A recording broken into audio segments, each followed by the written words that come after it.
So, Premium Times. Judge OK start of 5 billion naira defamation suit by SSS against Serap.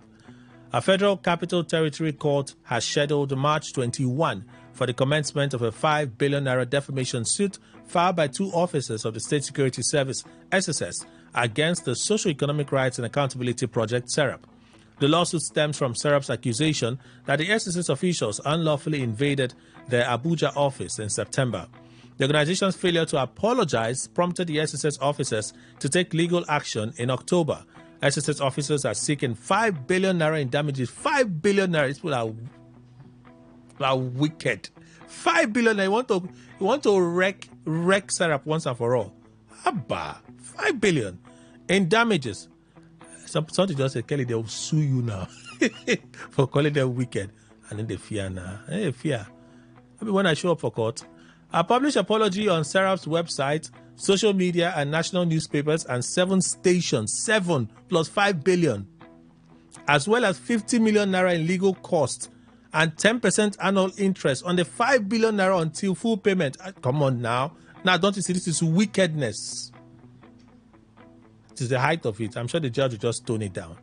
During the March 11 hearing, Serap's legal team raised several objections, including questions about the court's jurisdiction, proper service, and the SSS officials' legal standing to sue. Well, despite these objections, Judge Yusuf Alilu stated that all processes for a definitive hearing were in place and urged the defendants to submit their objections for determination, allowing the hearing to commence. The hearing has been adjourned till next week. Punch has our 2 final stories. Fubara insincere, whipping up sentiments. Rivers Assembly. The Rivers State House of Assembly has faulted claims by Governor Siminalayi Fubara that he was blocked from entering the House to represent the state appropriation bill. The House said it never received any official communication from the governor. Official communication from the governor, indicating his interest in bringing the budget to the floor of the House, accusing him of whipping up unnecessary sentiment. Spokesperson for the House and Chairman of the House Committee on Information, Enemy George, said this in Port Harcourt on Wednesday. Well, according to George, let me go to quotes now. We were the ones who immediately after the judgment appealed to the governor to bring his appropriation bill. We acted immediately because we had the interests of the state at heart and didn't want Rivers people to suffer any harm.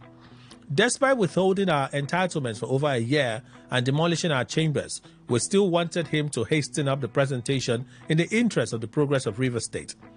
We indicated our intentions in that letter and even gave him a time frame because of the urgency of the matter. To regularize his appointments, we also urged him during our subsequent sitting to submit the names of the nominees for the positions of commissioners and some boards membership for screening and confirmation. George adds, but the governor rebuffed our pleas. Rebuffed? We sent employees of the assembly to deliver these resolutions to him, but as usual, they turned them down at the gate and even brutalized them. We resorted to engaging the services of a courier company. He still did not heed our call, forgetting that there are essential services like hospitals, schools, and others to be funded. Our intention was to finish everything about the budget on March 15, that's on Saturday, so we could send necessary information and documents to relevant agencies of the government to allow the release of Rivers allocations at the end of March. So was it like people wanted like 2 days or 3 days to decide on the budget? Or like 10 days? That ultimatum was before I went on my leave. So that was like what? That was last week. Oh, they would have used like 2 weeks. Oh, or maybe like 1 week. Oh, that's a change of modus operandi. You understand, right? Again, I come in peace. But what is happening? We don't know what he wants to achieve. How can he turn around to claim that we blocked him from representing his budget? This is the height of insincerity. We even need the budget to be passed because the governor has been owing us our entitlements for more than a year, and without the budget, we can't get our entitlements. The governor and his team simply and deliberately acted Wednesday's drama with a singular motive to tarnish the image of the assembly. The governor is simply playing to the gallery to whip up unnecessary sentiment, but it has backfired because the truth has come out. Where he did, the House spokesman insists that the letter the governor claimed to have sent to the speaker never got to him. Saying it was after Wednesday's sitting that the lawmaker saw the letter trending on social media. Wow.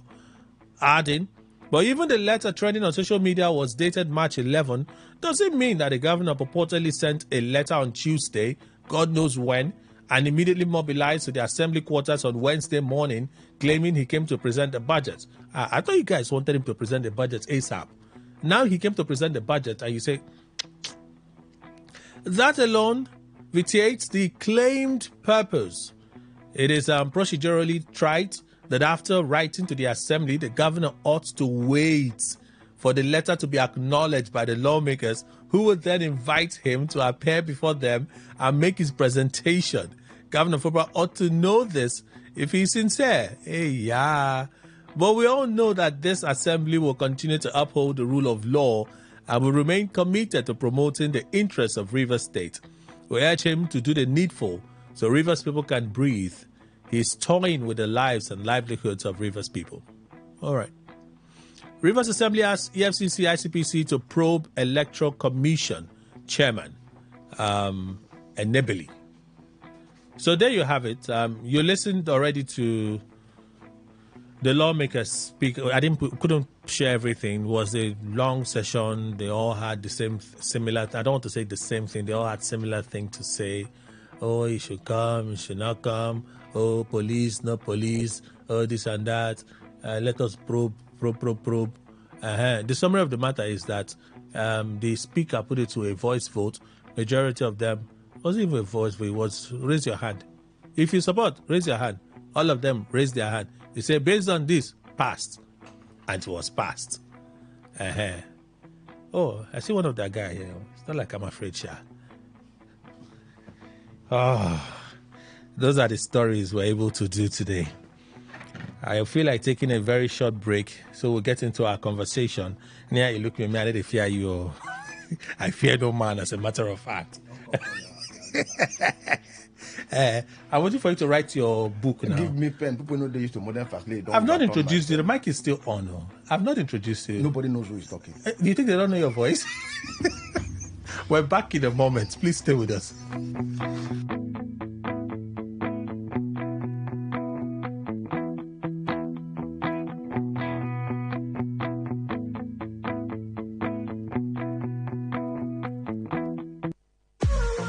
What's a successful business without sales? And what is sales without an audience? Well, do you know that you can reach 8 million listeners across 6 states in 2 geopolitical zones all at once? How? With Today95.1 FM, you can get millions of people to know about your business. And what does that mean to you? More sales. Call 081-389-2850 now for more information.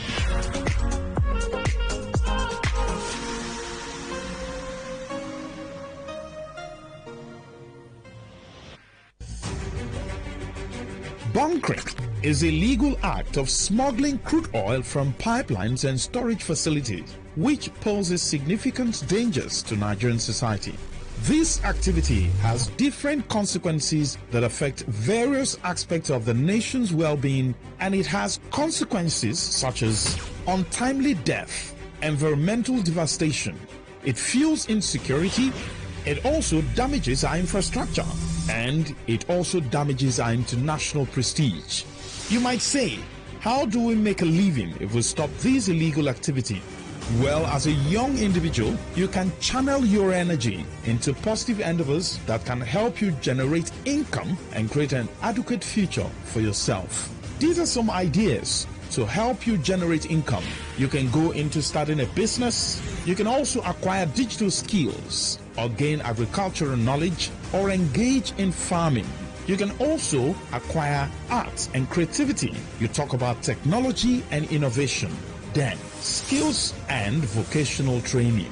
Please note that success often requires dedication, consistency, and continuous learning.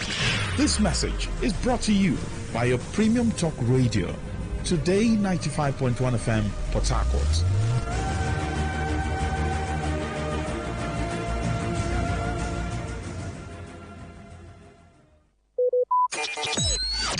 Talk radio. I listen to a lot of talk radio. 95.1 FM. 95.1 FM. Voice of the people. And we're back.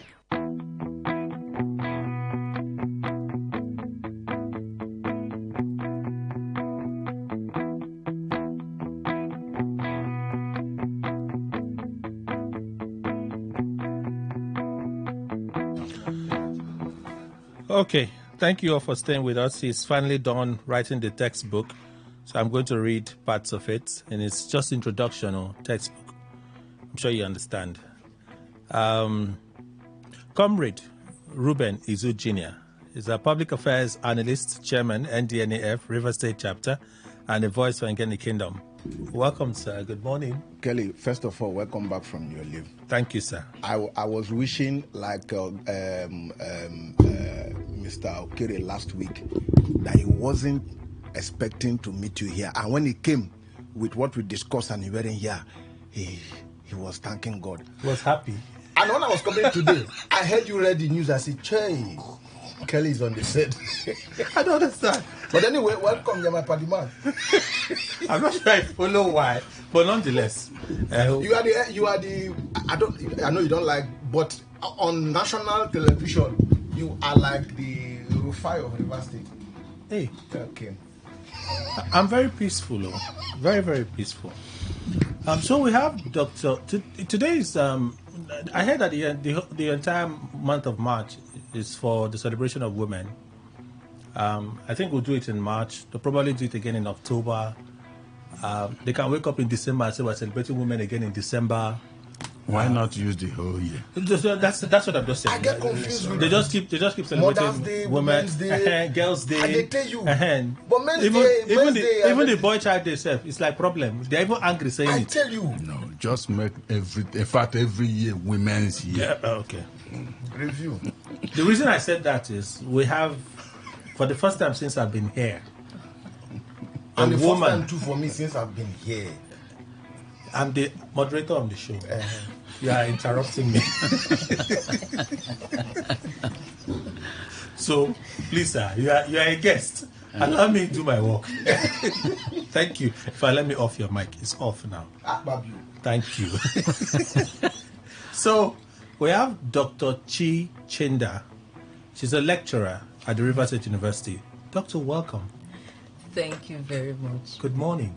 Good morning. We're happy to have you here. Thank you so much. I should pre-inform you that it can be a bit intense. And I don't know how to make room for somebody to find their way. You will do fine, yes? Yes. No problem. Welcome, madam. Thank you, sir.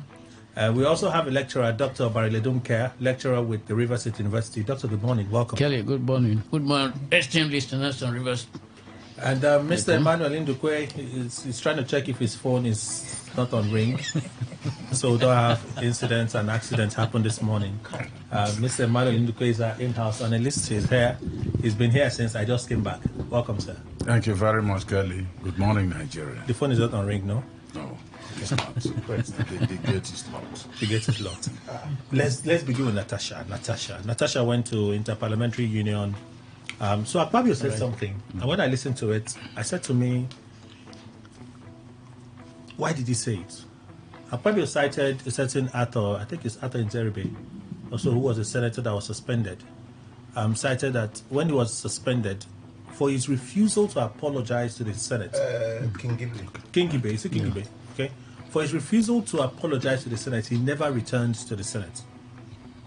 He stayed out of the Senate throughout his term as senator. That gave me a pointer that if Natasha continues to insist that she's not going to apologize to the Senate, after 6 months, she may not return to the Senate. But she said that even after serving a suspension, if she serves for as long as 6 months, on return she will still insist on the sexual allegations and insist that investigations happen. because it just can't be thrown out of the window just like that. So she has taken a charge to the Interparliamentary Union. Would that save her? Would that make the Senate do what they ought to do?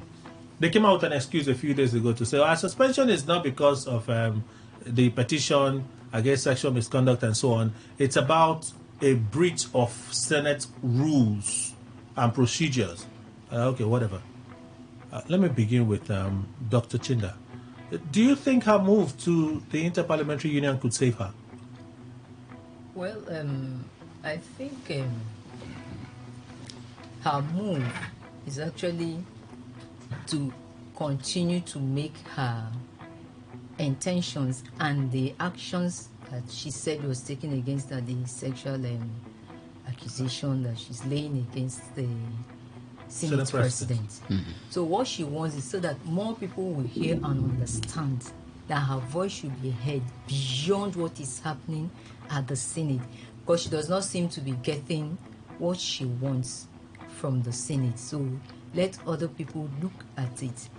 And when people do and understand better the situation that she has found herself in and what Nigeria is experiencing, because when we look at what happened when they were trying to suspend her, how many people, the nays and the years, and all that, we saw what happened. So she's not happy.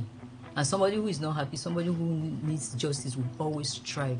Wherever he or she will get it, the person will go to. Mr. Ndukwe. Well, Kelly, I wouldn't know if it will help Natasha, because, in Nigeria, things are done differently. Perhaps in more managed countries, it would have been different. Where they have the rule of law. Yes. But let me also remind Natasha that the ECOWAS court had come out with positions condemning what happened and gave a verdict against somebody. And the federal authorities have never respected such. Why I'm saying this is, in case is it parliamentary whatever? Interparliamentary Union. Thank you very much. When it happens that she goes there and it didn't work out for her, well, nothing will happen. Absolutely nothing will happen. Because for me, I tell you that she has gone and then made that proposition. The very first thing we must count on is the internal rule of the Senate. If, for instance, the internal rule is that when you are named commonly, that's in unison, say that yes, apologize. And she refuses to do so. Because you can apologize and then raise up your issue again. But if you refuse to apologize, that means you are constituting yourself higher than the establishment. And if the penalty is perhaps losing your seat in the Senate, eventually it might happen. That's one thing Natasha should be treading cautiously. Yes, a sexual harassment happens on earth, not in heaven. Okay. It could also have happened. It could be that it happened as she is alleging. But right now, proof is needed.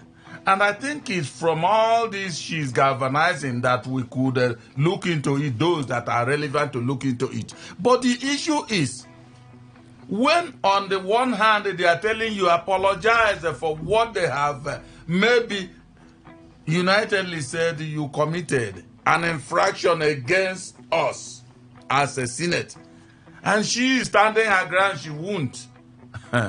Well, the result might not be palatable. That's the way I look at it. Dr. Kerr. Kelly, the point is that if you look at the issue, there are two things that are involved. First, in that house, they are not in a majority. That's a party. No, the women. Yes. They're like 3 or 4. 3. And what is the total number of senators we have? 109. Oh, good. So from that numerical perspective, she's already a defeated person. no matter how right, no matter how cogent, no matter how truth. But you forgot. But because we are living in the greater than 19. We are talking about the issue of democracy, where the highest number carry the day.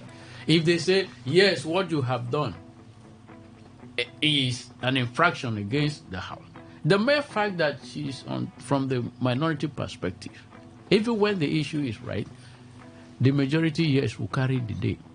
And so from that angle, she will not always look at what the House is asking her to do as a true perspective of what actually is prevailing.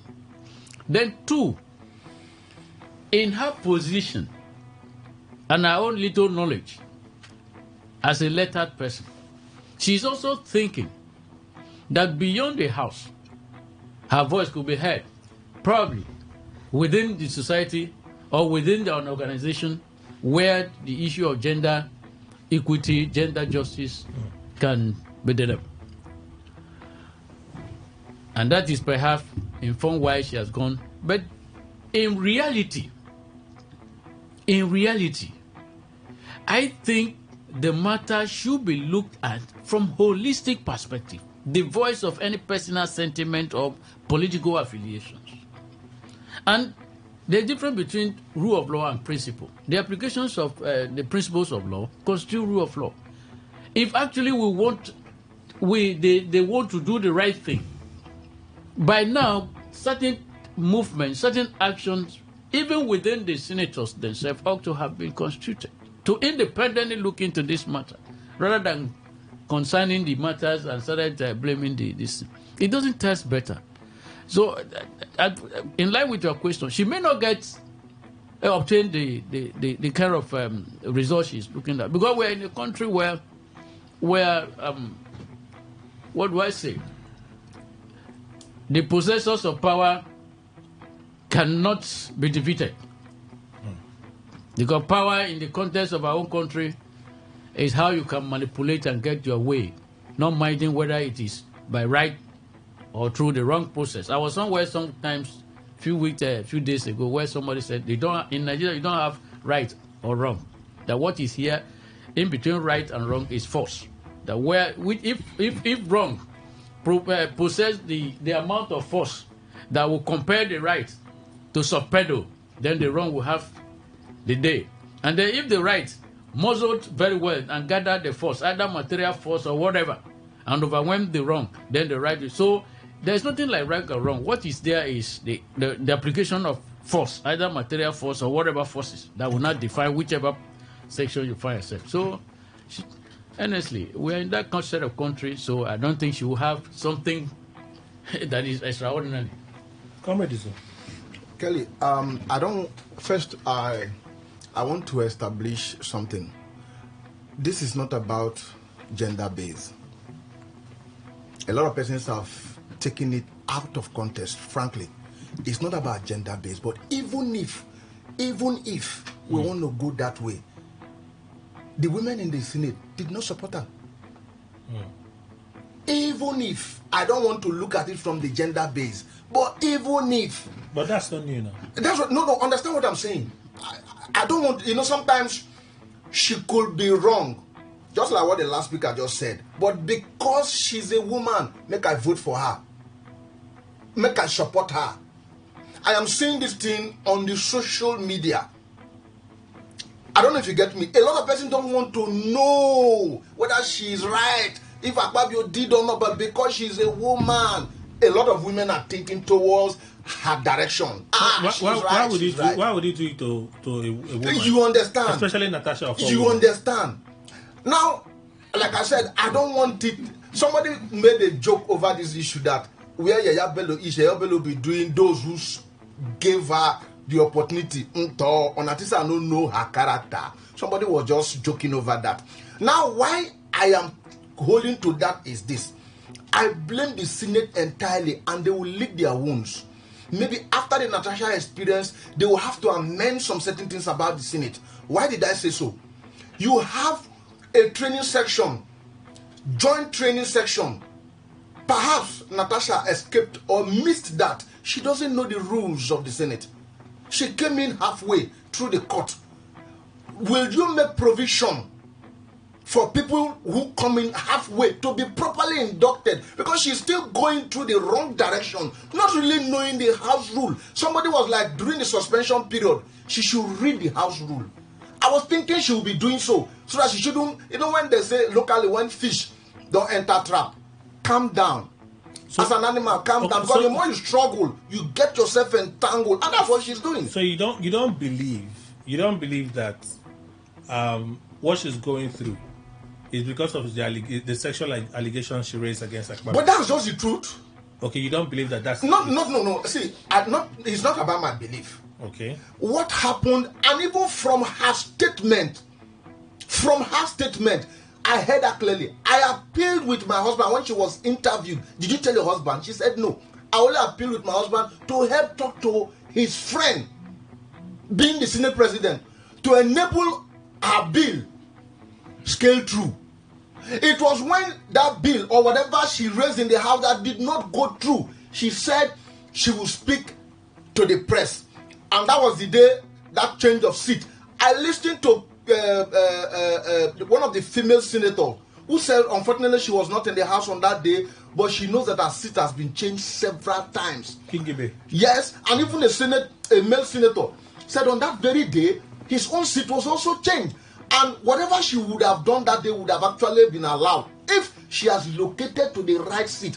Now, what I see here is this. You said you are being winch hunted for not being allowed, for your voice not to be allowed to be heard. Victimized. Now we were expecting you will treat issues as it came up. What are the issues? Oh, this and this and that. Only for you to go. And I am very much certain I have taken matters to the Senate. I have taken matters to the House of Reps. I am very much certain whatever that is in the court is not entertained by the National Assembly. And whenever the National Assembly is handling anything, they tell you, if you take to the court, they drop it. Okay, so we have to go for a commercial break. When we come back, I see that few things are still hanging. So allow those things to drop before we get to... We'll just move to River State. It matters plenty. Me, I need catch up. So but that doesn't mean if you try to dribble me, I will not catch you. That will not work. Because you look like Maradona. Go for a commercial break. After that, the news updates at 9. And then pay some bills afterward. Return, continue our conversation. Stay with us. Today 95.1. Good morning.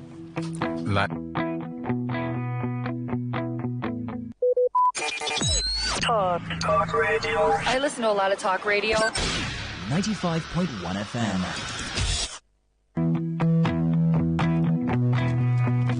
Okay, so let's go to the market. I'll just say the politics not going to kill me. Lie. Oh my goodness. Mr. Sebastian James from Summer Plus Homes and Investment joins us this morning. He's the head of marketing. Good morning, sir. Welcome. Good morning. Thank you. All right. So we're talking real estate this morning. That's on the show. Tell us about your estate. Yes, we have an amazing estate for an amazing investors. I'm talking to right now. I would like to first and foremost start with our Ultimate City Estate. You know, when we launched this estate sometime in December, this estate was selling for 2.5 million. All right. Now, as we speak right now, this estate is selling for 3.5 million naira a plot, and it's a well-developed estate where you can actually start your building projects. All right. So I want you to take advantage of this particular estate. And guess what? We also have the phase one of the same Ultimate City Estate at Omagua. This is a place that is just a few minutes drive from the Port Harcourt International Airport. And then we have landmarks such as the Cactus Filling Station, the Cactus Aluminium, the Sterling Oil and Gas. As a matter of fact, the whole place is completely tied down to where the estate is. There is a security presence there, meaning that you can actually build and move in with your family. Because one of the most important thing about a place you want to buy and build, there must be security presence in that environment. So this this place is very, very okay for you to start your building project. So the phase 2 is not completely developed for you to start building, but then it's a place you can actually invest in to start building in the next 2 years or 1 year, 2 years, 3 years, and it's selling now for 2.5 million. That's the phase 2 of the Ultimate City Estate. All right, it's selling now for 2.5 million. So, and again, we also have another estate for those who are interested to live in a place like Ikrita, all right, the school road, and that one is selling for 2.5 million naira. You can actually buy this place and then leave it to develop in the next 2 years, all right? And then for those who are interested in a land where they can actually use for land banking, maybe you want to buy that place and leave it for a couple of years before you start building, we have a place like that, which is the Blossom Garden Estate at Odagwa. And this is just 35 minutes drive from the Ikrita junction, which means that it's a place that in the near future, in the next 2, 3 years, 5 years to come, it is a place that you can actually start your project or probably resell that place for capital gain, because in real estate, land banking, like land banking, yeah. So this place is selling for just 650,000 naira a plot. You can actually buy, because we are on promo, you can actually buy up to 5 plots for 3 million naira, and you can buy an acre for about 3.6 million. Are you getting me? So it's a place that you can actually invest in for land banking. So if you are listening to me right now and you're looking for a place you can actually use for land banking, that's the best place for you right now. And again, what we always do is that for our investors, we like to do something that actually fit into their budget, all right? Why someone is there looking for an estate to invest in with 10 million, 5 million, there's someone there who is looking for a place to invest in with 2 million or 1 million. And so if you are actually looking for a place that can actually fit into your budget, all you need to do is to make sure you reach out to us, and we are going to actually give you something that actually fits into your budget. And again, also ensure that we have videos and of course pictures of this estate, so that you can actually get to know their various locations, their various landmarks, so to make it more easier for you to get videos and graphic picture of this location. All you need to do is to text me your WhatsApp number. So you're going to text your name and your WhatsApp number. We're going to add you to our WhatsApp platform where we can forward the details of this estate to you. So all you need to do is to text your name and your WhatsApp number to 081-80-637-508. I need to slow down with the number. The number are 081-80-637-508. I repeat, 081-80-637-508. All right. How about your payment plans? Yes, we simplify a payment plan to fit into anybody's budget. For instance, you can start with as low as 200,000 as initial deposit to 500,000 to 1 million, depending on the kind of estate you want to buy into. And you can spread this money from 0 to 6 months with zero interest on it, without any extra charge on your money, except you want to pay for a period of a 1 year. So if we design a 1 year plan for you, there's some interest you're going to pay, which can as well enable you to complete your payment and then secure your property. Okay, so can we talk about the Cyber Plus buyback plan? Yes, the Cyber Plus buyback plan is an investment plan we design to protect our investors against inflation. I always say that inflation is a stubborn increase on the prices of goods and services over time due to devaluation of currency. All right, and this happened over time. Remember the other time I told you that if you have 1 million, you can buy 20 bags of rice in 2023. Fast forward to 2024, your 1 million cannot buy you up to 10 bags of rice. And we don't know how much we are going to buy rice by this year. So when you invest with us, you get to earn 30% annual return on your investment. And this annual return can be spread for you maybe across 12 months if that's what you want. So you can start investing with us with as low as 1 million naira to 50 million to 100 million, depending on your portfolio. Because real estate is one of the biggest things that is happening to Nigerians today. All right. Bika is the third largest economy in Nigeria. So you can't just keep your money and allow inflation to keep eating your money. You can come to us and be part of this project. Okay, so your numbers again and how people can reach you. Yes, all you need to do is to text your name, WhatsApp number to 081 80-637-508. 081-80-637-508. 080-637-508. And you can as well visit us at number 41 NTA Road. The place is Great Grace Complex, number 41 NTA Road, Ozoba, right here in Port Harcourt. You're going to see where the new flyover is being constructed. You'll see our office before the flyover, all right? Okay. So all you need to do is to make sure you pay us a visit at our office address, and as well, you can also call us or send us a WhatsApp message on 081-80-637-508. All right, so you also run a real estate academy. Yes, we designed this academy to empower individuals who want to come into real estate space, but they don't know how to go about it. You know, as a real estate consultant, you are also referred to as a realtor. In fact, as a matter of fact, we are hosting an event, one of the biggest events for realtors in Port Harcourt City. This event is happening on the 28th of March. It is called PORI. What does that mean? Port Harcourt Realtors Hangout, where irrespective of which estate you are selling, because we are bringing in industry experts from different part of Nigeria to come and coach you on how to do real estate better. So if you're listening to me now and you are a realtor, irrespective of the company you're selling for, you need to be part of this event. So all you need to do is to pick up your phone and send PORI. Just text PORI, all right, PORI to the WhatsApp number I called earlier. Can you spell? PORI means, it's POREH. Okay. We stand for Port Harcourt Realtors Hangout. All right. We are bringing expert industry to come and teach you how to do real estate better. Once you receive your SMS, we are going to add you to the group, the platform. The event is coming up at the Moment Event Center, which is located at location number 20, Location Road by Ada George. It's happening on the 28th of March. So all the realtors in Port Harcourt City are invited to come and learn new strategies to grow and succeed in your real estate business. The phone numbers again. Yes, 081-80-637-508.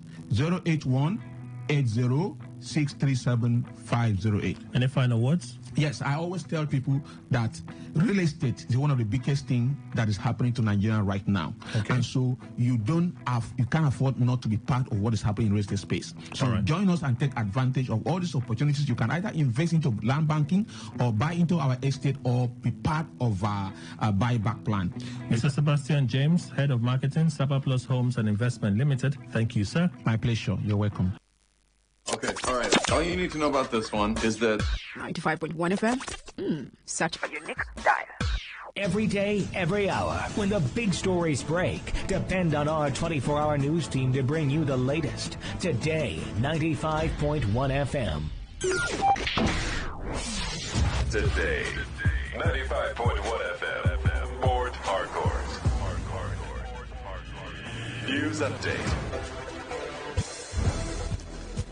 A very good morning to you. Here's the news update on Today 95.1 FM. I am Kelly Ikemenjima. The lawmaker representing Idato Federal Constituency of Imo State in the House of Representatives, Ikenga Ugochinyere, has raised an alarm over an alleged plot by a pro-Wike group to stop the People's Democratic Party from fielding candidates in the 2027 elections.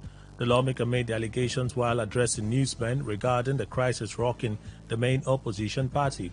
According to him, the Wike group, led by the embattled National Secretary of the party, Samuel Ayamu, is plotting to obtain a court judgment that will permanently stop the PDP from fielding both presidential and governorship candidates.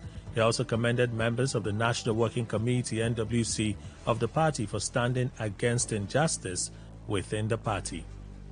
The Minister of the Federal Capital Territory, FCT, and former Governor of Rivers State, Nyesom Wike, has been criticized for making contradictory statements and accused of lacking credibility.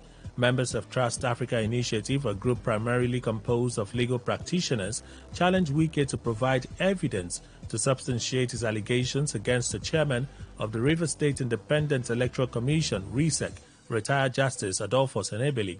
Speaking at a media briefing in Port Harcourt, the group's executive director, Chetam Theri Wala, questioned Wike's motives in appointing Enebeli as RISEC chairman, only to later brand him as corrupt and lacking integrity. Theri Wala condemned the former governor's remarks, stating that it was inappropriate for Wike to hurl insults at a jurist who has served the state meritoriously, and urged the public to disregard Wike's comments describing them as baseless. Other members of the group, including Patrick Ogbuehi and Peter Karabara, also dismissed Wike's claims against retired Justice Enebeli, as they pointed out that none of the retired judge's rulings have ever been overturned by a higher court, underscoring his credibility and judicial competence. The group described Wike as a politician known for double standards. The Senate will again meet with security chiefs next week in Abuja to address the escalating insecurity in parts of the country. Security chiefs are expected to engage with the Red Chamber, and they include the Chief of Defense Staff, General Christopher Musa, the Chief of Army Staff, Lieutenant General Olufemi Oloide, Chief of Naval Staff, Admiral Emmanuel Ogala, and Chief of Air Staff, Air Vice Marshal Abubakar. Others are the Inspector General of Police, Kayode Betokun, the Director General of the State Security Services, SSS, Adeola Ajayi, and the Director General of the National Intelligence Agency, NIA, Mohammed Mohammed. The President of the Senate, Senator Godswill Akpabio, announced this while commenting on a motion titled Urgent Need for the Federal Government to Deploy Troops to Immediately Restore Law and Order in Gwe West local government area of Benue State.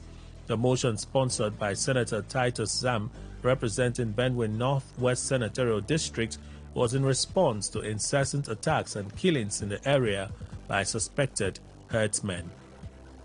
On the foreign scene, UK Prime Minister Keir Starmer says the UK will keep all options on the table as US President Donald Trump's tariffs on imports of steel and aluminium take effect. The UK exports hundreds of millions of pounds worth of steel to the US every year, which will be subject to the 25% levy. The EU, facing the same tariff, said it would impose counter tariffs on 26 billion euros of US goods, and Canada also responded with countermeasures. Starmer said the UK was taking a pragmatic approach and pushing for a trade deal, but opposition politicians call for a more robust response. That is the news update on Today 95.1 FM. Good morning. Thank you for your time. This is Today 95.1 FM, Port Harcourt, voice of the people. Please listen to this paid infomercial.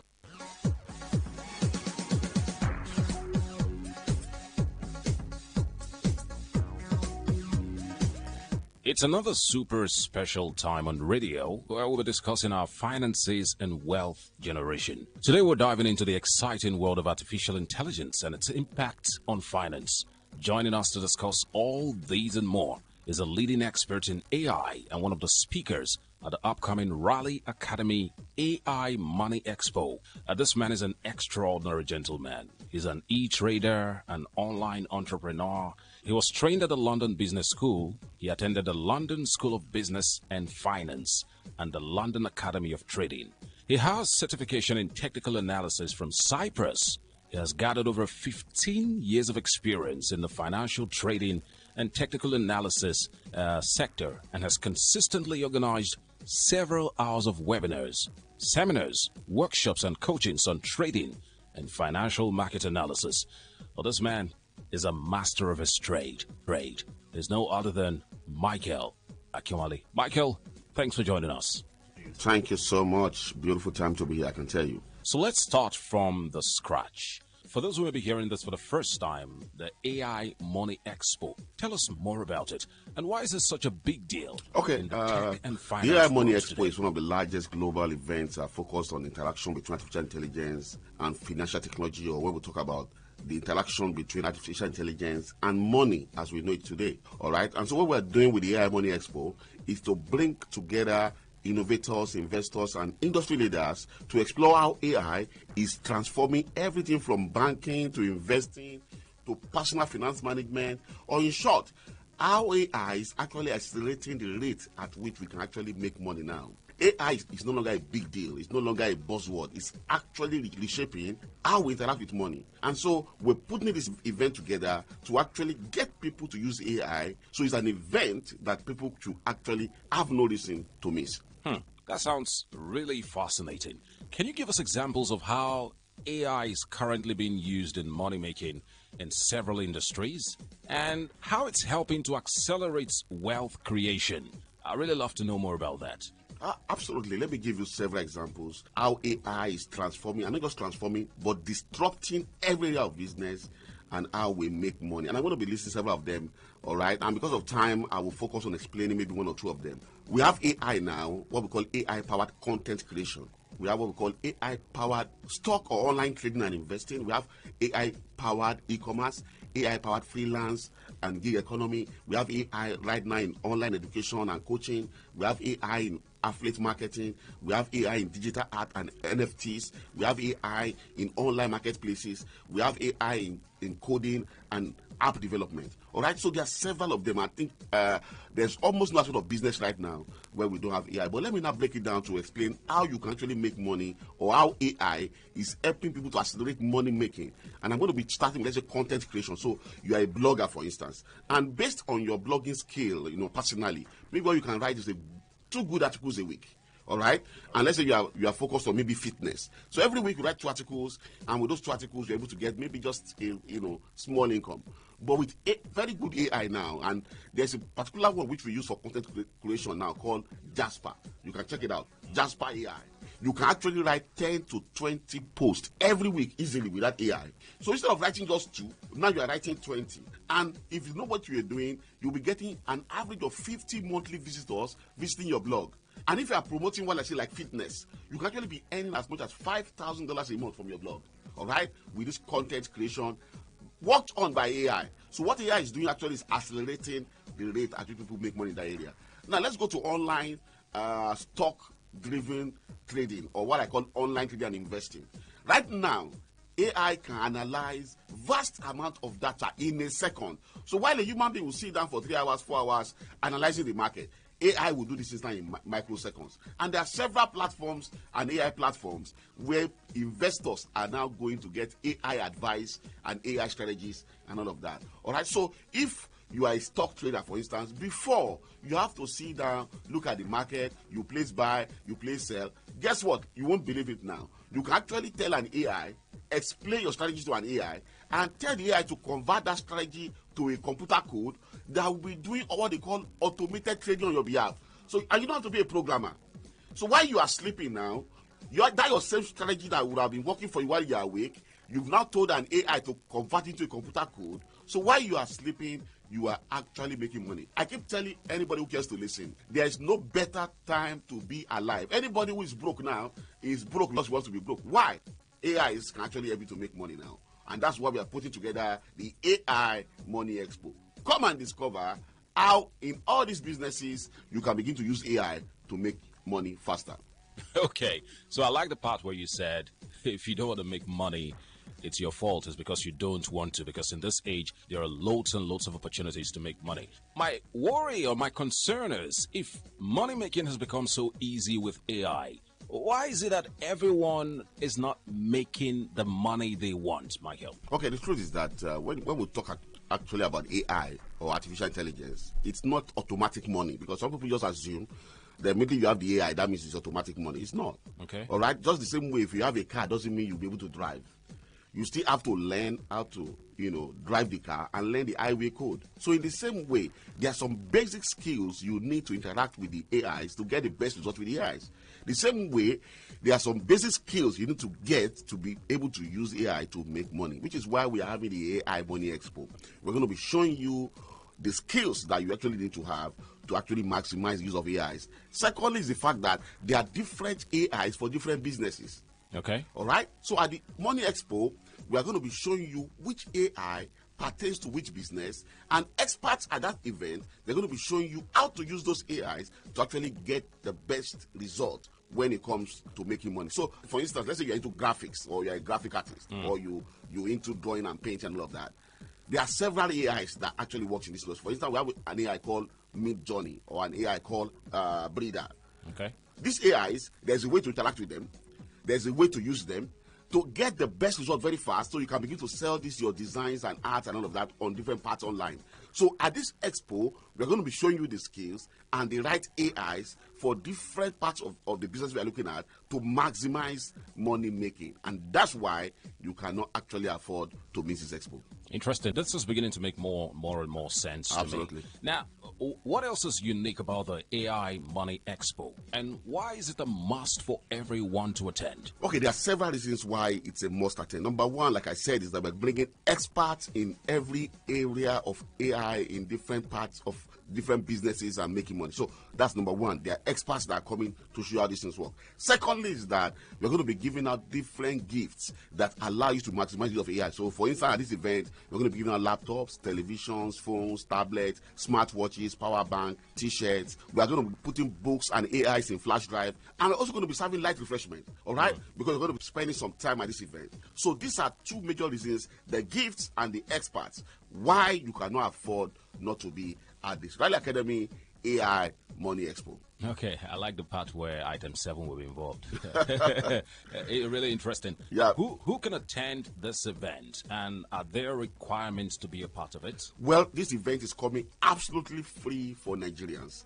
Anybody listening to me right now, you are interested in how you can use AI to maximize your life and money making right now, you have to be at this expo. You have no excuse. It's free of charge. Secondly is that as long as you need the knowledge and the skill to begin to use AI to make money now, be at this event. There's no requirement. You can be a businessman, you can be an employee, you can be a lecturer, you can be a student, a man, a woman, retiree, even housewife. As long as you need a change, you need a transformation, it's free of charge. Be at this event. I'll be there, and I'm looking forward to seeing you. Can you tell us the date, venue, and time of the Port Harcourt AI Money Expo, and how participants can register to attend? The Rally Academy AI Money Expo is going to be taking place for just one day. One very important day right here in the city of Port Harcourt. And the date this event is going to be taking place is next week Thursday, the 20th of March, 2025. Remember that again, next week Thursday, the 20th of March, 2025. And the time is going to be at 10 a.m. prompt. 10 a.m. prompt. The venue of the event right here in the city of Port Harcourt is going to be at Kasoni International Hotel and Suites. Kasoni International Hotel and Suites, number 6, Presbyterian Close, off Stadium Road, opposite RCCG, right here in the city of Port Harcourt. Kasoni International Hotels and Suites. Kasoni International Hotel and Suites, number 6, Presbyterian Close, off Stadium Road, opposite RCCG. If you're on Stadium Road, you can actually see the Kasoni International Hotel right from Stadium Road. So it's a very popular place, I can tell you. You cannot miss it. It's very important that you register for this event so we know you are coming. And guess what? So we can prepare for you. And register is very simple. Send us a phone number and then your seat will be reserved. So take your phone right now. Let me show you how to register. If you want to register to reserve your seat to be at this AI Money Expo, send SMS to the word PH1. PH is short for Port Harcourt. And the number to this phone number 091 6466 0000. Let me take that phone number again 091 6466 0000. Let me take that phone number again 091 6466 0000. Let me take that phone number again 091 6466 0000. Thank you. Now, Michael, what else would participants benefit at this expo? Well, like I told you earlier, the event is already power packed. We already have free gifts. We already have experts that are going to be there. All right. But like our Cultural Rally Academy, there's still a lot you're going to be getting. Number one is that the first 100 people to register to be at this event, you're going to be going home with what we are calling the AI Business Education Library. The Rally Academy AI Business Education Library. In this library, we have videos, we have materials that can allow you to begin to learn more about AIs when you get home, because education is a continuum. It doesn't really end. So, and the more you develop yourself, the better you become and the more you are earning. All right. So that's the first thing. Secondly is that this is 2025. Our main sponsor at this event, which is Rally Trade, they're going to be giving out their 125% bonus. This 125% bonus equals to at least 125,000 naira added to people's trading capital for those who want to be engaged with AI when it comes to actually online trading or stock trading online. All right. And thirdly is that our sponsors, Rally Academy, they're going to be giving out free cash at this event. People are going to be going on with 50,000 naira in their account 100,000 naira in the account, 150,000 naira in the account. All right, these are free money added to people's trading account you cannot afford to miss. And apart from the 1.5% bonus which goes for everybody, we are going to be giving out special bonuses to a few people also. People are going to be going 150% bonus, 175% bonus, 200% bonus. So it's an event that is knowledge packed, information packed, and also gift packed. So begin to register right now. Be at Real Academy AI Money Expo, and I can tell you, the year is still a little bit fresh. We can make this year 2025 a very great year. Interesting. So it's an expo where you can learn, not just learn, you can also get loads and loads of freebies. Yeah, absolutely. Can you tell us again the dates, venue, and time of the Port Harcourt AI Money Expo, and how participants can register to attend? The Real Academy AI Money Expo is going to be taking place for just one day. One very important day right here in the city of Port Harcourt. And the date this event is going to be taking place is next week Thursday, the 20th of March, 2025. Remember that again, next week Thursday, the 20th of March, 2025. And the time is going to be at 10 a.m. prompt. 10 a.m. prompt. The venue of the event, right here in the city of Port Harcourt, is going to be at Kasoni International Hotel and Suites. Kasoni International Hotel and Suites, number 6, Presbyterian Close, off Stadium Road, opposite RCCG, right here in the city of Port Harcourt. Kasoni International Hotels and Suites. Kasoni International Hotel and Suites, number 6, Presbyterian Close, off Stadium Road, opposite RCCG. If you're on Stadium Road, you can actually see the Kasoni International Hotel right from Stadium Road. So it's a very popular place, I can tell you. You cannot miss it. It's very important that you register for this event so we know you are coming. And guess what? So we can prepare for you. And the register is very simple. Send an SMS to a phone number and then your seat will be reserved. So take your phone right now. Let me show you how to register. If you want to register to reserve your seat to be at this AI Money Expo, send an SMS to the word PH1. PH is short for Port Harcourt. And the amount to this phone number 091 6466 0000. Let me take that phone number again 091 6466 0000. Let me take that phone number again 091 6466 0000. Let me take that phone number again 091 6466 0000. Thank you. All right. AI Money Expo. I mean, I like that thing you said earlier. If you're not making money in 2025, it means you don't want to make money because there are loads and loads of avenues that you can make money this time. Be a part of the expo. Michael, thank you very much for coming on the program today. Thank you so much for having me. It was a beautiful time. See you at the expo and let's make more money. Bye for now.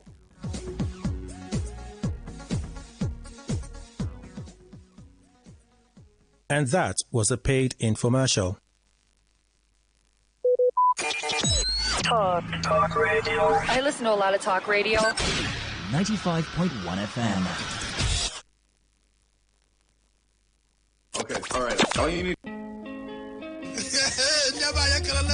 Wetin dey happen late? They say wahala be na this one wahala be like bicycle. The thing just dey Wetin dey happen? Wetin dey happen? Wetin dey happen? Now for today 95.1 FM, 5 p.m. Monday to Friday, bomb quem. Now here you go here. Wetin dey happen for Niger and Obodo the world. Now that time where we dey bring you ogbonge tori dem, we go shock you. You go wonder say na person do like this. Now so we dey bring am come give you acid the hot. Now where we dey find way to sweep this country? Don't run. You go stay abroad in the chapa. You say this one. No worry.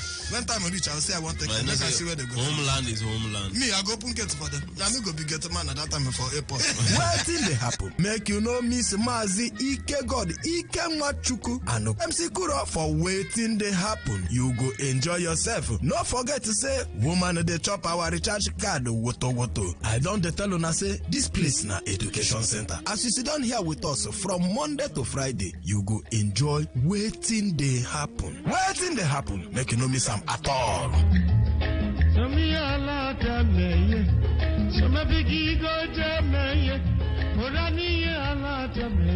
The airwaves with the ultimate radio experience. Tune in to Today 95.1 FM, the voice of the people. Don't just listen, immerse yourself. That is 100% true. 95.1 FM, voice of the people. And we're back.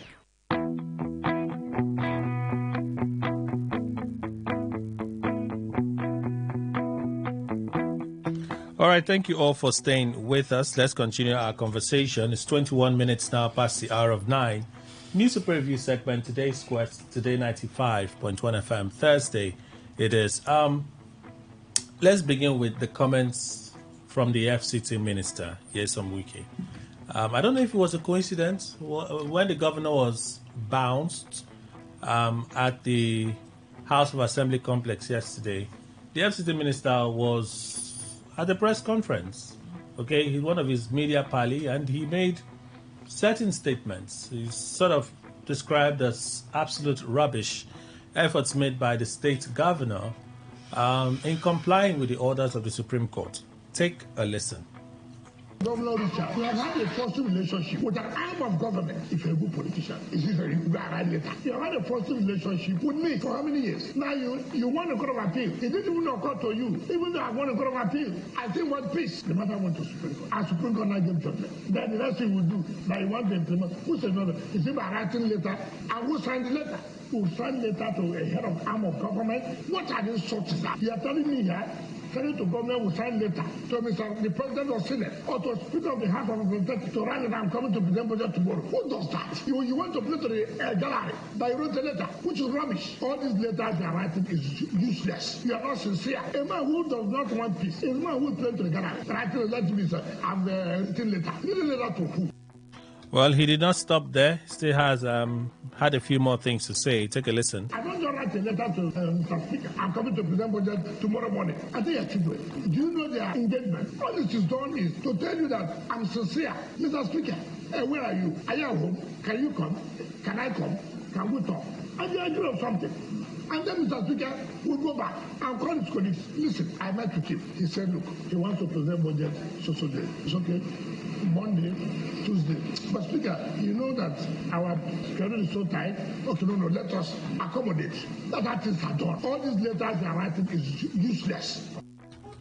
Well, are the letters useless? That's my question.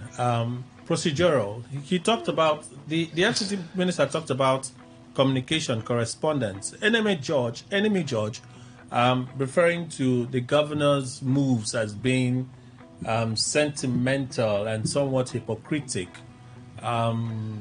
pretentious, okay? Also talked about an exchange of correspondence. We had written, the House of Assembly claimed at the time that they had written. The Rivers State government equally came out to say, we heard, but we haven't seen on social media. So we're writing back. Is it that the secretary to the state government does not have the capacity to respond on behalf of the state? Is it rubbish, Mr. Ndukwe?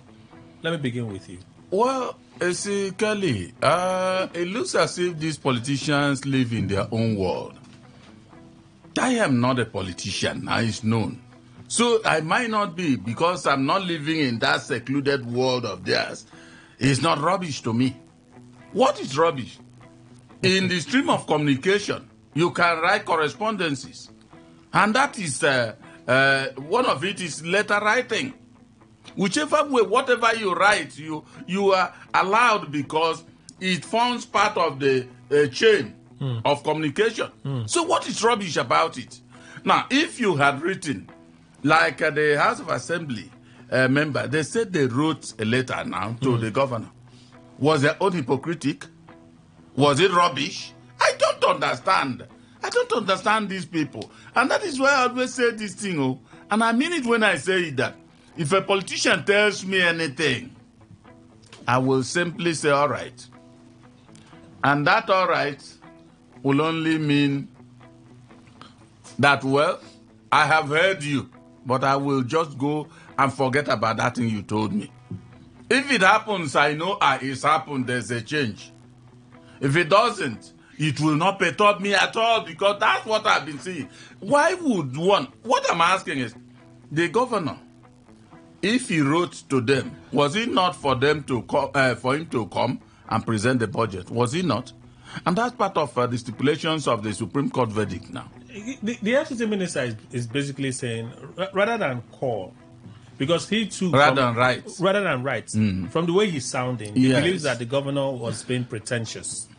So rather than write, why not put a call through to Martin Amewule? or you send him a message, use my reading of what he's saying is use informal channel.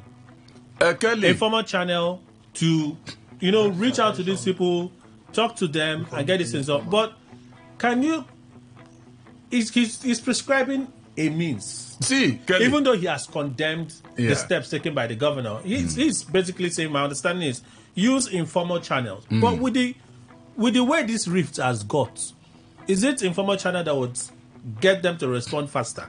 Kelly, when you talk about politics, Nigerian brand, FCT minister is my senior, even though I'm much older than him. He's my senior in that political affairs of this country because he has chosen that path. I don't even, in fact, I load politics like plague because of the way maybe politicians behave. Now, see, is the FCT minister telling me that letter writing, when has it become something obnoxious? When? Let me learn that one from him. Since I've already agreed that he's my senior. He's simply saying that for this game, that approach is not the best approach. Well, I am saying that for me, nothing is wrong with that. Remember, I am also saying, is he condemning the writing of Governor Fubara? He's only condemning apparently that of the governor. That's what I'm saying. And not members of the assembly. And again, remember that there is no part of the law he has quoted to say without sentiment, because law doesn't involve sentiment. Law also does not involve morality. Even though one way or the other, morality molds it. But it's not something you consider morality. Law is law, straightforward. Now I'm saying, is the FCT minister saying that Constitution, paragraph this and that, or section this, says that no, don't write letter, use informal approach? No. Why is it that we will be saying this thing, maybe to defend our side? For me, I am quite completely neutral to this, but I am saying that the governor writing to them was in no way rubbish. Comrade Izu. Frankly speaking, looking at this thing, Kenley, I think there is more to it than we have already seen. I say so because, this mumbo-jumbo game between the assembly and the executive is expected by me. Because when I looked at what may have gone through all this while between the both, I knew that the startup point for another peace move would be very, very, very difficult. Why I say so is this. I was giving somebody an instance. A man who, one way or the other, separated with his wife, be it legally or illegally. Okay, let me say it. Illegally separated from his wife. They had issue, you packed out, but you have not divorced her. You happen to take another woman, and the woman was doing her job, even casting aspersion, you too cast aspersion and all the rest. Any day, the woman takes you to court, and court prevailed on her behalf. My brother, we are men. That's the woman that you sent out. Court gave her judgment against you. It will not be, and automatically she wants to assert her normal right as your wife. I know it will be very difficult for you as a man, depending on what happened within this period. We are human beings. When they say drastic times require drastic measures, sometimes I looked at, see, people who are of either divide may sometimes not tell you the truth. They will always be lopsided in their position. But I knew that when the assembly wrote, based on the Supreme Court judgment and everything that happened, secretary to the government saying we have not seen your letter, and then after the assembly brought out evidence of Korah, I knew this will happen. So now I haven't gone through that experience from the executive. As at the point the executive now also choose to reach them, they are also, I don't know if you get me, I saw this whole thing coming. But what I was discussing with somebody but yes, on Weekend's argument that the means of communication. That's what I'm saying. That's the choice of word. But from my end, haven't you know? They say just in local politics, they say first to do, then they pain. Second to do, they read something like that. I expected, frankly, it's not. I know a lot of person may want to fault me. We are not looking at oh, now maybe governor now. We are looking at, based on what you just said now, other unofficial means. Now for me, if I notice that, oh, things have gone like this, if holistically I feel within me that I'm sorry, I want to, okay, even if you don't want to take the peace step to approach me, I want to. I think there are other better means. But you know, I want to introduce, let me introduce Makitane Nadu Babare Esquire. He's a solicitor and advocate, as well as a notary public of the Supreme Court of Nigeria, a social political analyst and a mentorship coach. Good morning, sir. Welcome. Morning to you. Welcome, sir. Thank you so very kindly at this dramatic moment in my beloved state. So let me go back to, you know, sometimes when it's, perhaps it's because of the advent of social media. That's one I know. That what ought to be confidential is now being brought out there. It's now getting leaked. So all this confusion now, so we sent letter. Your people are rejecting the letter. We sent letter. You are claiming you have not seen our own letter. From the both end, we are not seeing what's it called, acknowledged copy. Well, because nobody received it. Somebody have received it, but these are supposed to be confidential, but they are getting leaked. You know why they are leaking the real copy I sent to you, but the acknowledged copy to prove that nobody is bringing it out. Officially, this is government to government. So the correspondence ought to be official. It has to be formal. But that doesn't mean that Guy Men cannot say, you understand? Let's let things go. But I know things have happened. But the mess has run deep. Very deep. The injury is deep. Very I understand. Deep. Now, minding that the injury is deep, the governor also said it yesterday that he has been trying to reach them by WhatsApp. That informal means that Nyesom Wike is saying he has been trying to use that same means and they are not responding. So if the governor, let's assume that the governor only resorted to informal means, it would have been easier for the House of Assembly members to blackmail him to say, we haven't seen any letter from you.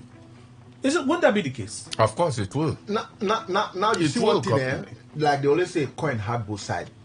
The evidence from that of the secretary to the state government and to the one directly from his office is, like you said, is before the public opinion, public post. Yeah, that's social media. But this very other means calls and is you that is telling us exactly. We will not know if you did or not. That's why recently the assembly, after this morning I saw it, the assembly is only reacting to one thing. We have not received any formal message. They didn't speak on the other one, and you will not blame them, right? That's why I said, see, you see this reverse crisis. I don't know how. You see, I was just listening to you when I was coming. You see, Lagos matter. We did not hear. In fact, I will speak frankly.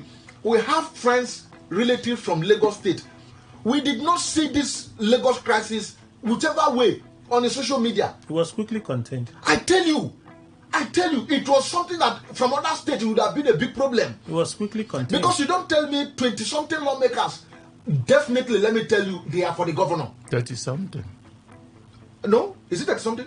40 lawmakers. Okay, yes. Yeah, 30-something. They are for the governor because that impeachment wouldn't have taken place without the nod of the governor. But now, people perceive that it should have been a rift between the president and the governor. Well, we are seeing it be contained. I don't know how. I love what you said. Allow Abbas to be. Meaning, it is not truth, like you said when I was coming. Truth where? Not truth. But yet we don't hear them. So what Nyesom Wike is prescribing, I don't want to say the choice of words that he uses. Let's not get into that. Nyesom Wike is Nyesom Wike. But what he's prescribing, use informal channels. Does that address it? Does it make it better? Like I said, you saw guy man that was saying it last week. You know, his people normally say something, and my Ghana people too that have now started following that channels. Let me borrow it from him. His people normally say when there is quarrel, the person you have used your same tongue to decorate with the most beautiful titles and everything when quarrel day. Now that same mouth, you go take say this person no be that. So I don't expect anybody. Ugly. These people have come again. So I don't expect any divide to say anything. To be charitable. I tell you, Mr. And Andike, I you don't know wanted how to say we go something? about it to Yes. resolve this. You see, what I want to say is that, though you pointed it out, that governor also said he tried several times to reach Amehule himself, but nowhere. So that his efforts may have encompassed calls. If he also wrote, I don't know. Yes. But what I'm saying is that for me, where in the constitution that humbles everybody, because this thing we are saying, this rift would have continued, maybe smoldering ferociously, if not because of the Supreme Court verdict. Of course. Simple. And so law humbles any person that claims to be arrogant. Now, is there any section of the constitution that says that go the unofficial way to reach them in this kind of case? I didn't hear that from the FCT minister, so that we know. Let me introduce Henry Kine, who also joins us. He's a legal practitioner, National Legal Advisor, Committee for the Defense of Human Rights, CDHR. Good morning, sir. Welcome. Good morning. It's my pleasure to be here. Fantastic. Please, can you permit just a second? Okay. Can I especially express my delight on seeing a friend and a brother? Sure. On air. I'm not paying for it. So please, I am very happy and delighted here. Though the third month in the year, but then to see my brother, a beloved one, Izu Jr. Thank you, Kerry. That's fine. We had our moments when we saw him for the first time. I even the other day he was here. When I was in there, I heard you guys. I heard when he was saying that he was going to say much more. Yes. The remarks of the FCT minister, when describing the means of communication as rubbish. Right. Joking, it was an aside. But since you opened the door, let me take advantage of it. When Henry arrived and approached the seat that Ndukwe gave me graciously, I don't know whether he knew he was coming or not. I told him that what has happened is when juniors come to court and they sit at the inner bar, those in practice know what I'm talking about. No, it's not okay. We arrive. When it's not okay, arrive. Those you vacate your seat. Scapa for sale. And he vacated his seat. I have to vacate his seat and shift to the left hand side for that left. Well, as I told you, Kelly, I have to go that way because I have told you clearly that depression is hanging around us virtually 24/7. So if you don't fight to stay mentally afloat, you will sink.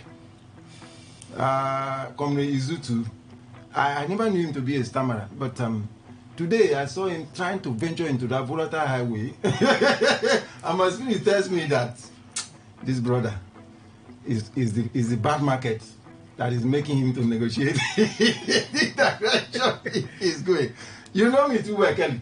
And I've told you here that for one matter for which I am prepared, some lawyers met me and told me that, Monkey, why are you talking about burning your wig and go as a mark of protest and what not? I was privileged to be before Tone Iradia, your senior of NTA. I met him at Morrison Media 25th anniversary. And the man said something that struck me to my bone in an interactive session. And he said, why people are afraid to speak to authority is because they have not developed themselves and prepared for the unknown. And when you do that, in a practical example, you'll be able to stand. For me, I'm not a lawyer, I've told you here, because I want to be buried with wig and gown on my casket. In fact, I wonder when I die, I'm going to follow the way of my father. That same day, I should be buried. But I want to live with honor. You see what is happening in Rivers State? I blame it squarely. I put a post not long ago. And some lawyers were reaching out to me, even in private. Put down that post. You are putting justices of the Supreme Court of Nigeria. This, that. I laughed on my mystic inside. Because they do not know the consequences of lawlessness and anarchy. Whatever that is happening in Rivers State presently, Kelly, as it stands now, Nyesom Wike is the de facto governor of Rivers State by the Supreme Court order. I will permit me, I will read the law here for you. And as I stand here, I maintain my position.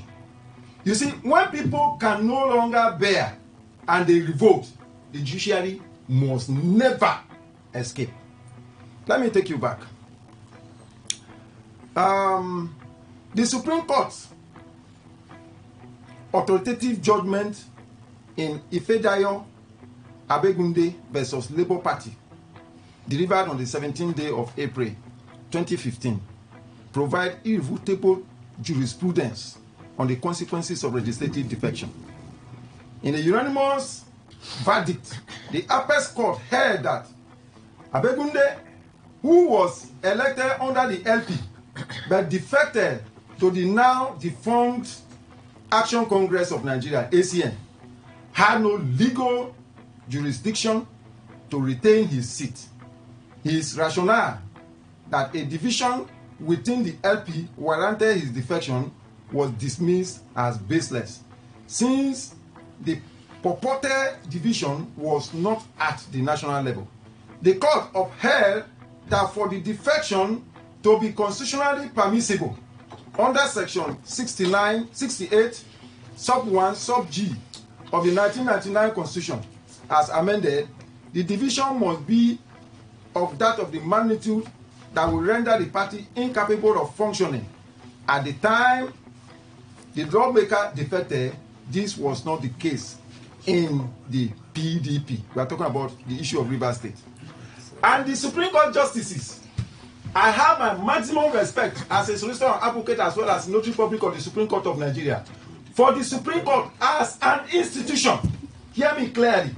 There is a distinction between my family name, Mankitane, and me, Adubabari, on board that family. I can be isolated and brought out. For this crop of justices that did this, and in a way they felt they were being smart, but they are destroying our future. They felt they are being smart because the issue of defection are under the down wrong. That is court, Federal High Court as well as Court of Appeal coming up. And then they came up to say, if you listen, I told you something here that day, I think we are flying on the common attitude, when you concord, that there are levels you develop yourself to. You merely have to listen to people and you know their direction. When you listen to the judgment being read by these people, I would say straight that what was written for them, with maximum respect. You will understand that they were either coached or told what to do. So they did not, they were apanya, shopping. They did not know anything that happened in this state, even to the point that every effort was made to declare state of emergency in this state. I was at Presidential Hotel yesterday and I was just looking at it and I said, wow, this was one of the places that was under threat. They did everything to cause state of emergency in this state. By the wisdom of the governor, he scaled through. Then they came up to say that there is nothing like defection, no outer defection, this, that. It is a matter for which I have indicated, even if you mean burning, for anybody, me as I'm sitting here, okay, I cannot. Okay. As the governor is speaking that is the person in charge of the state. Okay. If the Supreme Court in their wisdom have decided to hand over the treasurer of this state in flagrant violation of constitutional settled law by them, so be it. And I'm watching. The whole world is watching at them. And this judicial hypercity that they are seeking to enforce in Rivers State, I will be alive and I will see the end of it. Okay. Let me go to Mr. Akine. So, yes, I don't want to engage in those debates, so let me just leave it. The FCT minister made certain comments. That's what we're talking about, really. Describing the letters written by the governor to the House of Assembly as rubbish. He says the rift has gone on too deep. I'm imputing now. So, rather than do that, as a guy man, a politician, call them, send them a message. Is that a better way? Well, if you can ignore the invectives in the way Yes or Wike speak, right? Please. I have never commented on any ignore. matter Let's that look at the involves substance Yes or Wike of what and the way he he talks. It's up to the way he talks. His style, his countenance, his temperament is up to him. But I would say, quite in context with the communication between a legislature and an executive. I'm not talking about Rivers House of Assembly and the governor of Rivers State. So that applies. Yes, so that applies anywhere. Now, there are certain aids in both institutions that handle communication between the institutions. There are certain customary or conventional modes of communication between those institutions. It's not everything that sometimes people will ask, where is it expressly couched in the instruments of law? So you can't find in our constitution to say this shall be the mode of communication between the legislature established under Section 4 of the Constitution and the executive under Section 5 of the Constitution. Those sections vest the legislative powers in the legislature and then the executive. So in their workings, they work out modalities to communicating amongst and between the organs of government. So it will be, for me, it will be unheard for any individual to rubbish any particular chosen mode of communication by one to another.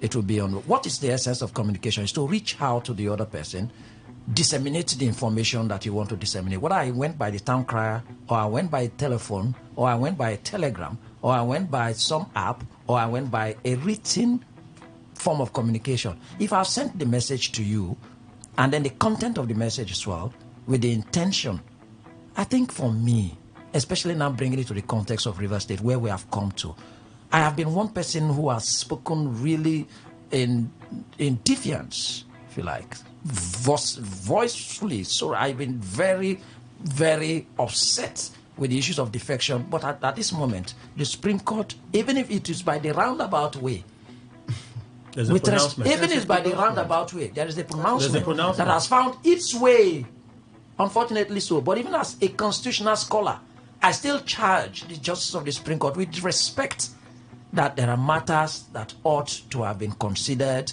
in their merit before the trial court that would have taken time to look at even what the Supreme Court didn't see, that they said it was not before them. If you had allowed the trial court, they would see the evidence that were being adduced. You don't adduce those evidence at the Supreme Court. No. But I don't want to jump into this. No, surely I'm not going there. But how would that have worked? Would the Supreme Court stay their judgment, or say on certain matters we want to wait It does until... happen. Sometimes Supreme Court even returns some appeals back to the trial court. No, the case at the trial court, the Federal High Court, is fresh. In my understanding, it's fresh. These cases have dragged on for almost 2 years. Same the one in the Federal High Court. It's not fresh like it just instituted now.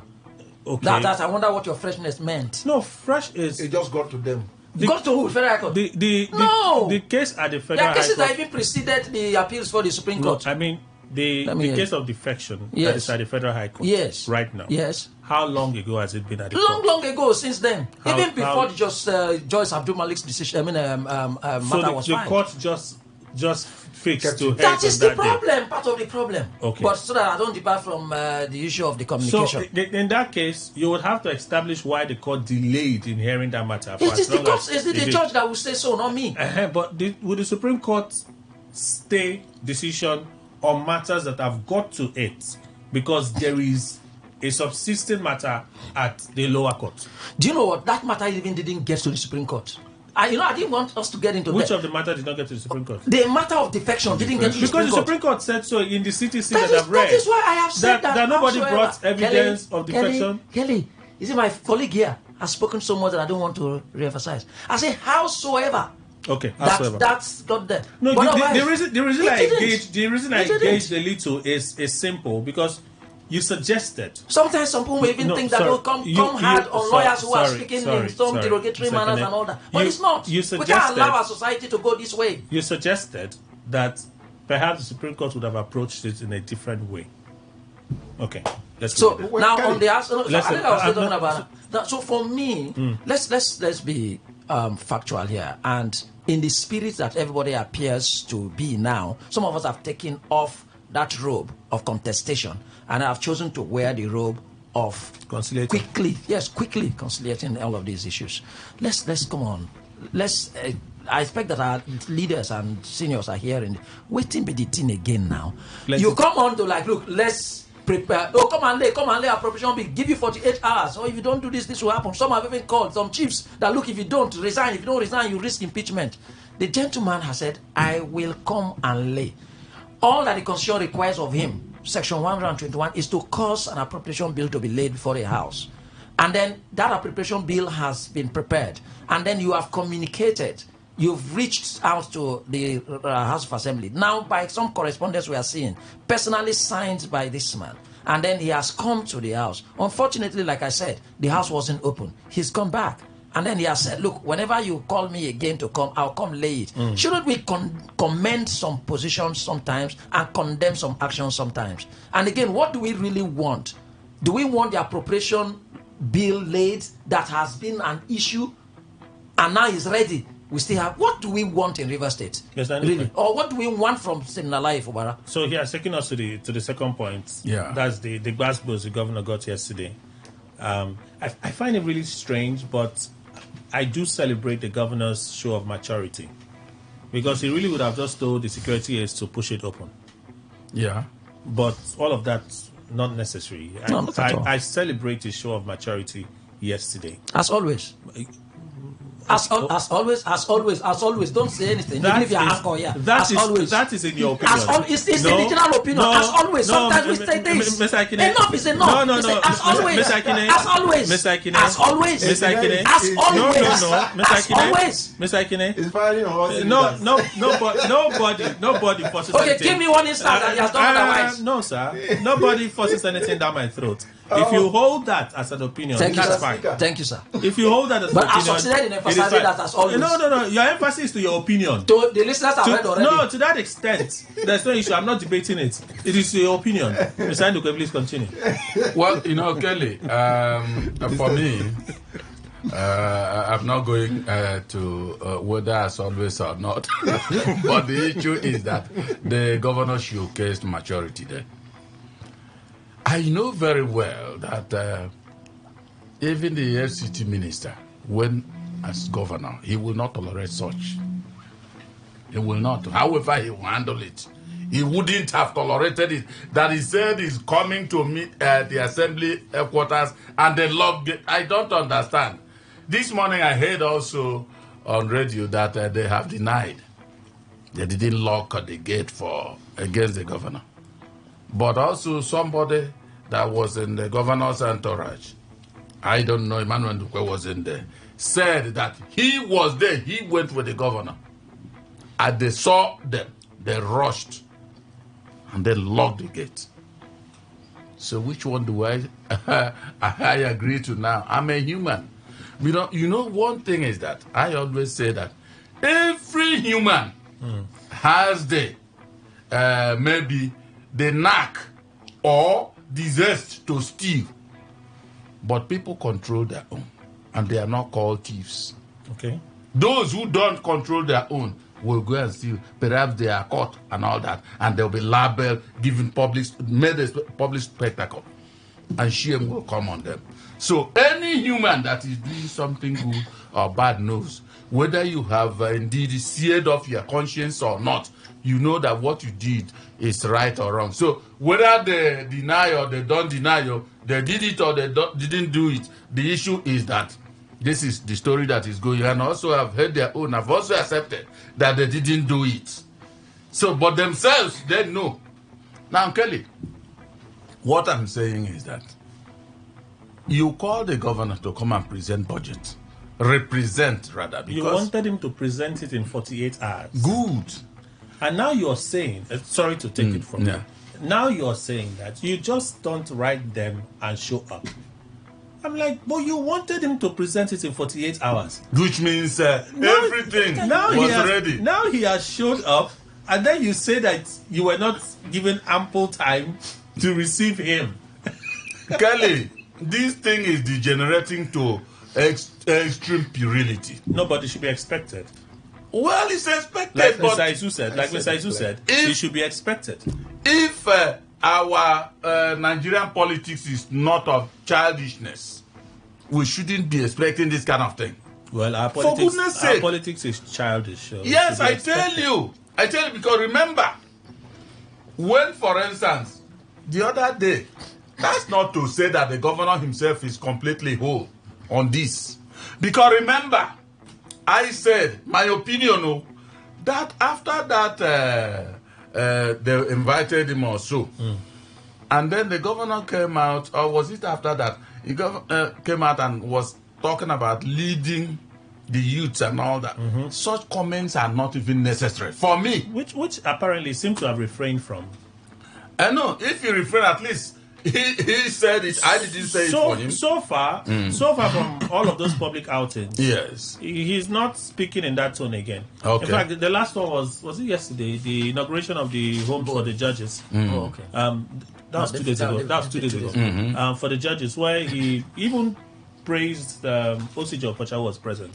At least from he that greeted outing to yesterday, it has been a different. I think even when they did the inauguration of the fighting headquarters, immediately after the Supreme Court judgment. No, after when the, he addressed the state. after the Supreme Court judgment was when he did those fiery statements. That's when that was the one that we said wasn't necessary. Statement. After that one, I know that you would have listened. I think from that fire. It was after that one started toning down. Yeah. He should, though. So that's the way to go. He should, and that. Okay, so you don't remember the one that he said was fire? No, I didn't remember that. Okay, you don't remember that one? No, I didn't. Okay. Thank you for reminding me. That's what I'm also saying, that the assembly men and women should also learn to tone down. You see, people will always tell in local palaces, I no agree, Yes, that's in local palace, whether it's your people or not. So, Kelly, the governor did well. Now, I think he still promised to represent whenever they are ready. Anytime they are ready. Good.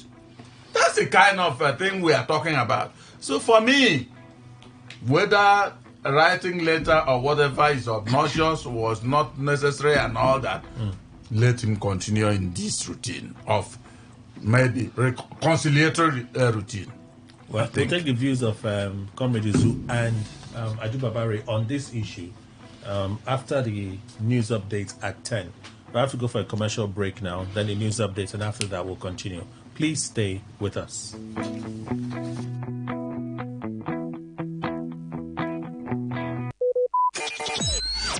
Talk radio. I listen to a lot of talk radio. 95.1 FM.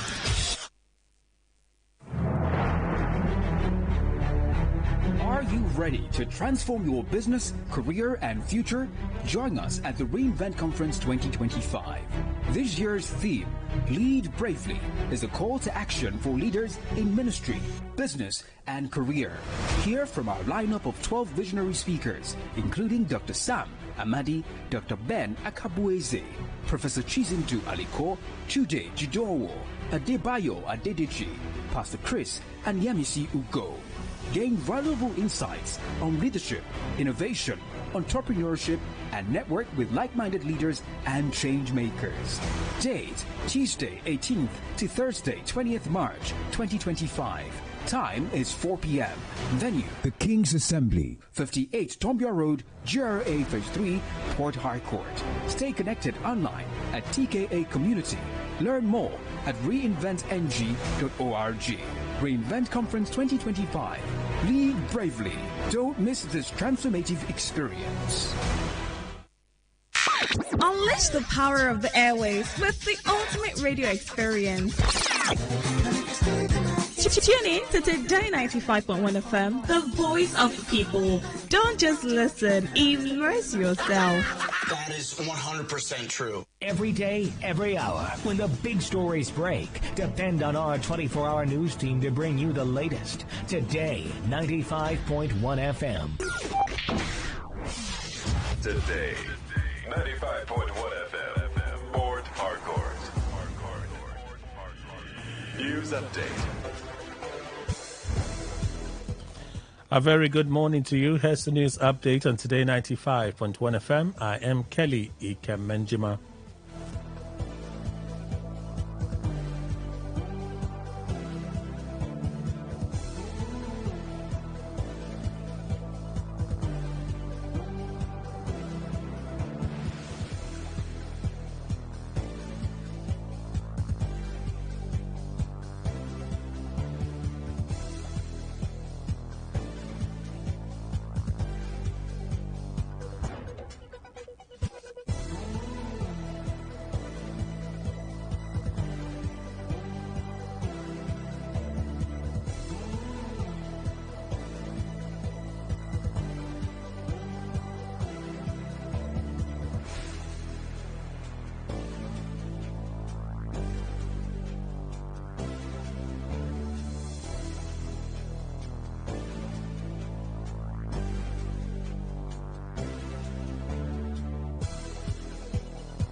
The Minister of State for Defense, Bello Matawalle, says effectively addressing the security challenges in the West African sub-region requires collective efforts from all affected countries. Matawalle said this during the Gala 9 for the 33rd Ordinary Meeting of the ECOWAS Committee of Chiefs of Defense Staff in Abuja. He expressed Nigeria's appreciation to the ECOWAS military chiefs for their dedication to the shared vision of peace, unity and regional development. The minister said that Nigeria remains steadfast in its commitment to the ideals of ECOWAS and the operationalization of regional security. The Inspector General of Police, Kayode Betoku, has ordered the immediate posting of 7 Assistant Inspectors General of Police AIGs to various strategic offices and the posting of 18 Commissioners of Police CPs due for AIG ranks, pending approval from the Police Service Commission PSC to AIG offices nationwide. According to a statement by the Force Public Relations Officer Olumuyiwa Adejobi, the comprehensive redeployment of senior officers is geared at effectively repositioning the force with a view to discharging its duties as expected.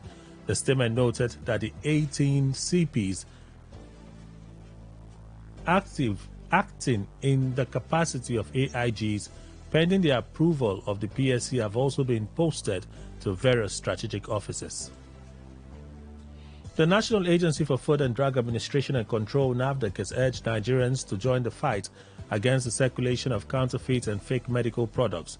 The agency stated this could be achieved through the use of its latest verification app, the Green Book.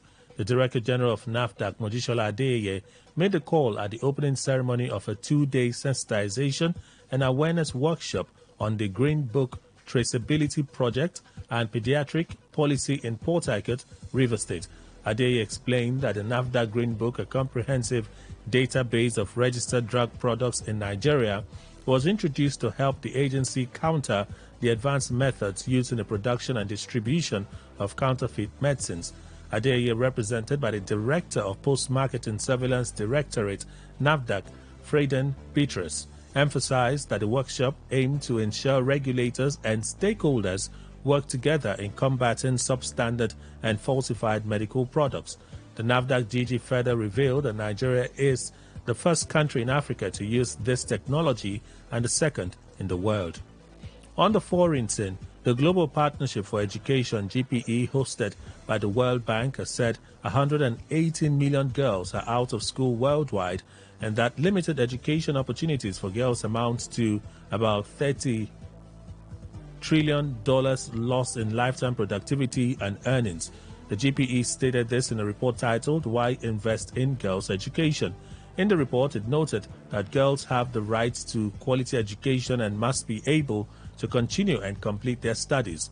Given recipe for improving girls' education, the GPE said it is committed to achieving gender equality through education and making use of Girls' Education Accelerator program. That is the news update on Today 95.1 FM. Good morning. Thank you for your time.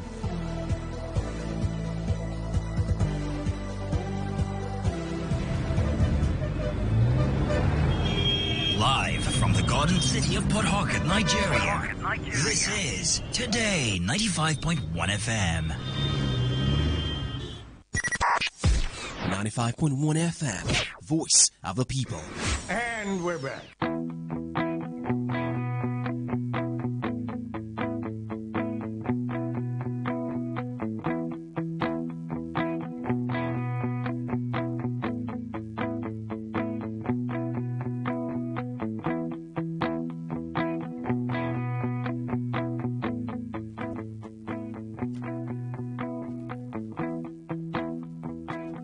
All right, thank you all for staying with us. Let's continue our conversation. Let me go straight to Comrade Izujinia. The governor showed up yesterday. You know what came to my mind? Your people said he should show up. And something in my head said, stop it. And I actually did not say it. Okay? So the House of Assembly said 48 hours. The governor came out to explain. He didn't stay silent. He was here when the news broke, and we talked about it. That was last week, Wednesday. We talked about it here when the news broke. And I was happy about it. The governor said, give me time to receive the CTC. When I see it, I will respond. And it seemed like he's following through to what he said. Because he said by Friday he should get the CTC. Friday we understand the CTC was made available. On review, he invited them for a meeting by Monday. By Monday, he invited them to come to the government house for a meeting.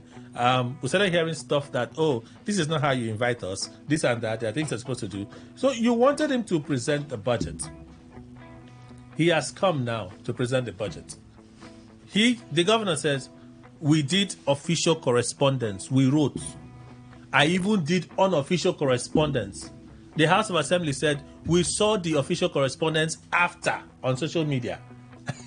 The governor says, they know the truth. We leave them to God. But was yesterday necessary? Or you think it's just part of the anger, the I go do you back syndrome that is going on? Kelly, I said it clearly. If you just oppose what is happening in Rivers State and similarly what is happening or has happened in Lagos State, it gets to tell you that it's just a difference of the political actors involved. While I was giving my position earlier on, for some persons who have not really followed me, would not always understand my view. I am not somebody who is cowed, and when I give my views, I give it to the best of my knowledge on a neutral note.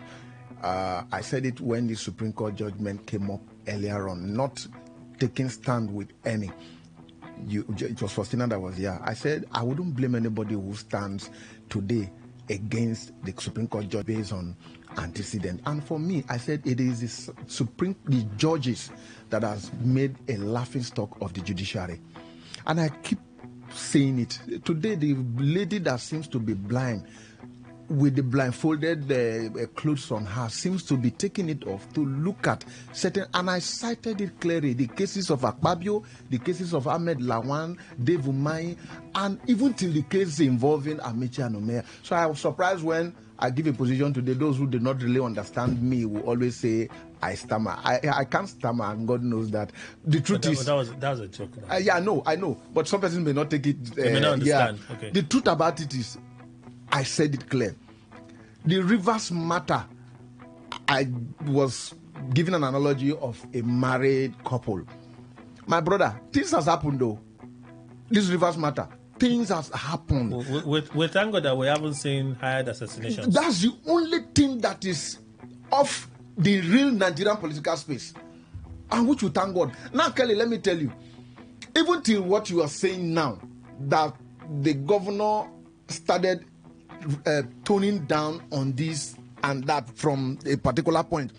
If you realize, a lot of persons who are on the other side will always be telling you today too, even from the beginning, that if the governor seems to be on the path of peace and you say you want to wait for the CTC, why don't you wait for the CTC before you dissolve the council?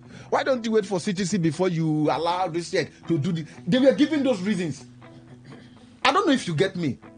When the assembly also sent that message to the governor and all those, I receive, I no receive, I send, I no send, I knew. That's why I used that local palace. Sorry, and the people don't they follow Abia State people from Oga Man in the side. Say. No, it's actually original from you. No. You don't know your history very well. No, it's not a lie. Really? From last week, I started joining him, and he said, "My people will pay." It's unique to your people, not him. Today, now, because of what I said last week, he now said local palace. That's what I'm telling you now. It is out of anger. You understand? First to do, they say when children they play, they will say first to do, then they play. Second to do. I knew that when the Supreme Court judgment came out, based on what has happened before that judgment, I see we are human beings.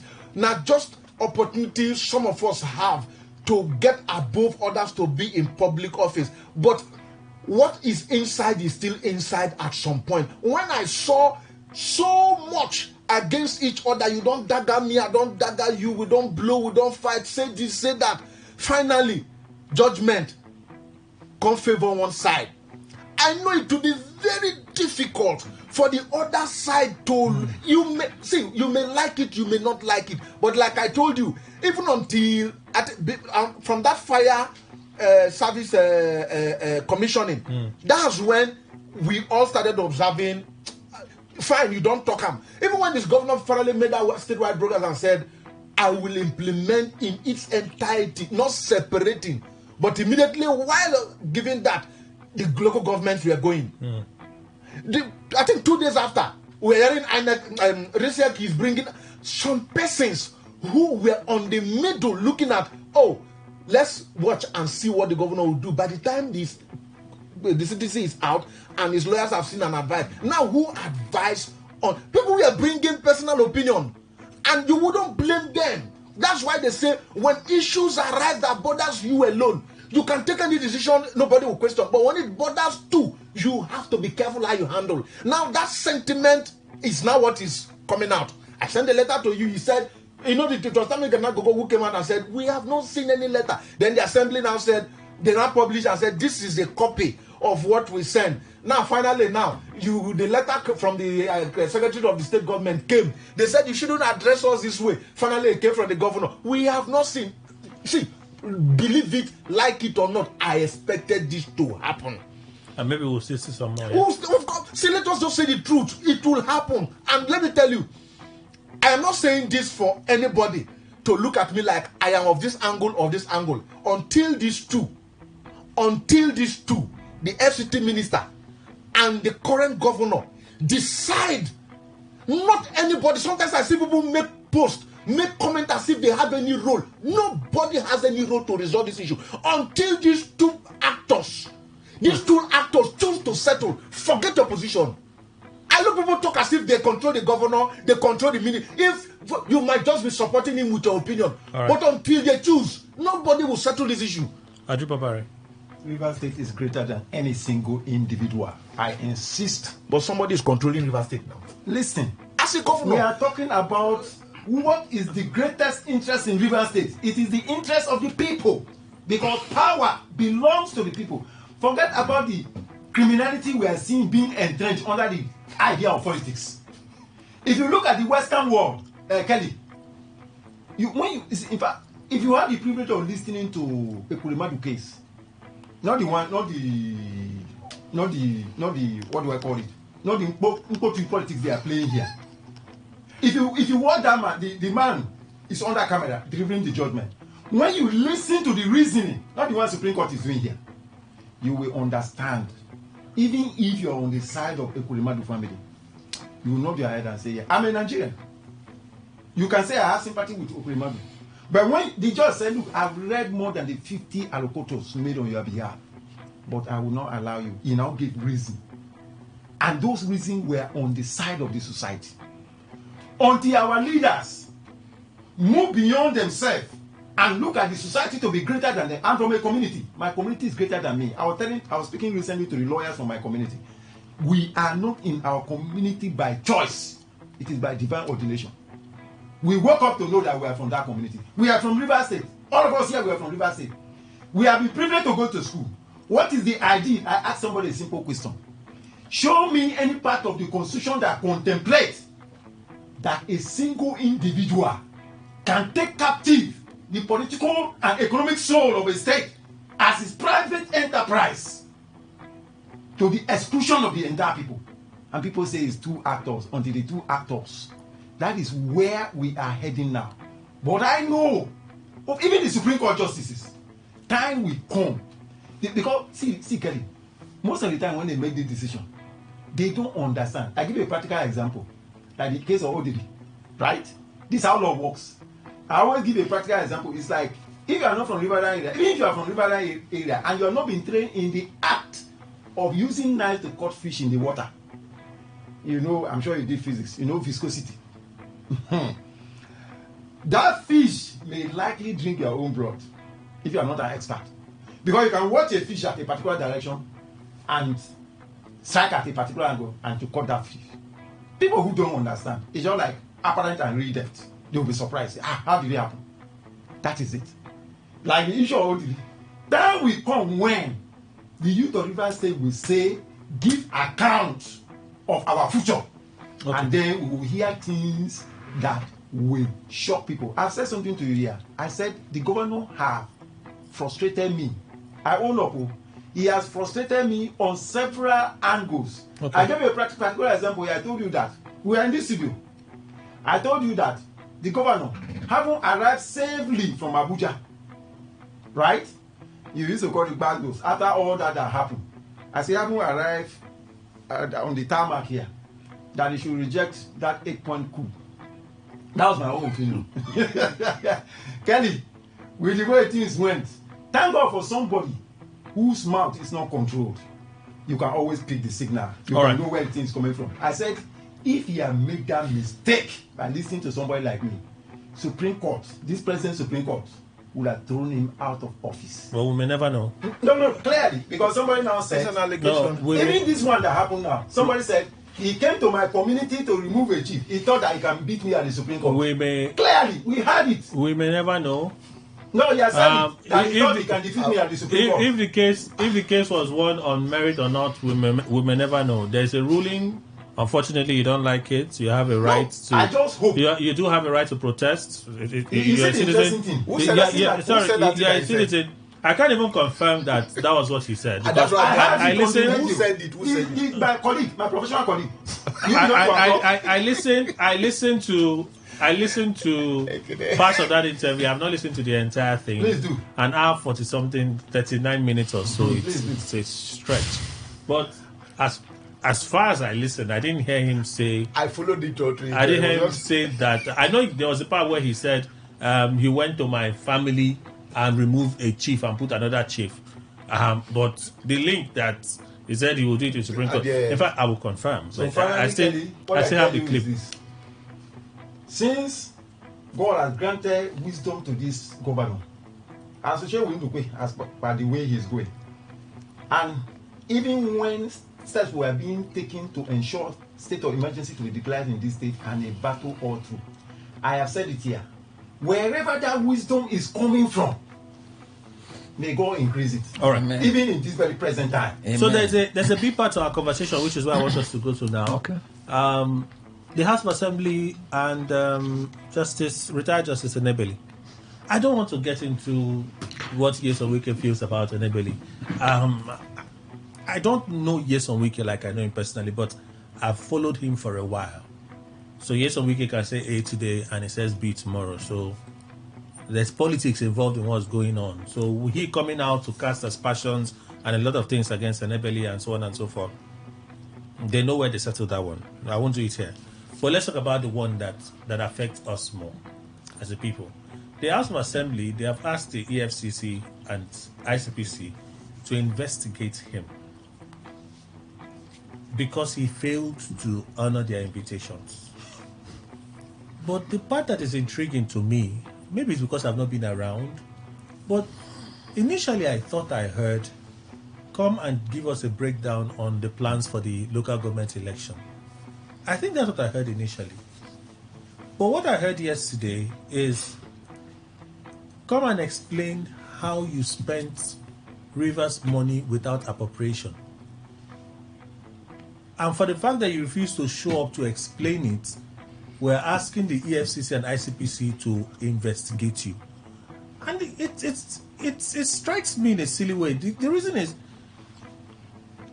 would he be the one to explain the monies that he got and how he got it and whether the money is appropriated for or not? Let me begin with you on this one. Very good. Oh, I say sometimes I also struggle to be able to put myself together in terms of my thoughts and imagine whether I'm actually going to make sense. Because some of these things were called upon to analyze are falling outside of legal contexts or legal realities. Some are falling outside of customary legislative realities as well. So, and I imagine whether we have a special river state scenarios to be able to analyze. I hope I'm not confusing the listeners. That's because I've had opportunity, several invitations like this, and then x-ray the Constitution as much as I can, and I understand. And there are extant provisions, meaning that it's not about me writing. If you pick up the Constitution for the Republic of Nigeria today, you would see those things that I would speak about. Then legislatures are not just in Rivers State, it's across the country, across the world. So when again you look at those practices, customary, standing, if like anyone, they now see the special ways that it goes. Okay, having said that, I agree that the functions of the legislature begin with Section 4 of the Constitution. Please, listeners, go buy one, go market, bookshop, go that post office near High Court complex. Just say you need a copy of the Constitution. Since now that everything we discuss about Constitution, and sometimes some of you even say, it's Constitution, it's not Constitution. Or some don't even refer to law, but you just look at what somebody said and you agree or disagree. Now, if you pick it up, you see that the primary function of the legislature is to make laws. And I have said that in making laws, it means that you can enact new legislation, you can amend existing legislation, you can repeal completely extinct and existing legislation, you can consolidate a number of legislations that appear now over time seem to be addressing a common issue. So put all of them together and make them one law, meaning that the respective laws would have gone extinct by repealing them. Then they have a fundamental additional function, which is public fund, control of public fund. And then again, the Constitution is clear as to how to do that. It is not that the legislature comes to spend money for the state and all of that. We practice a presidential system of government where it does appear, yes, you say elementary government, separation of powers, 3 organs. The president is the chief executive of the Federal Republic of Nigeria. The governor of a state is the chief executive of a state. So the functions of the legislature, apart from those of making law, right? When I talk about the control, what are they to do? Section 121 expects of them to receive an appropriation law, a bill, and then they will now consider it and pass it into law. It is not their function to make a budget. Let me use budget now for them to understand. It is not the function of the legislature to make a budget. In fact, sometimes there's been argument whether they even have the power to be able to add and remove. There's been argument whether they have the power, because if you're adding and removing, are you making? So that's one. Let us say, okay, they can review, and then but at the end of the day, in their view that this is what we pass, the executive will assent to it. Another aspect of that control, I'm talking about the control, the constitutional function of the legislature to controlling public fund. Another will be to oversight agencies, ministries, and departments of government. The reason is because the appropriations they make, monies are distributed to these agencies of government to carry out functions of government. So the purpose is also there. And let me tell you what the purpose is there. The purpose is this. The reason they are to oversight is not even like they have become the controllers of those agencies of government. I'm laying the foundation to get to the commission, the electoral commission. It is to see whether the monies they appropriated are even sufficient for doing that work.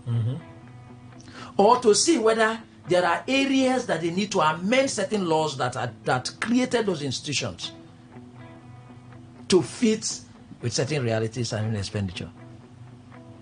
Now, to make that become like a war between an organ or an aspect or an agency of the executive and then the legislature is alien to the intentions of the drafters of our Constitution. It's some sort of, if you like what we said here, I don't know whether it is like childish.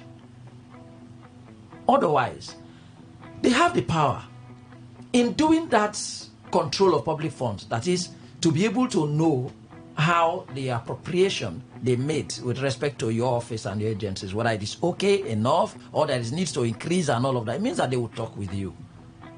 So it is legitimate. That would be at the time when you're defending, when the appropriation law is being enacted. It could be at that time, it could be at some other time.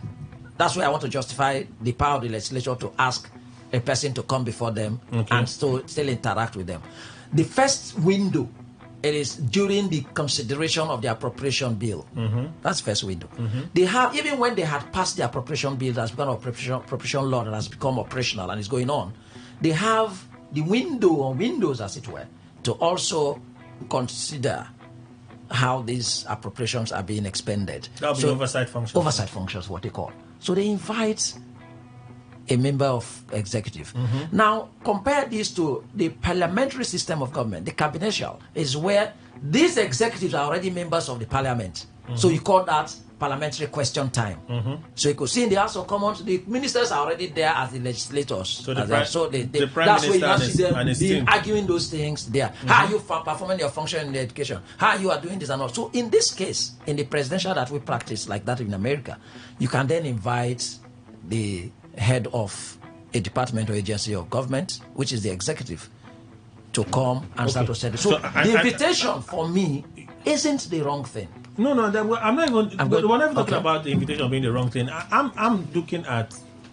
It's already established. Yes. That there's an issue with our budget. I was actually going to go there. Right. Yeah. It's been established. Yes. When the House of Assembly, they're now saying that the refusal of Enebeli, retired justice, to show up has compelled them to invite the ICPC and EFCC to investigate him on how he has spent money without appropriation. I'm thinking, is that supposed to be the right channel, being that the same appropriation bill is in contention? Yeah, so I maybe I'm drawing too long a foundation. I don't think that was appropriate. And that is why the Honorable Justice Adolfo Osenebili had taken the matter to the court for interpretation. Now, what's this? Like you said, let us even assume that the appropriation law wasn't even in context at all. There was no argument about it. Who then was the person to question about the appropriation law of the state? That should be the governor, yeah? Especially even when there's a contestation. That's it, to make it worse. That you're challenging. Was it the chairman of the commission that was to lay appropriation bill? Was it the one that laid, and instead of laying before the appropriate House of Assembly, laid before another House of Assembly? In the words was it the speaker? Let me reduce it to so that those who are speaking understand. Some will say, hey, he's right, especially in the context of politics. Let me ask simply, would they one day call River State civil servants who have received salaries to come and explain, drawn from that appropriation bill, to come and explain why they received their monies and why their salaries were paid to them, and how they spent it from the budget that was not appropriate? Because people should understand that the budget contained recurrent expenditure, which includes overhead, salaries, and all of those. So let's understand how some of them. Then finally, about ICPC and EFCC, these institutions are established for purposes. For public officers, the Independent Corrupt Practices and Other Related Offences Commission Act established the commission itself, that is the ICPC. You are inviting ICPC as to what? Is there an allegation, is there a petition to the ICPC on allegation of commission of corruption by the public officer? EFCC for financial crimes, the same act that established it. Is there a petition before the EFCC, or the House of Assembly is petitioning the EFCC to say this man has committed financial crime? I need to move on to someone else. Comrade Izu. Because of the local government elections. That's all. Okay, that's a summary. Go to Congress, that's the summary. The truth be told, sometimes we've already known the faces to why certain things happen. I quickly said it. Even the local knowledge can be drawn into issues like this, which I earlier brought up concerning Ogai Mass people that Ngene people are also now trying to drive in. You like Ogai Mass people, though?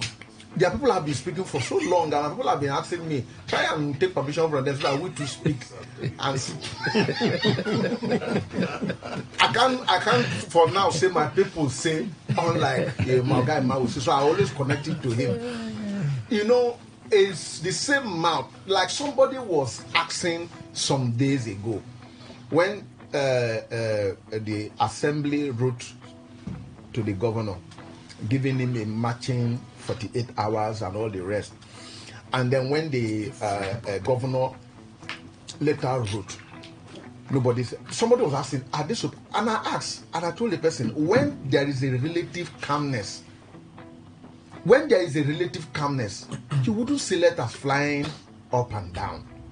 But they're constantly talking. So see, there are ways to understand it. It's just like what is happening currently. I will connect it in Lagos State. Did you see any letter flying anywhere? You didn't see any letter, despite the reef There was no letter. But that of River State is everywhere. It is now people, a lot of persons are beginning to now know the channels at which things should be done. But before now, governance has been taking place. Do you see these things? So, Comrade Izu, I understand what you're saying. You're saying that it's because of it's expected. No, but some whatever things, that is not in line should be challenged. But I know some things like this will be expected. Some things appear too obvious. Yes. Like when I heard it yesterday, and I watched plenary, I'm like, wait, I don't understand. I thought you wanted this man to come and explain preparations for the elections and all of those things. But hearing that, no, come and explain how you spent Rivers money to conduct failed election without appropriation. I'm like, but the appropriation matter is a matter that is in contention. That's a matter that the governor is supposed to. It is part of the reasons why the Supreme Court said withhold his funds. You've gone to court. You have victory in that regard. The governor is trying to comply, and you are pursuing a commission head about the same thing. It's confusing. My dear, at a point, I will not be here to say it, but I know, just like what my brother Ekene has said clearly, I am very much certain that the same mouth that says you're ugly, when there is a relative peace, that same mouth to tell you, that you're beautiful, that same mouth to tell you you're ugly. I remember vividly that even when, I think it was Mahmoud, he was invited by the National Assembly to defend his budget towards the last and some other grey areas. But as to money being spent,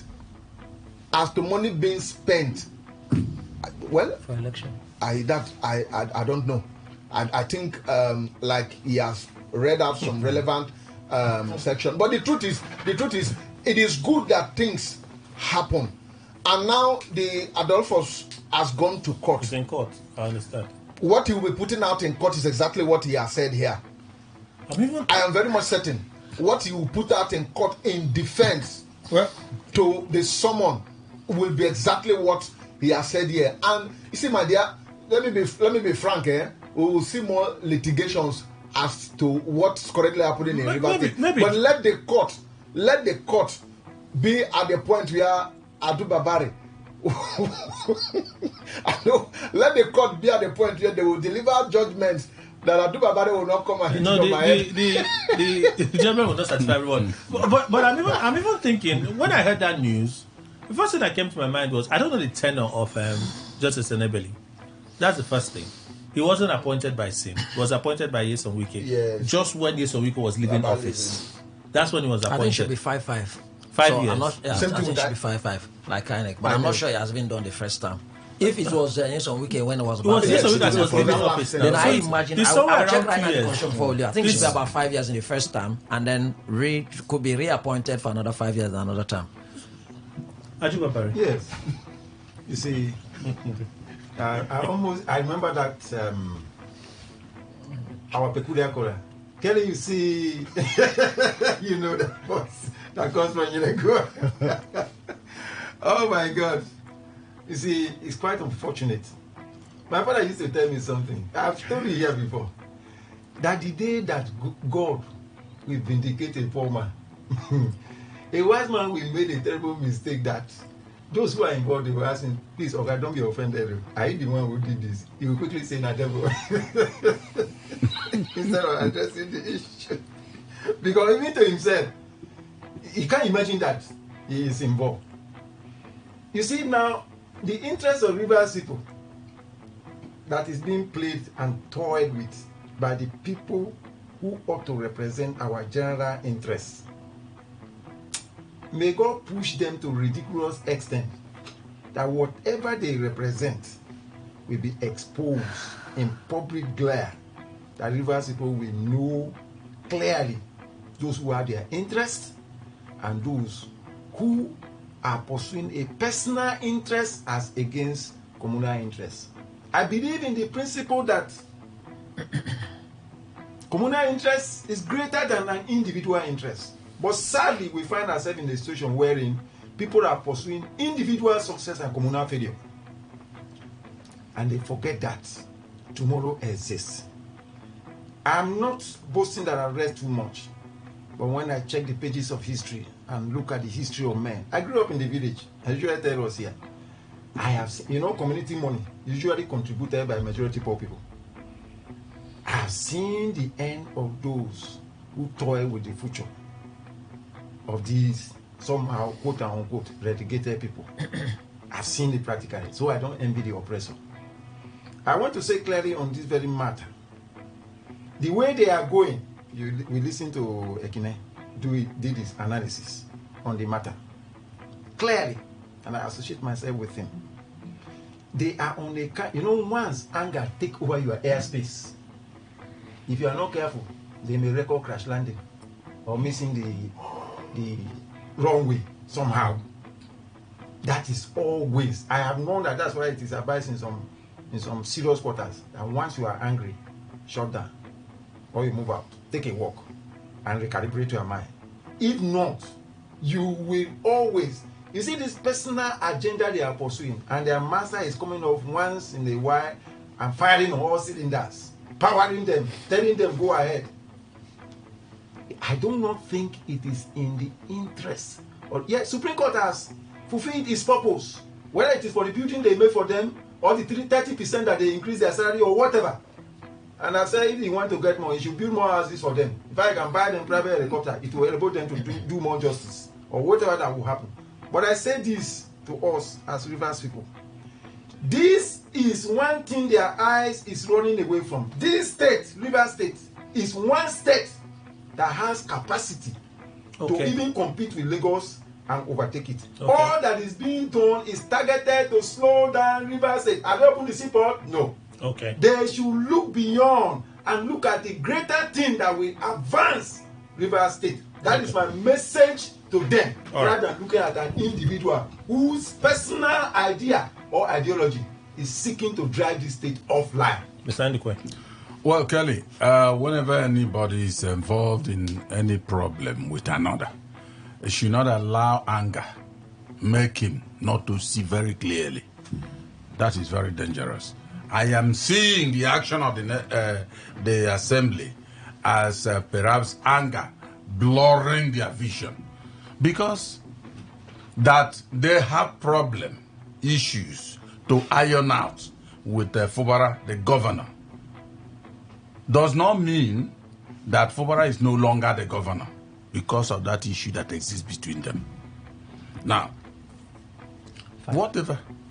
5 years, yeah? Whatever. So if he has done about 2 years, if he has done about 2 years, 2023, 24, 25, that's about 2 years. What? No, they have a right. Mr. Nduka, I'm sorry. No, go on. They have a right, like you said, to invite him. Right? They have a right to invite him, to want to get clarity on perhaps the election preparation and all of those things. I assume they do have that right. But it is what they are saying now that has thrown me off balance. You see, Kelly. I'm sorry again, too. The other aspect by what I just checked quickly so that we inform our listeners is the aspect of independence. And that's very emphatic under the Constitution of the Federal Republic of Nigeria in respect to their finance and their operations, their functions.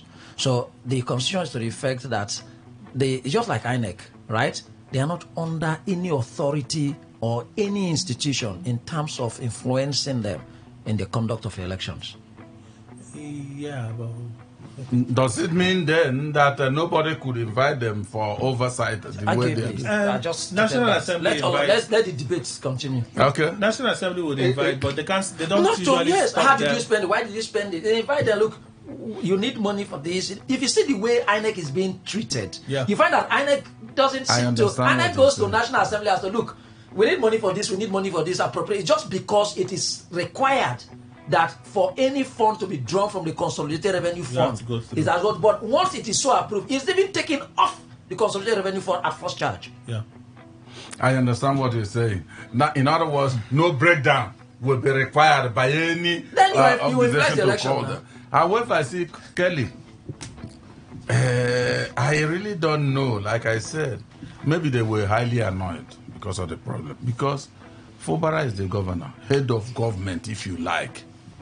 Now, Enebeli is a sectional head, taking instruction from Fubara. If Fubara had detailed Enebeli, please, Justice, we are going to do this and that about 2004 election or so, October 5th. 2024. 2024. Now, what is required, this and that, and then they put their heads together and then arrive. It is Fubara's signature that will release the funds, not Enebeli's signature. And with this new angle, Henry has found out. Perhaps he should have eluded me because I'm not a lawyer, I'm not looking at such. Now, what is the essence of calling Enebeli? That he spent Rivers money when there was no appropriation. Whether there was appropriation or not, the governor detailed him to do this and he did it. That's where his own ends. I think he has gone the right place. So, their quarrel should be with the governor. Of course! That's what I have said. They should focus on Fubara, who will also eventually defend himself. Enebeli has gone where is the highest you can go to defend yourself. Let them pursue him to that level. So we've been very modest in our conversation. What do we really think is happening here? What do we really think is... What I think is... What is behind the curtains? What is still happening is power. Power that is even applied outside of constitutional purview or even legal. And struggle for control of resources. I think it is now that it's getting clearer to me that what I've always refused to accept, because I've not seen concrete, real, weighty, verifiable evidence.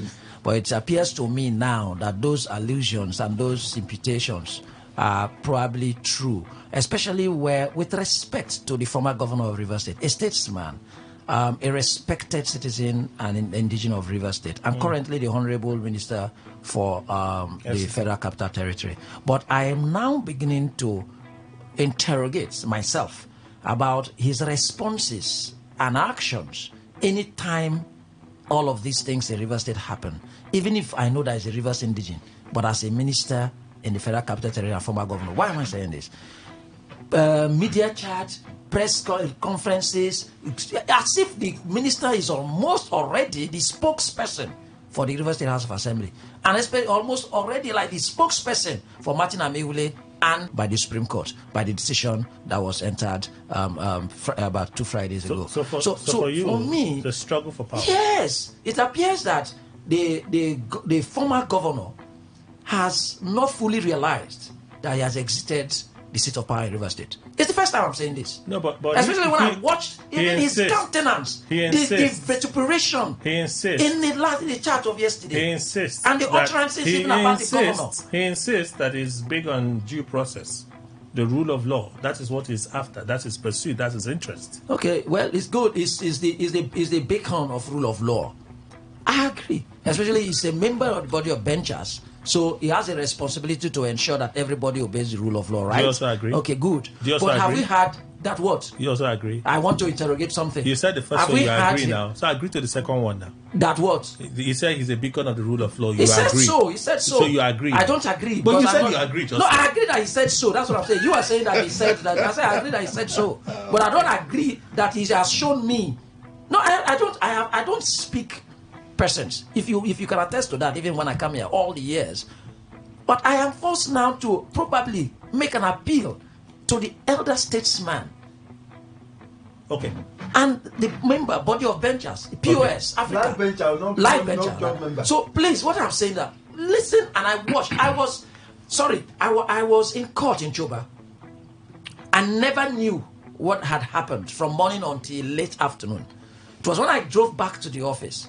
And then I was like, someone was like, did you have your watch? I wondered, there were media calls there, TV, national TV's calls were, I wondered. And then when I had the opportunity to watch the media chat on social media, and I think everybody would have even seen the charge, the worry, well, that's how all of those. No, calm down.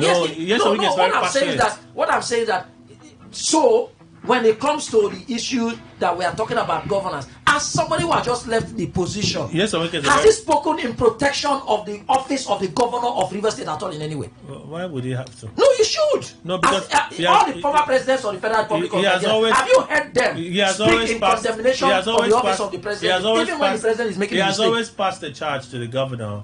Take charge of your government. That the governor's correspondent was rubbish. The governor. That the governor has the penchant of disobeying court orders. Mr. Ndukwe. And this is the position that you held in as a professor emeritus. Mr. Ndukwe. Kelly. You see, the situation in Rivers State is becoming worrisome, highly. I must tell you the truth. What I'm baffled at, especially, is what is behind the conflict. You remember, I always said, now looking for my people, and they have come now. You see, my people said that if you see a small bird on the road dancing, something as big as, let's say, tipper or humans are coming, that bird didn't leave the road. Even as they are seeing you, something that is giving him that power, that mind, is in the bush. Now I'm asking, when the assembly is saying this and that, dragging and governor dragging and all that, is this conflict between Governor Fubara and the assembly members, or between Governor Fubara and the FCT minister? You know why I'm asking this question, especially the one that happened yesterday? Because just after the whole thing, I don't know whether the FCT minister was already waiting. It was on the chat already. Good. Okay, he was on the chat already. The chat was good. That's good. That's good. What I'm saying is that now he joined this Rivers affair into his chat. It's always there. Rivers affair is always in his chat. Kelly, please allow me. My job is to try and be factual. No. I am not. Rivers Affairs is always in his chat. No. I'm not saying it's not from Rivers, and so shouldn't have Rivers Affairs always apparently on the side of the assembly led by Martin. It's not about what side. It's not about what side. Jason Wike has not called a media pally before, and they did not talk to him about Rivers matters. No. That's not what I'm saying. Kelly, understand me. Maybe if you didn't understand, just listen again. See, he was on that chat already. Yeah. And what happened at the assembly happened between Fubara and themselves. Mm-hmm. Now, what I'm saying, he wove it in.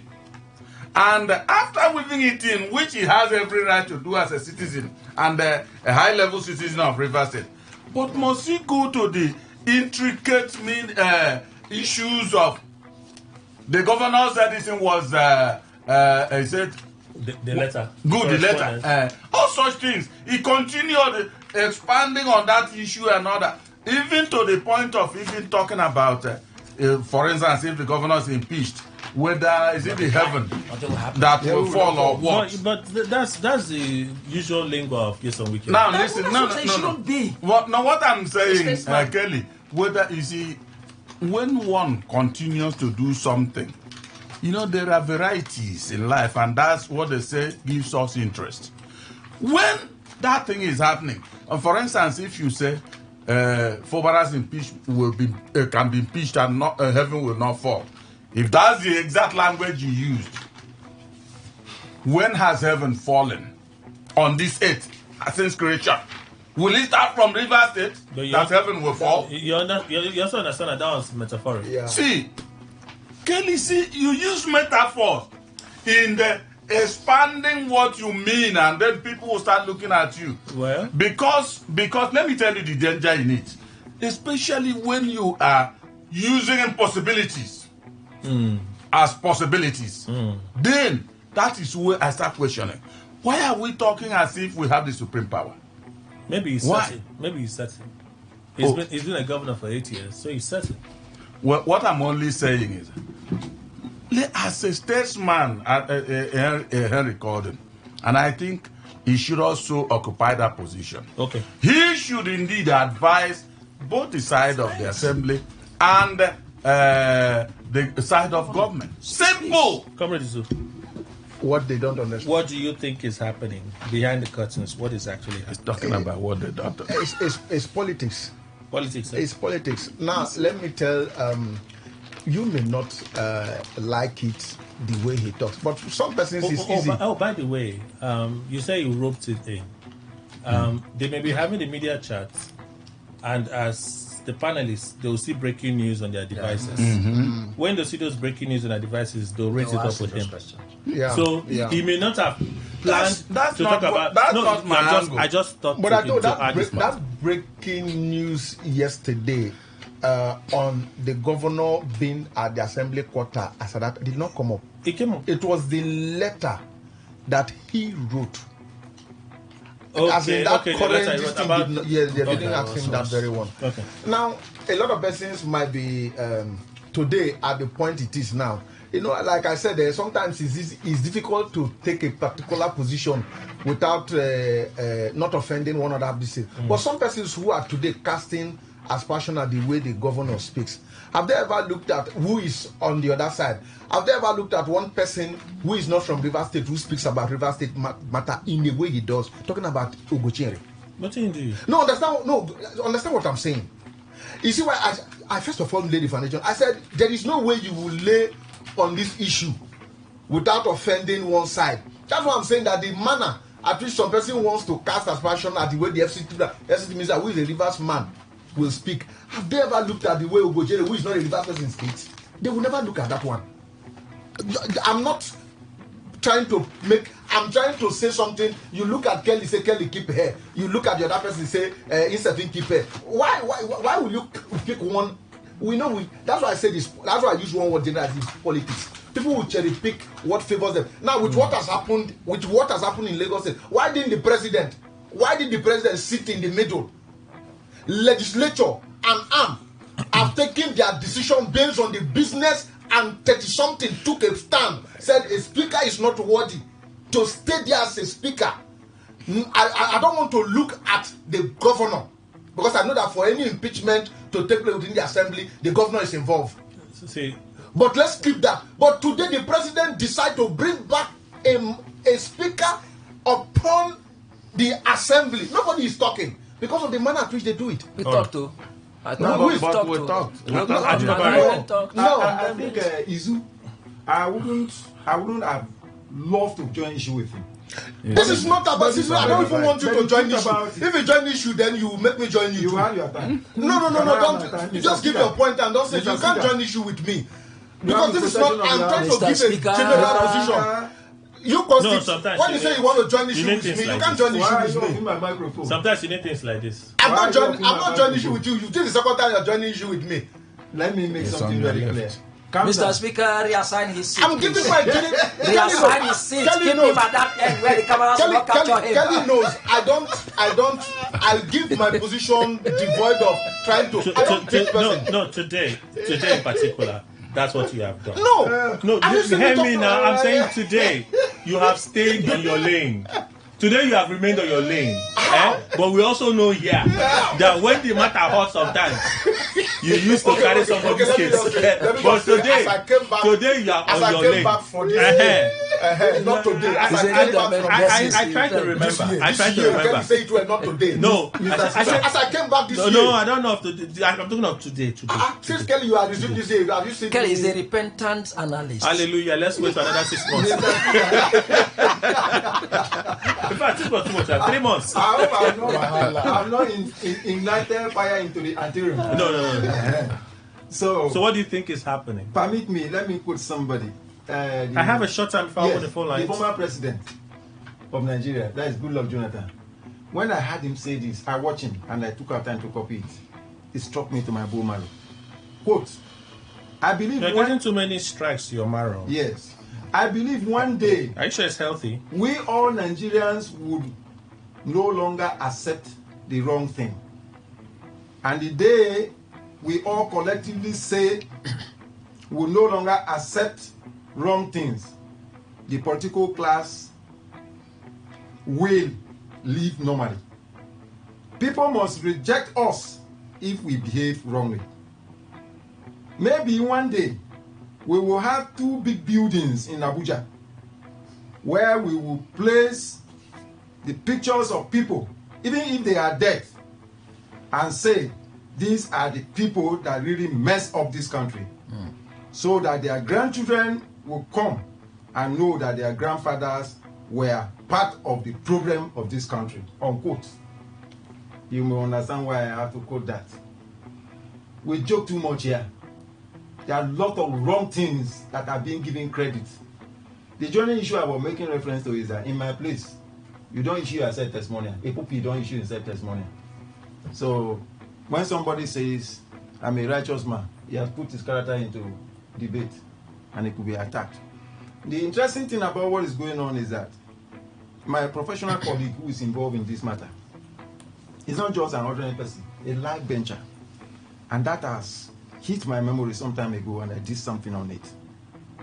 I want to say something. You see, no matter how educated we are, there are levels of exposure. Some time ago I wrote an article and some people say I'm attacking Rivers people. I say most of us are victims of local circulation. Because when you get into combative interaction with forces outside your environment, it will shape your thinking and you know that you are behind. Like this Rivers issue I keep mentioning, the greater interest of Rivers people. What will make Rivers State greater than Lagos? Look at the rubbish that happened in Lagos. What played out there was the president. And what the president is telling the governor, obey Supreme Court, which I prefer to call this judgment City, say obey Supreme Court. Now, mind you, in Omotosho's court, was it not a point agenda that made Governor Fubara to withdraw his position? This same Supreme Court would have come up to say that, how could you take advantage of this fellow? That he withdrew his part, so your part must collapse. This Supreme Court would have said so. Mr. Ajibabare. I can read their mind. Mr. Ajibabare. Yes. I have intentionally refused to engage you on your postulations about the Supreme Court and the judgment. I am intentional about it. Doesn't mean I can't do it. And I think you know that I can do it. But you have continued to insist on it. It's not possible. See, while you hold, excuse me, sir. Yes. While you hold a right, don't make it absolute on everybody. I'm not forcing it. Sir, we've talked about several issues. I've thrown questions at you. You didn't respond to them. You stayed on one issue. Do you care to comment about this? Or I can just open the phone lines and take reactions and close the show. Because we cannot go on and on about the same issue. You're not satisfied with the Supreme Court judgment. I can sit here and we'll analyze it and we'll sit down, we'll talk about it for a while. It's ABC. So just because you don't like something don't mean that it is hell. I don't think that's the way we can have conversations. Just put the question to him. I believe he's willing to answer now. I said, what do you think is happening? What do you think is happening? We've talked behind about the curtain. Behind the curtains, what do you think is happening? What is happening clearly, which you should know, is pursuit of a personal interest to distract this next election that they are announcing and to frustrate and bring Rivers State to a particular point where it will be crippled. Oh, this one is so straightforward and so clear. Is that what you want to hear? No ambiguity. Go. But it's Supreme Court.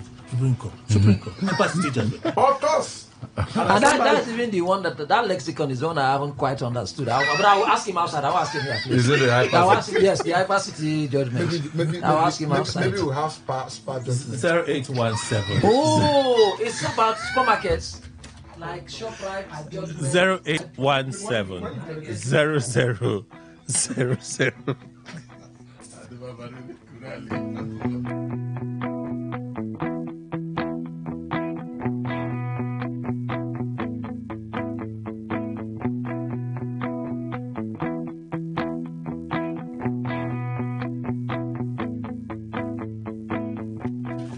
0817-0000951 0810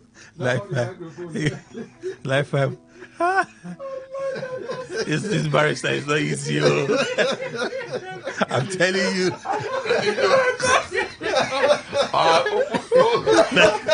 Like the first one I said just leave.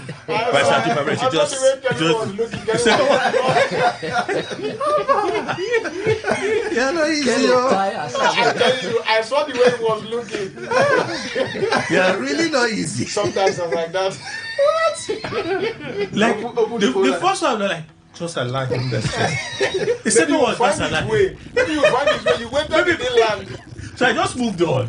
I just left him and moved on. Oh my God. 0817-000-951, 0810-951-951. 60 seconds. Today 95.1, good morning. Good morning, Kelly. Welcome, Frank. Please go on. Yeah, welcome back. Thank you. Yeah.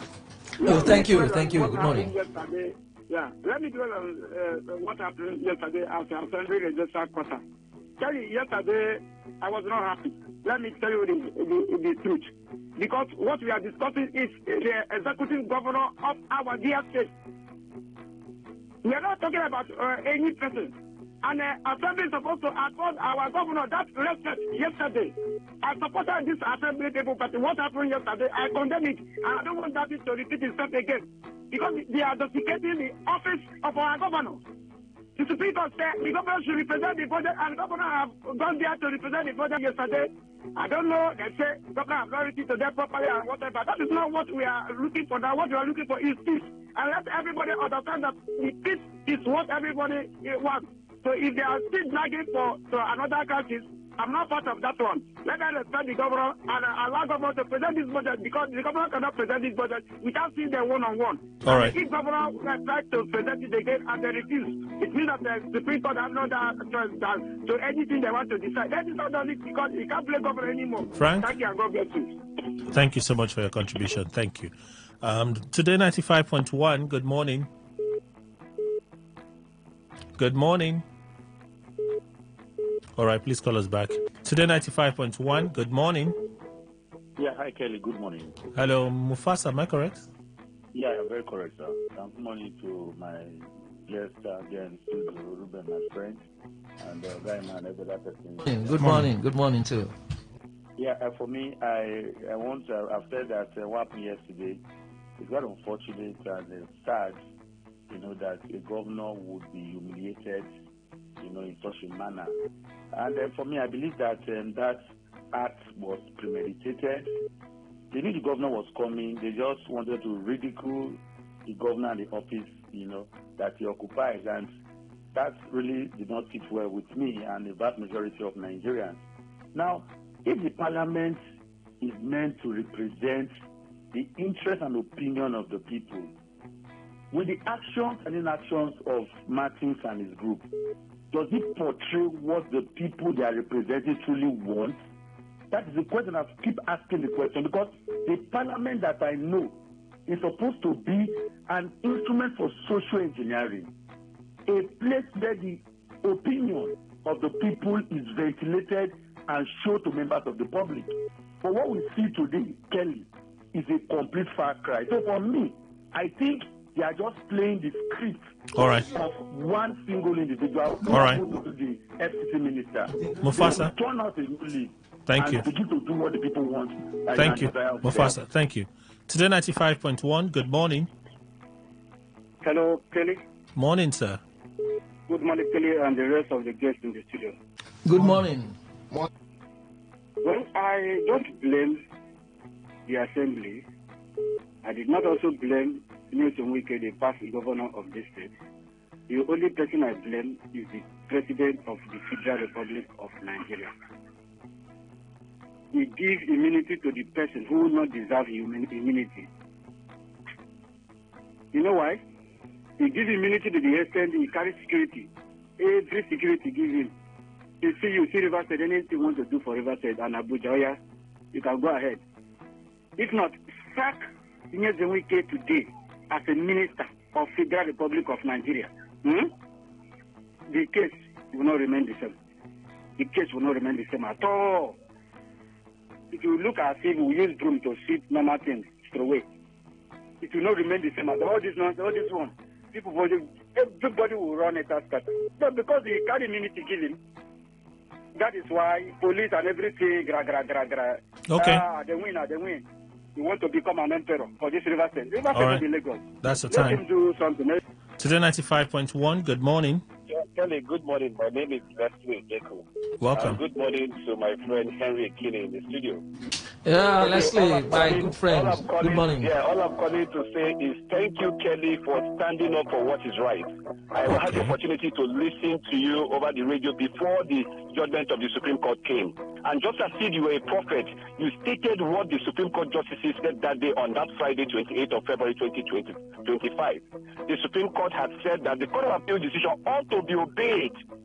Ought to be obeyed before you start waiting for the decision of the Supreme Court. And you said it on your show. And that is where you stand. And that was exactly what the Supreme Court justices said the day the judgment was given. Now, coming to the issue that is at stake. Yesterday, you wrote a letter on the 11th to the Assembly, allegedly to the Assembly, that you were coming on the next day, 12th of March, to present a budget. The letter wasn't stamped received, the proper channel wasn't followed, and you just came the next day on your own without even setting an advance thing that is usual and conventional when the governor wants to visit any particular place. The advance thing comes, the protocol thing comes, and make sure that the place is ready to receive the governor. And you just came there. You came down from your car, you took pictures and started addressing the press. Okay, thank you. And your car went back to the commissioning at Bori. Who are we fooling? Who are we fooling? Thank you, sir, for your contribution. Today 95.1, good morning. Good morning, Kelly. Welcome, Obed. Yes, Kelly. I think what happened yesterday is unfortunate. I tell you, because I have only I witnessed it. I can tell you the truth. People were inside. They deliberately refused to attend to the governor. Because some of the boys, they were saying, let's see how he's going to enter here. You understand? So it doesn't make sense. What I'm going to tell this assembly, in as much as you believe that you have a certain right or pledge your loyalty, not to the people that elected you, but to somebody who you feel that is your benefactor, we the masses reserve the right of recall. That is my message to them. I stop here, Kelly. Thank you. Obed, thank you so much for your contribution. So I'll take two more calls and just read a few messages before we close. The minutes that we have, two more calls. I'm on X right now, so I'll take some of the contributions there. Today 95.1, good morning. Yes, Kelly, good morning. Morning, sir. Thank you. I thank all the panelists here for their contribution. Well, let me tell Martin Samewule and the FCT minister that the people of Rivers State, we are 100% behind our governor. You cannot do our governor anything. Your actions, I can hear you how you were insulting our governor when you were sitting governor. Nobody in this state will dare address you in that manner. You went ahead on air, abusing our governor, talking anyhow you like, because Tinubu has given you powers. Don't worry, one day, those powers will extinguish from you.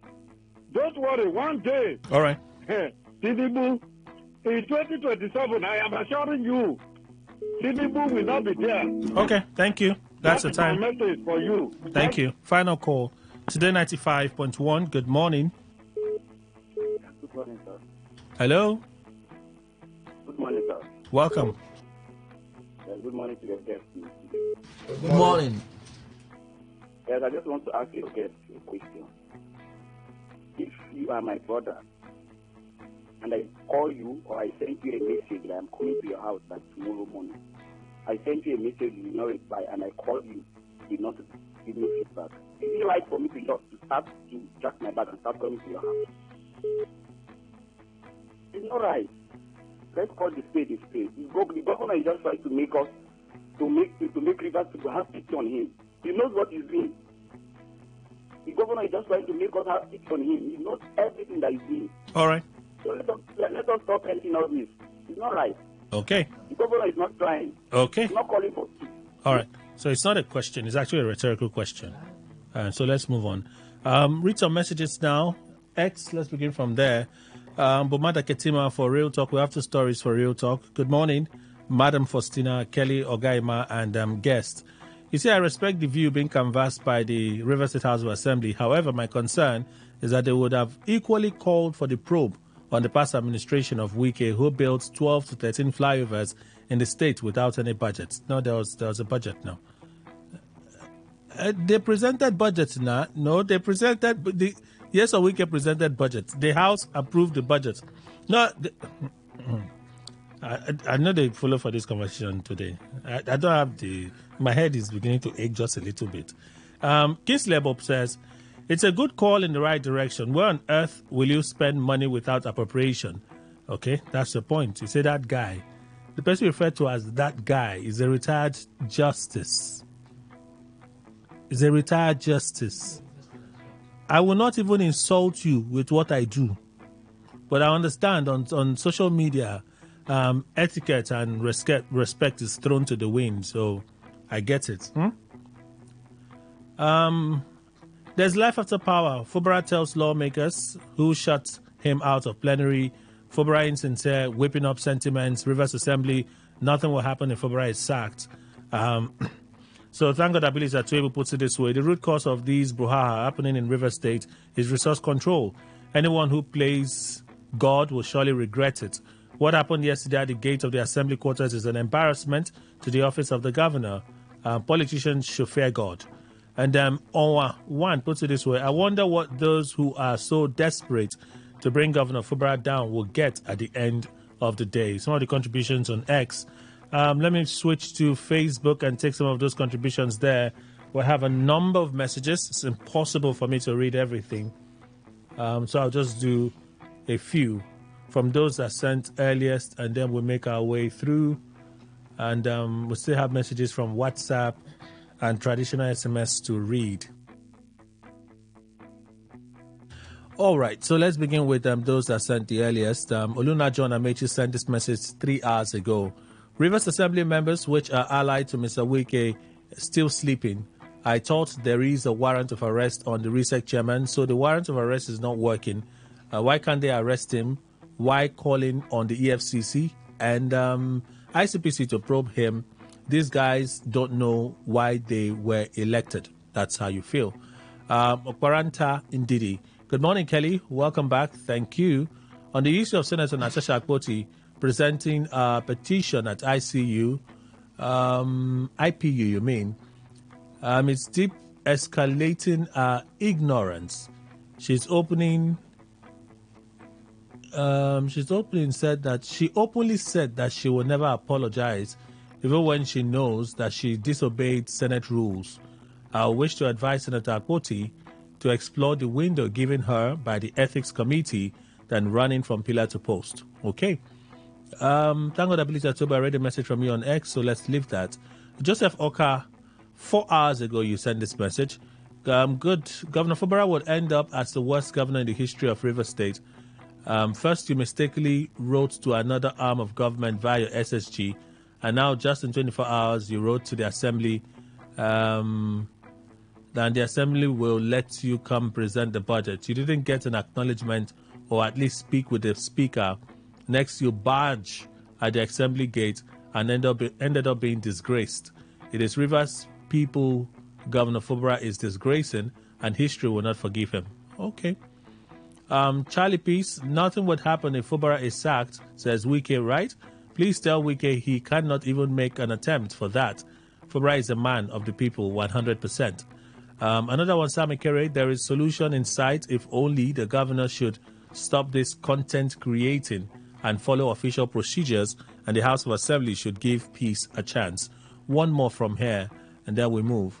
Chidadi Matthias, good morning to the FM. My name is Priceless, texting from Port Harcourt. Tinubu should call Wike to order before it's too late, because when the war starts, even Tinubu, will be blamed for not acting as a leader. I have to leave here now. Those are some of the contributions from our Facebook channel on Real Talk. All right, General Post Oluwo John puts it this way. Good morning, panelists. Boale reminds me of a true Nigerian politician who suddenly changes like a chameleon at any time, especially when on a sharing table. We're watching the day Peter Obi will join the APC. Muchi Oibade puts it this way. Nothing will happen if Fubara is sacked. Wike, yes, true talk. My advice to our governor, please don't allow some politicians to advise you to do something before it is too late. Don't know what that means. Wachuku Kennedy.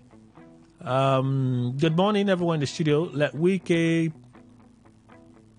cruise now because it's his time to cruise. But you should remember that no champion reigns forever, and equally know that whatever goes around comes around. Okay. Amity Prince, crude oil production dropped. Why should it drop when federal government... okay. Please check this message again. You got me lost there. Dr. Mrs. Emma Lebara from Owerri. Why must Fubara be impeached? This Rivers crisis is taking a dangerous dimension. All those fanning the embers of war must reap the whirlwind. Why can't they allow the governor to be focused and provide dividends of democracy to his people? And then Chukwudi Buanugo puts it this way. It's not a criminal offense if Fubara is impeached. Weakest statement. He said, go and rest and leave Rivers State and the governor alone. You are not the only former governor. Why are you so desperate for power and control? Some of the contributions via this channel, Facebook and X this morning. Let me go to... This looks like WhatsApp, so I'll read a few from WhatsApp. Samson from Adaji. Oh, thank you, Samson. It's good to be back. Faustina did her solid best in holding it down while I was away. She has our deepest appreciation. All right, thank you, Samson, for your message. I appreciate. Let me read another one real quick. Okay, just a few from here. Hello, I'm concerned about the ongoing political crisis in Rivers State. Many people don't seem to understand that in a democratic setting, the legislative arm and executive arm are equal and must treat each other with respect. The governor's actions, such as destroying the assembly building and withholding lawmakers' salaries, have been reckless and lawless. However, I advise him to continue reaching out to the lawmakers to resolve the issue. All right, did you say your name? Best, Chief Obu Owin sent this message. Thank you, sir. I want the governor of Rivers State to know this. Especially when they play with palm oil, no they wear white unless mind is made up to dirty the white. Omadik sent this one. I think Governor Fubara should be a subject of study by young people. I have never seen a man so calm in the midst of crisis. The governor is not in crisis at all. His calmness is his weapon, and it's very powerful. Kenule Julius from Port Harcourt sent that message. Another one this morning. Let's not go too far. I understand the lawmakers are trying to teach the governor some lessons for his recklessness and lawlessness when he brought down a whole assembly building of a state house for fear of impeachment. Assembly building that was built with taxpayers' money. Who does that?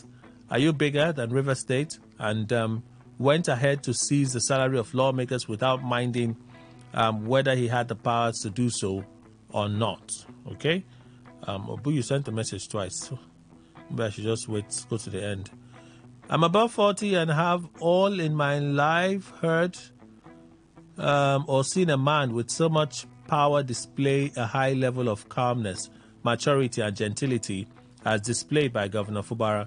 He will definitely get an international award of absolute peace. The FCT minister and the House of Assembly are making him more popular. Believe from Iwofe sent this message. Let me read two more from here, then switch. Greetings, Mr. Kelly, Chief Indukwe, and the intellectual panelist. Welcome back. Thank you. The House was a little bit calm in your absence. I agree. That it caused trouble. No much gbas, but I really miss your absence. Thank you. I must commend the governor of Rivers State for his actions, and what people fail to understand is that Mr. Governor came on board via FCT minister, so his power over his opposition is slim because of the Godfather issue. If that he came on his own, I bet you Wiki and his followers will not be disturbing him by now. Okay? Young Alhaji, aka United Fashion Designer, sent this message. Thank you. Last one I can read from WhatsApp. Good morning, everyone in the studio. Ameule is avoiding me, refuse speaking my calls. If you refuse to pay me for almost a year, keeping me and my family hungry, why will I pick your call? Ameule should carry on with impeachment proceedings. Heaven will not fall. Joshua from Emoha sent that message. I have to leave here. There are tons of messages there, but, SMS. On Natasha's petition to the IPU, it's a pure lie.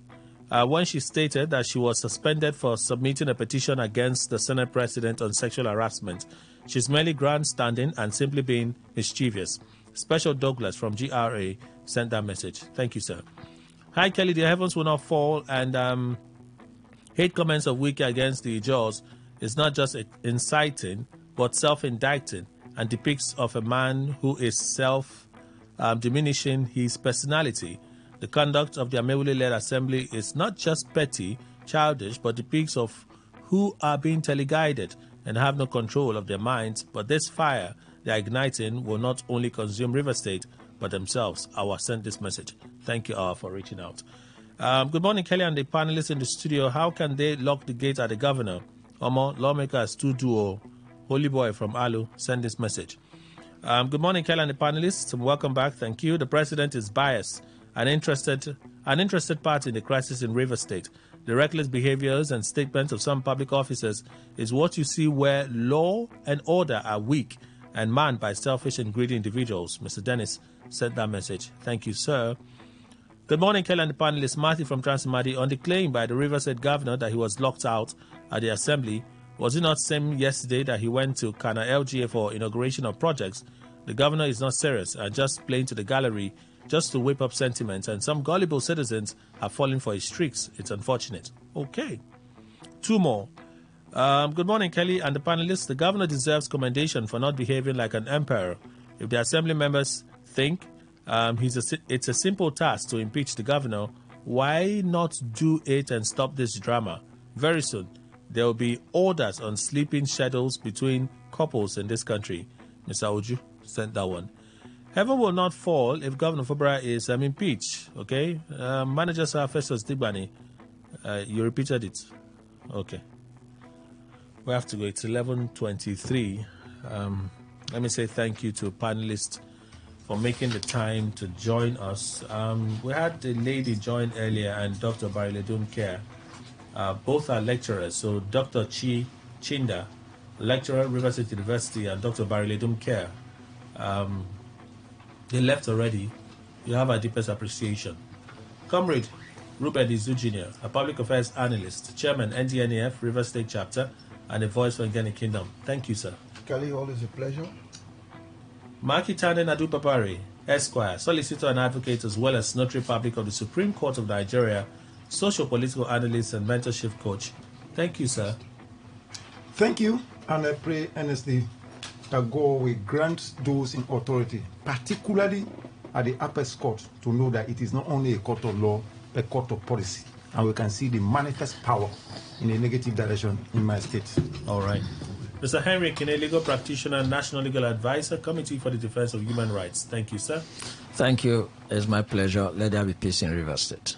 Right. Simply said, very effective and powerful. And Mr. Emmanuel Indukwe, our in-house analyst. Thank you, sir.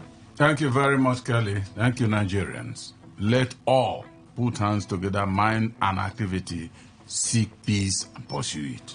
That's our show, everyone. Kelly Kemenjuma is my name. Have yourselves a great day. Entertainment today just around the corner. Good morning.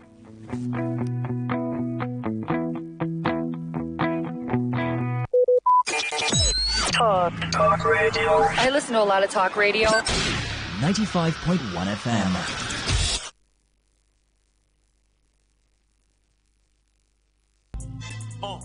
Sick one and the mix.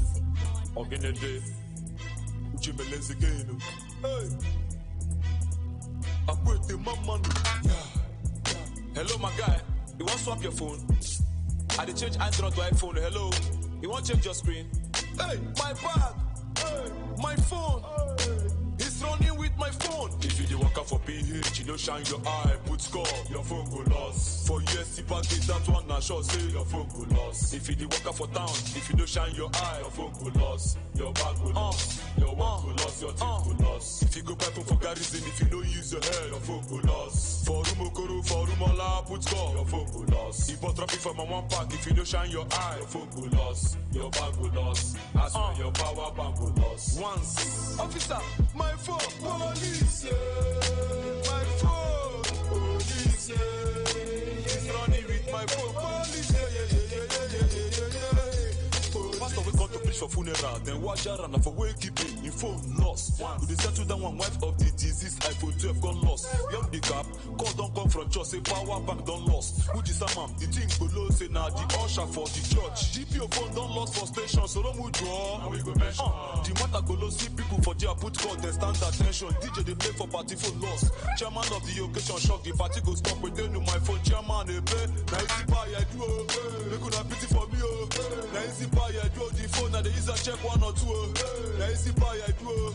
They could have pity for me, now easy buy I do. My beef and I did if you dey walk out for PH, you don't shine your eye, put score, your phone go lost. For USC package, that one na sure say your phone go lost. If you dey walk out for town, if you don't shine your eye, your phone go lost. Your bag go lost, your watch go lost, your things go lost. If you go back for garrison, if you don't use your head, your phone go lost. For Rumokoro, for Rumola, put score, your phone go lost. If you drop it from a one pack, if you don't shine your eye, your phone go lost. Your bag go lost, as for your power bank go lost. Once. Officer, my phone, police, yeah. My phone, police, yeah. He's running with my phone, police, yeah. Police, my nerves. Now boss we align where I did. My phone lost, my working phone, nobody to trust. Why? I dey show them love, they design my phone with no remorse. We must to reach Abuja up. Jamas and yo, my phone don't lost, oh. They don't know for this town, too many songs I don't drop, oh. Why my phone go lost, oh? How I go use bomb, oh. Why late? How I go use work? No matter, whatever. Inama, kankata. Proxy, no matter. This one a Afro bautism. Bow, men has got go for the street. Ebuka, Bianeba, body key. If you fuck with me now, RIPO. We know the air what we go run you street, you go line last. You walk out for PH, you don't shine your eye, put score, your phone go lost. For USC package, that one na sure say your phone go lost. If you dey walk out for town, if you don't shine your eye, your phone go lost. Your bag go lost, your watch go lost, your thing go lost. If you go back for garrison, if you don't use your head, your phone go lost. For Rumokoro, for Rumola, put score, your phone go lost. If you drop it from a one pack, if you don't shine your eye, your phone go lost. Your bag go lost, as for your power bank go lost. Once. Beat.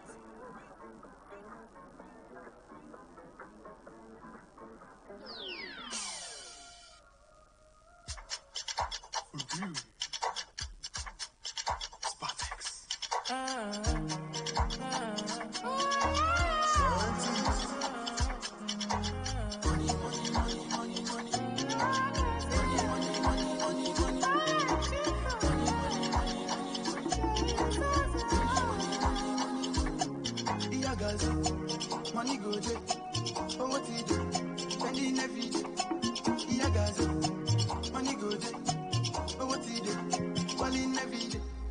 Don't say the boy no go blow. I'm on the road, feeling many shows, feeling on the road.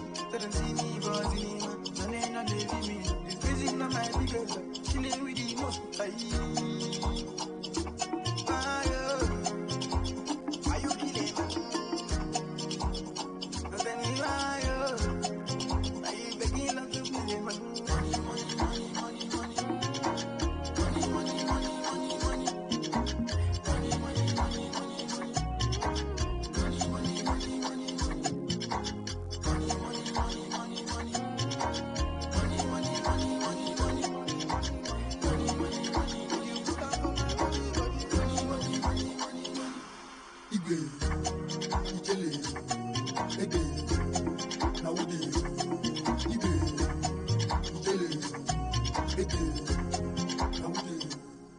Shout out to man like Chico, money to plenty below.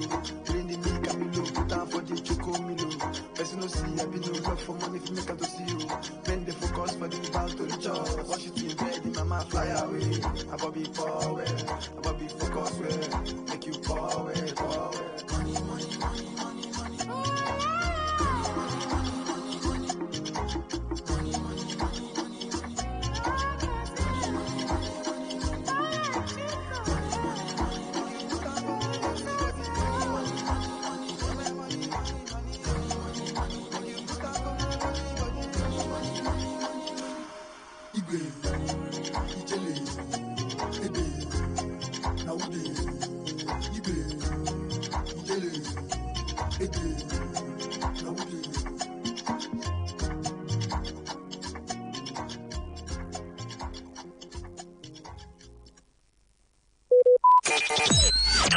Talk radio. I listen to a lot of talk radio. 95.1 FM.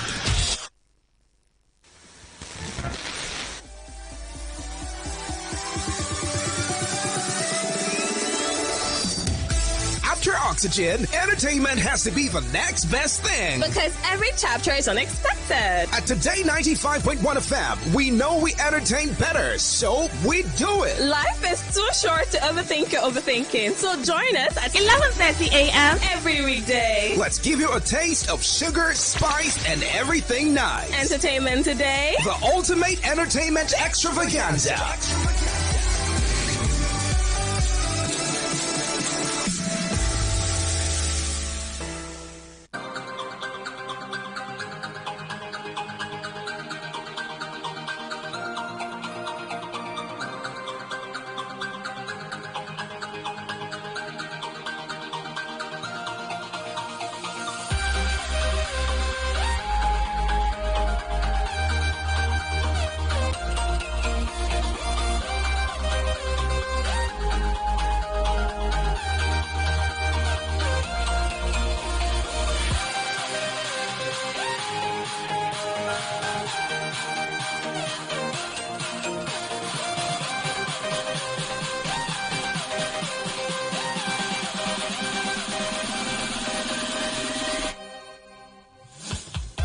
Good morning and welcome to Entertainment Today on Today 95.1 FM, Voice of the People. It's 11:33 and I'm Queen Chima. Today is Thursday, March 13, 2025. How is your day going? Have you had something to eat? Okay, you know how you don't like to ask this question because you're wondering if you haven't, what I give you, I just care about you, and I think that's why I'm asking. All right, well, take lots of water and enjoy the rest of the day by smiling and thinking about all the beautiful things that have been happening to you. I know that sometimes it might be tough, right? There are a lot of things that are not adding up at the moment, but I think giving it time is also important because with time, everything sort of makes sense. All right, on Entertainment Today, what we do is get into the stories that are making the rounds in that scene. I mean, entertainment, foreign, Nigeria, and hey, you know your beloved country. There's so much to talk about almost every day. And I hope to bring you all of that here and we have a good time together. Absolutely. So always Monday through Friday, 11:30 to 12, keep it a date with me. So today we're going to begin with the news from the foreign scene to what's happening here locally, and also get into conversations on social media. I mean, that are just making people talk. You know, raising dust and eyebrows opening, and conversations that are going on that space. Well, Spotify paid the music industry $10 billion in 2024, which the streaming service said was the highest annual payment from any single retailer in history. But the figures come as a heated debate continues about how much money artists and songwriters receive in royalties. Earlier this year, several Grammy-nominated songwriters boycotted an awards event hosted by Spotify in a row about their streaming earnings. As the new figures were published, the spokesperson for Spotify said the responsibility for distributing the money it pays lay with record labels and publishers. The company said it pays royalties to rights holders, adding that it does not have visibility on where the money ultimately goes because earnings are based on artists' individual contracts with their labels. A spokesperson said Spotify does not pay artists or songwriters directly. We pay rights holders. These are typically record labels, music publishers, collection societies. These rights holders then pay artists and songwriters based on their individual agreements. The amount of money earned by artists will vary, but the PBI noted that the average royalty rate for UK artists signed to major labels was around 26%, according to a 2021 study from the Competition and Markets Authority. As a result, the performer ultimately earns about 16% of a stream's overall value. However, Spotify is not the only streaming service to generate revenue for artists, and many pop stars make more money from other income streams such as live tours. Spotify said more than 2/3 of all music revenue goes straight to the recording and publishing rights holders, and added that, like other streamers, Spotify does not pay on a per-stream basis. The annual figures were published in Spotify's Loud and Clear report, part of the company's aim to provide transparency on how it pays the music industry. The amount Spotify paid this year was an increase on the more than $9 billion it handed over in 2023. The report highlighted that the number of artists generating annual royalties between $1,000 and $10 million had tripled since 2017. Taylor Swift was named Spotify's top artist globally with more than 26 billion streams in the year. She released her double-length album, The Tortured Poets Department, the anthology. Swift herself was part of the debate about streaming royalties in 2014 when she removed her music from Spotify as part of a boycott, eventually rejoining the platform in 2017. More recent artist boycotts have generally been prompted by other factors, such as Neil Young and Joni Mitchell removing their music over the streamer's employment of podcast host Joe Rogan. Both artists returned to the platform last year, but the satisfaction over streaming royalties continues. A large-scale survey of musicians in Europe carried out last year found that about 70% were unhappy with the amount they were paid in streaming revenue.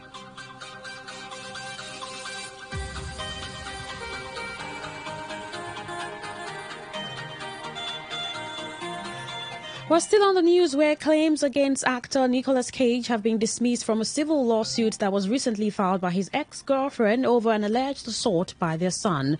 Christiana Fulton sued 34-year-old Weston Cage for assault. When the action was filed in February, the actor's lawyers called them frivolous, saying Mr. Cage does not control Weston's behavior in any manner and is not responsible for Weston's alleged assault of his mother. At the time the lawsuit was filed, Weston Cage's lawyer said the case was not surprising, given what he described as Miss Fulton's past history of litigation against family members, and appeared to be nothing short of a money grab and a call for attention.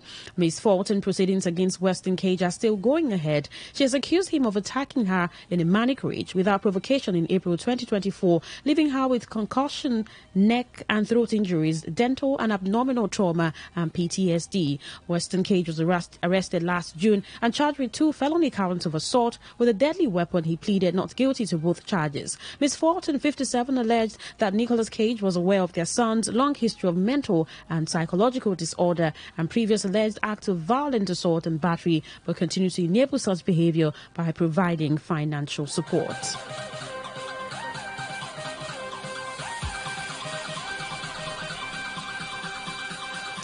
Well, Demi Lovato surprises fans by showing off her skills other than singing and acting. The cool for the summer singer traded in her microphone for a chef's hat, sharing a video on March 11 where she demonstrated how to make a whole roasted chicken.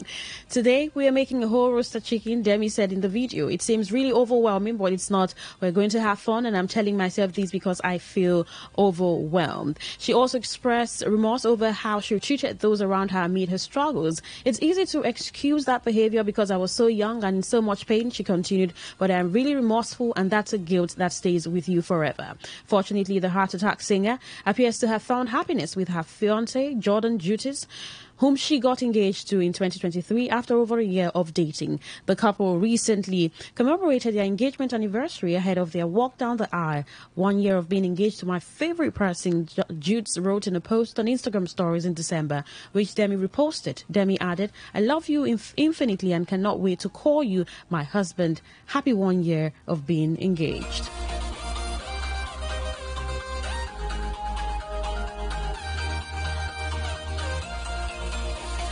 Well, in Nigeria, where a Lagos High Court yesterday ruled in favor of the Isale Co-Descendants Union in its case against Amazon Web Services and the creators of the controversial movie Gangs of Lagos, mandating a public apology for misrepresenting the Eyo Festival and Isale Co community. Following the film's release on Amazon Prime Video, members of the Isale Co community expressed outrage, arguing that the movie distorted their cultural heritage and portrayed their people in a negative light. The case filed under suit number LD6903 GCM 2023 challenges this depiction of the Eyo masquerade and its significance. Presiding over the matter, Justice Ido Alakija approved the terms of settlement reached by the parties in the suit. As part of the ruling, the producers of Gangs of Lagos, respondents 3 to 11, must issue a public apology acknowledging the film's misrepresentation of the Eyo masquerade and its disrespect towards the peaceful traditions of the Saleko people. Amazon Web Services Nigeria Limited is also required to release an official apology on its letterhead recognizing the Saleko Descendants Union concerns. Reacting to the development, the chairman of the Saleko Descendants Union, Adeniji Kazim San, hailed the ruling as a milestone in protecting Nigeria's indigenous heritage. Kazim also called on national and state film regulators to enforce stricter censorship measures, ensuring that future portrayals of Nigerian culture, especially in films released on global streaming platforms, are accurate and respectful. But that's all on the news. You're still tuning to Today 95.1 FM, Voice of the People. The program is Entertainment Today. We'll come back shortly and get more into some conversations making the rounds in the world of entertainment. Do stay with us.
Talk radio. I listen to a lot of talk radio.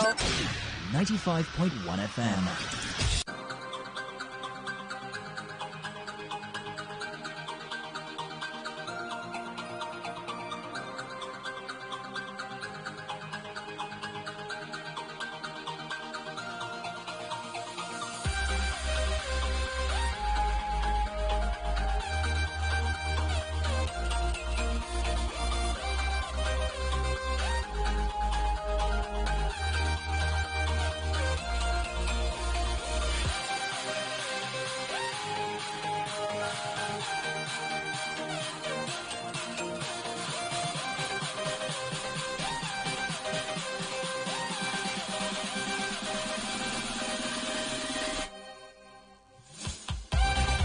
Entertainment today on Today 95.1 FM, Voice of the People. Well, actor Williams Uchemba shares his encounter while living in a particular house in Abuja. Let's take a listen to what he says. Pay attention if you're living in Abuja, especially. Now, this might be happening in other areas, but this is my reality. It happened to me. It happened to several people I know, and recently it happened to somebody I was discussing with just 2 days ago, and I said to share this with you. I used to live in this city 2012 to 2015 before I moved to America. But while I was living here, something happened. I used to live in this duplex somewhere in Guarimpa. It was a big duplex, so we were about 4. So I took one side of the house, basically. But I found out something strange that was happening. Several things in my life started drying up. Not just financially, even health-wise. There was no project I could close in that house. And I thought it was a joke until I found out that it was not just happening to me, but everybody that moved into the house. Different people from different backgrounds were doing well. They moved into this particular place that we rented. And I started praying and fasting. And I started seeing things. And one of the things I saw was a deep-like, dwarf-like being.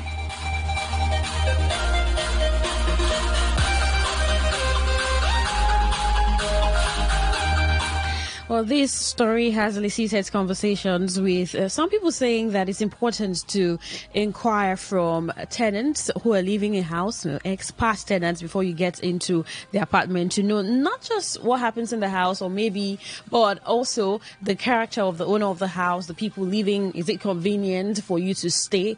Also, you're not necessarily checking access road to the house, what happens inside, but so much more, like deeper things for some people has been their reaction. Well, Very Dark Man reacts to, he says that Senator Akpoti Uduaghan is going about every situation the wrongest of ways. Take a listen to him. Natasha Akpoti Uduaghan, you're making a big mistake and you're taking a wrong move. Whoever is advising you is just lying to you. You need people that will tell you the truth. You need strategists around you. So I just watched a video where Senator Natasha Akpoti have taken the matter that is going on between herself, the Nigerian Senate, and the Senate President Godswill Akpabio to the United Nations to go and report. According to her, that she's being up and there is abuse of power in play. Now, while I commend Senator Natasha for standing up for herself and also being an inspiration to the girl child around the world, telling them that, hey, stand up for yourself no matter what. At the end of the day, I'll still tell you the truth. You are chasing shadows. Because this United Nations you went to report now, they cannot do anything. I don't know if you are thinking that if you go there was someone goes to Akpabio and they will tell the Nigerian Senate to reinstate your seats, and they can't. They have no power to do that. Or maybe they'll come put a travel ban on Akpabio. They cannot do him anything because their power limits them to a lot of things. The only way they can talk about a country or come into a country is when that country is a threat to international peace. That's when they can say, okay, yes, this country now is a threat to. They deal with international countries on peace. peace majorly. Now, let me give you an example why they cannot do anything. When Boko Haram, they buy people for Nigeria, bomb here, carry Chibok girls. The United Nations don't do anything. You know why? Because Boko Haram is not a threat to international peace. It's a threat to the peace of Nigeria. So they come on.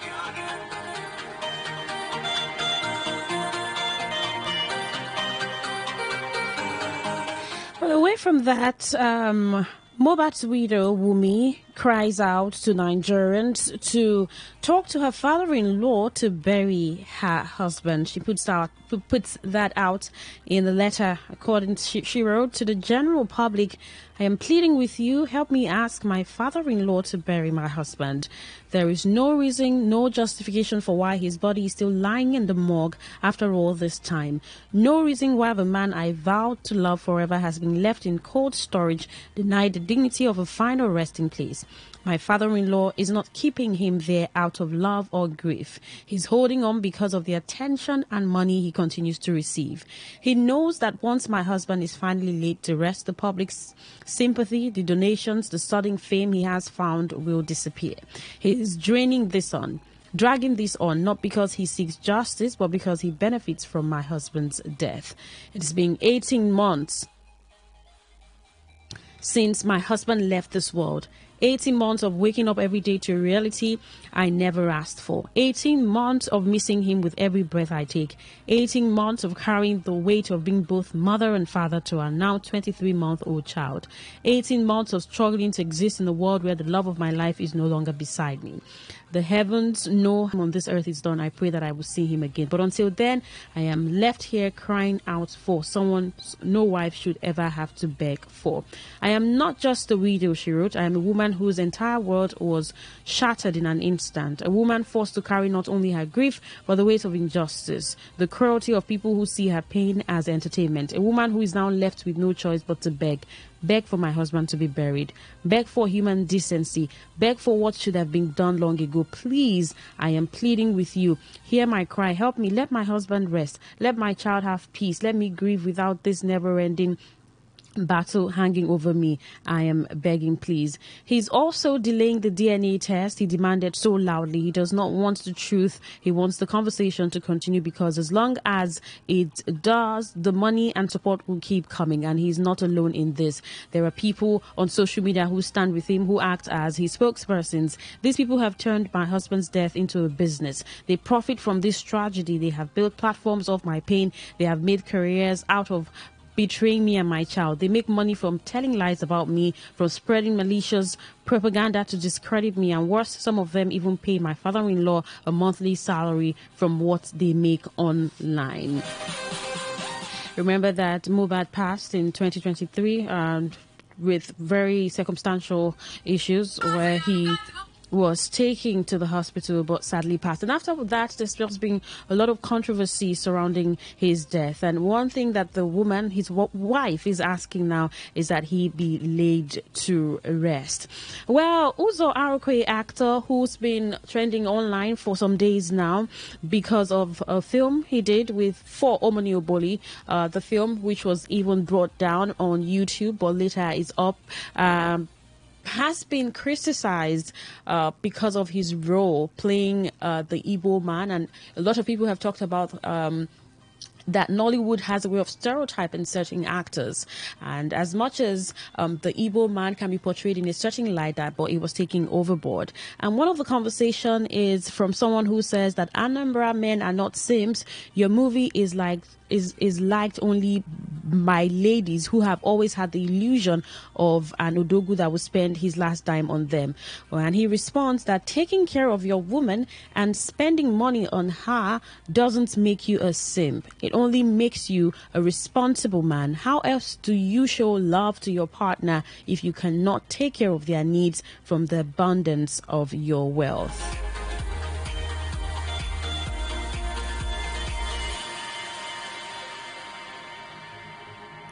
Well, actor Kunle Afolayan, director, actor, shares his thoughts on the high level of incompetence in Nigeria, where he goes on Instagram and says, I am so saddened by the high level of incompetence in our beloved country. A lot of people cry about not having a job, but when they get one, how efficient are they at it? I am so pissed. Well, while people have gone to the comment section and giving their thoughts and asking what exactly is the level of incompetence he witnessed, that it would be very important to share. And for some people, how efficient is the salary being offered to them? In this era, we need to work for value, not just for pleasure. Employers should ensure their staff are well compensated.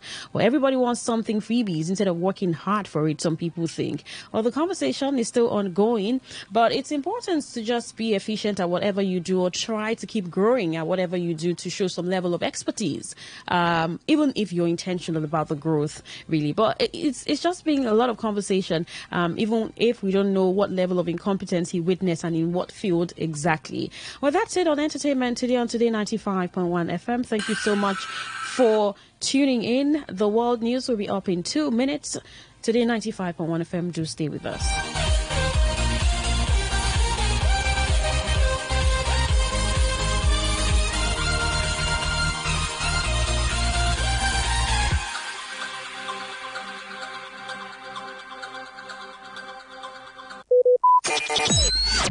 Talk radio. I listen to a lot of talk radio. 95.1 FM. Don't get it mixed up. You are listening to Today 95.1 FM, your premium talk, news, and sports station in Port Harcourt. We are the voice of the people. Bunkering is a legal act of smuggling crude oil from pipelines and storage facilities, which poses significant dangers to Nigerian society. This activity has different consequences that affect various aspects of the nation's well-being, and it has consequences such as untimely death, environmental devastation. It fuels insecurity. It also damages our infrastructure, and it also damages our international prestige. You might say, how do we make a living if we stop this illegal activity? Well, as a young individual, you can channel your energy into positive endeavors that can help you generate income and create an adequate future for yourself. These are some ideas to help you generate income. You can go into starting a business. You can also acquire digital skills or gain agricultural knowledge or engage in farming. You can also acquire arts and creativity. You talk about technology and innovation. Then, skills and vocational training. Please note that success often requires dedication, consistency, and continuous learning. This message is brought to you by your premium talk radio, Today 95.1 FM, Port Harcourt.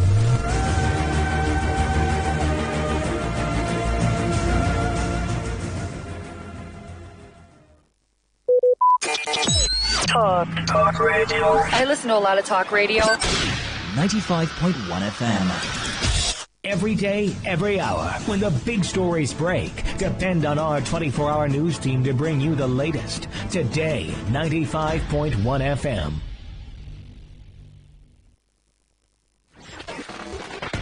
This is Today, 95.1 FM, Port Harcourt.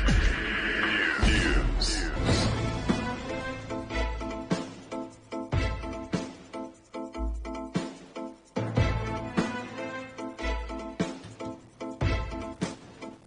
Good afternoon. This is the World News on your premium talk radio, Today 95.1 FM, Port Harcourt. I am Queen Chima. The headlines.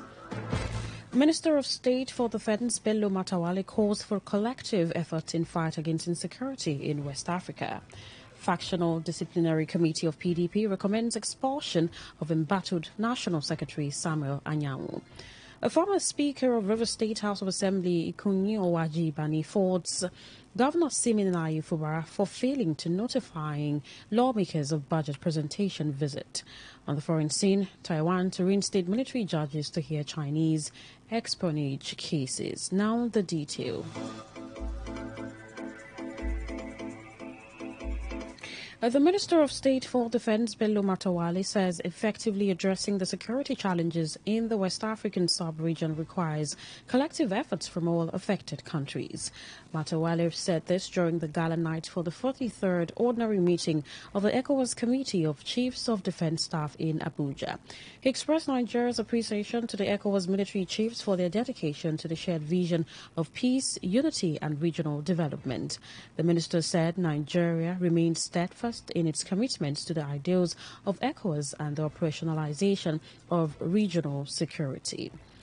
The Tom Ikeme-led Disciplinary Committee of the People's Democratic Party (PDP) has recommended the expulsion of the party's embattled National Secretary, Senator Samuel Anyanwu, from the party. A letter from Ikeme, received by the office of the PDP Acting National Chairman Umar Damagum, revealed that despite being given the opportunity, Anyanwu failed to appear before the committee to defend himself against the petition filed by the PDP Young Generation Caucus.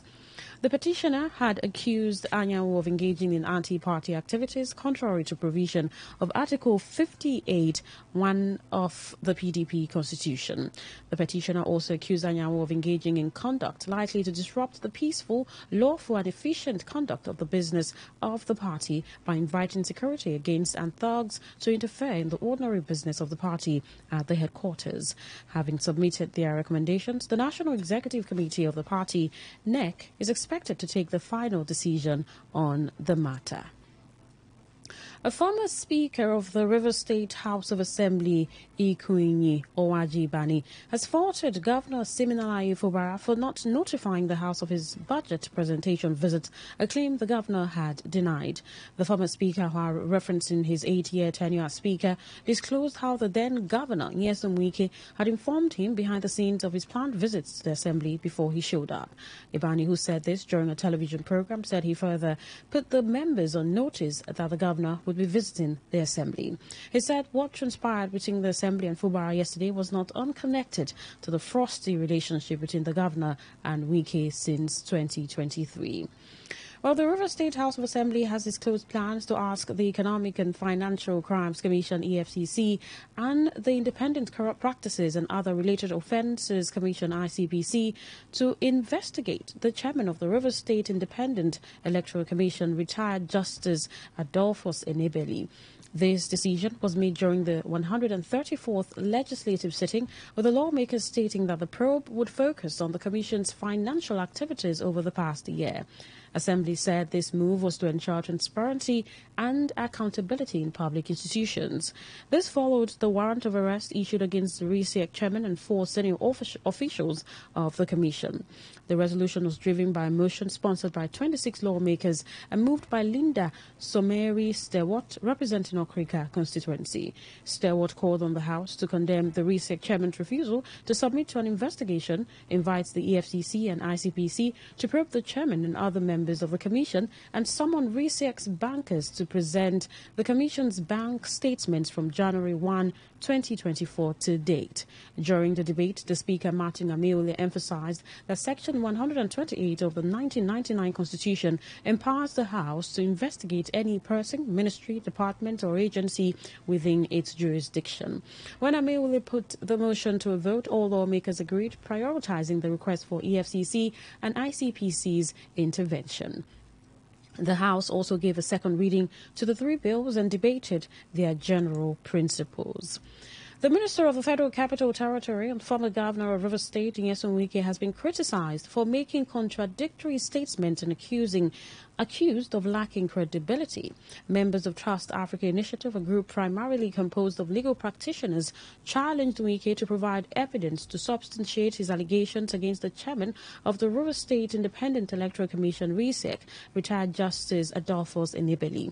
Speaking at a media briefing in Port Harcourt, the group's executive director, Chetam Thierry Nwala questioned Wike's motives in appointing Enebeli as RISEC chairman, only to later brand him as corrupt and lacking integrity. Let's also not forget that it was still this same Chief Nyesom Wike who actually went ahead to appoint Honorable Justice Adolphus Enebeli as the RISEC chairman of Rivers State. Today you said he is corrupt, but when you appointed him, didn't you realize that he was corrupt? When you come up to say a man is corrupt, you should be able to back your statement with evidence. We do not even have anywhere he was indicted while he served in Rivers State. A chief barrister, Ezebon Nyesom Wike, who happens to be a lawyer, has never practiced law anywhere, or does not even have any record where he did a matter from start to finish and a judgment was entered either in his favor or against him anywhere. We'll talk to a jurist of this magnitude. These allegations, they are unfounded, challenging to produce evidence of corrupt practices by this particular reputable judge. Thierry Nwala condemned the former governor's remarks, stating that it was inappropriate for Wike to hurl insults at a jurist who has served the state meritoriously, and urged the public to disregard Wike's comments, describing them as baseless. It is quite sad and unfortunate that because of politics and the political interest of the minister will stoop so low to make such irresponsible remark against such a jurist who has made his mark on the bench. What is further sad about what Wike said is that it was this same Nyesom Wike who, during the validated section of Justice Enebeli, rained several praises, eulogized him, thanked him for his service to the state. Justice Enebeli served the Rivers State Judiciary for about 31 years, first as a magistrate and then as a judge of the State High Court. Cumulatively, he served the state for 31 years. We call on Nyesom Wike to retract his statement. Other members of the group, including Patrick Oweyi and Peter Karabara, also dismissed Wike's claims against retired Justice Enebeli, as they pointed out that none of the retired judge's rulings have ever been overturned by a higher court, underscoring his credibility and judicial competence. The group described Wike as a politician known for double standards. During his days as a judge, there is no judgment of Honorable Justice Enebeli retired has been overturned by a higher court. That is a record that even the person who made this statement cannot even discredit, because he has fallen out with you, especially on your political ideology. He has now become a corrupt man. Anybody who goes against him, who does not agree with him, becomes an enemy. And we are sending a very strong message to the president. He should be aware of him, because tomorrow, the moment they fall out, we begin to call him names. That the same man that has impeccable, unshakable integrity for over 31 years, which he has served the government, no case, no report of corruption on his part. Those allegations are highly unsubstantiated, baseless, and we are calling on him to retract those statements. You're listening to the World News on Today 95.1 FM, Voice of the People. After the break, more news, foreign and sports stories. Do stay with us.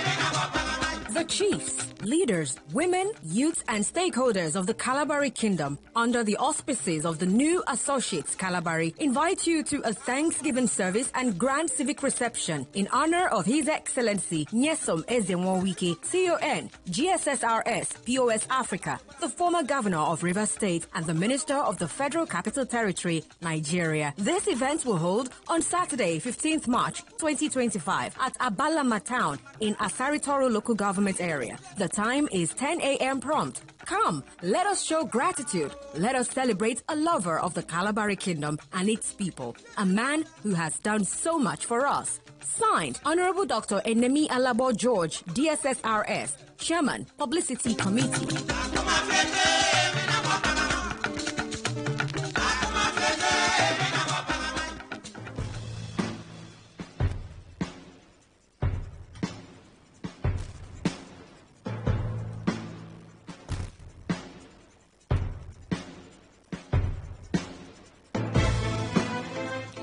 Thank you so much for staying with us. Now, the rest of our stories.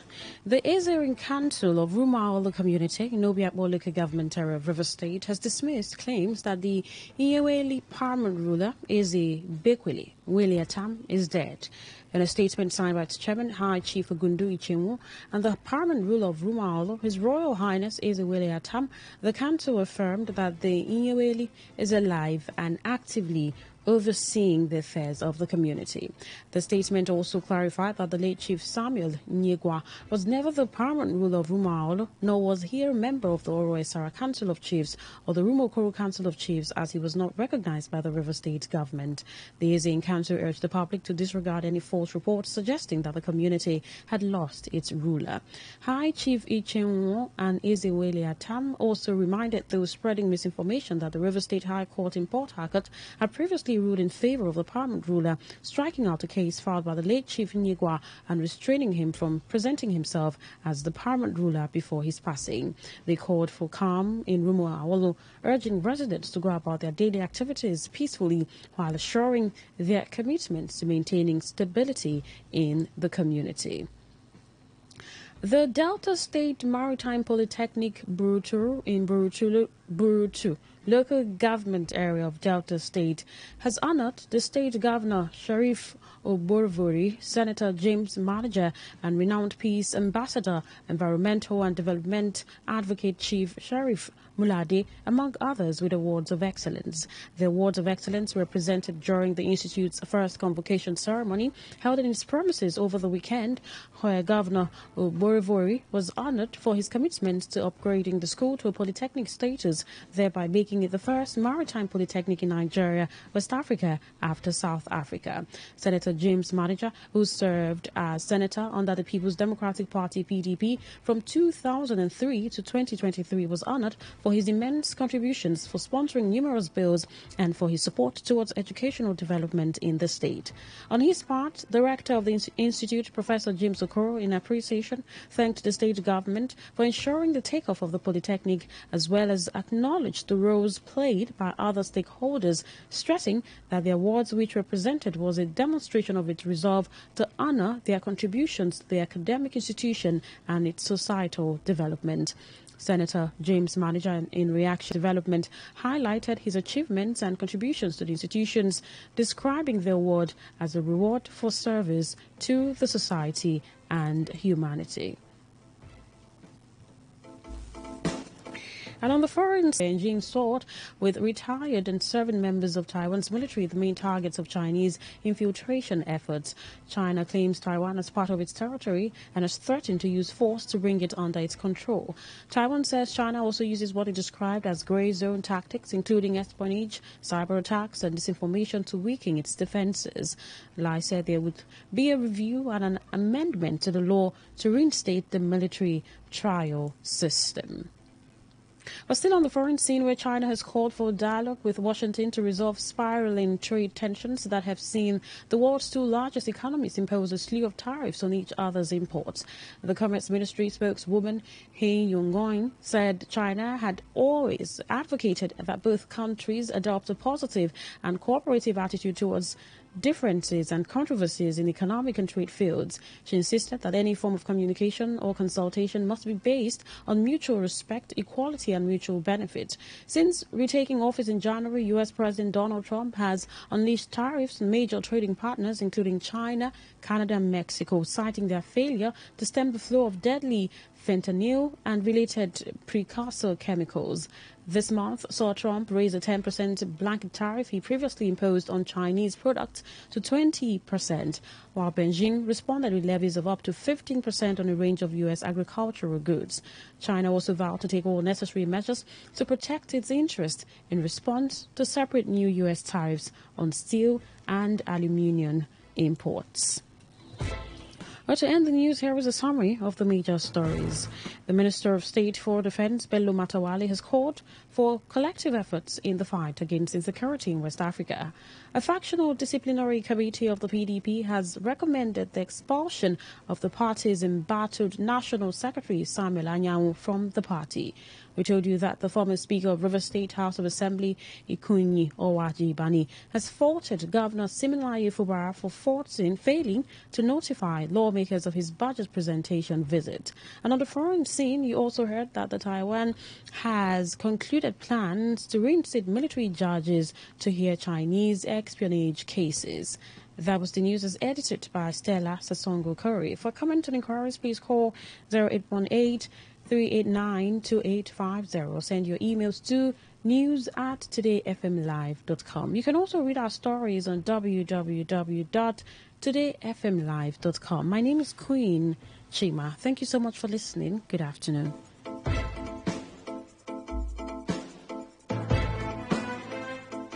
Today's news, today's entertainment, today's sports, today's issues. Today on Today 95.1 FM, Port Harcourt. Yeah, I tell you, that man a ritualist. You don't ever see as that man dressed like normal human being before. Every time na black, blue. That man a ritualist. Just leave them. Now so those people will come from that place. Now so they behave. You see this our neighbor. You see that fair guy where they always they carry laptop up and down. If you observe, you know they go work in the morning, but every time he go they change car. But I don't they observe and see. I know they there. Now for you. But me I know say, you know people where they come from that area. Now so all of them they behave. You know get everything anybody fit tell me. Nine down. What is it with all the hate and the way we talk? Hate speech does no one any good. It only makes a bad situation worse. The aim is to stir more hate and anger rather than bring us together. All they want is to set you against your neighbor or even your brother. Will you let them? Hate speech is not just criminal, it is intended to destroy you. Shun hate speech. No one truly benefits. A message from Today 95.1 FM, the voice of the people.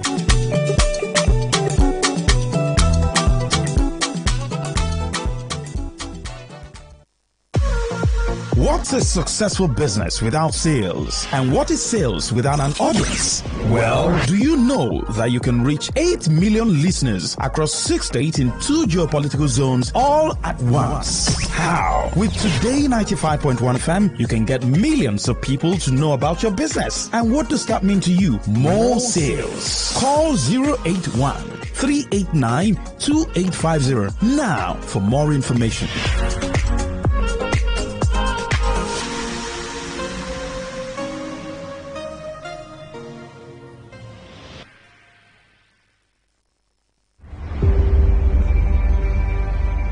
Maybe home is somebody's smile when they look at you. For the home is being a home to something you love and adore with all your heart. And that is what life, friendship, and love are all about.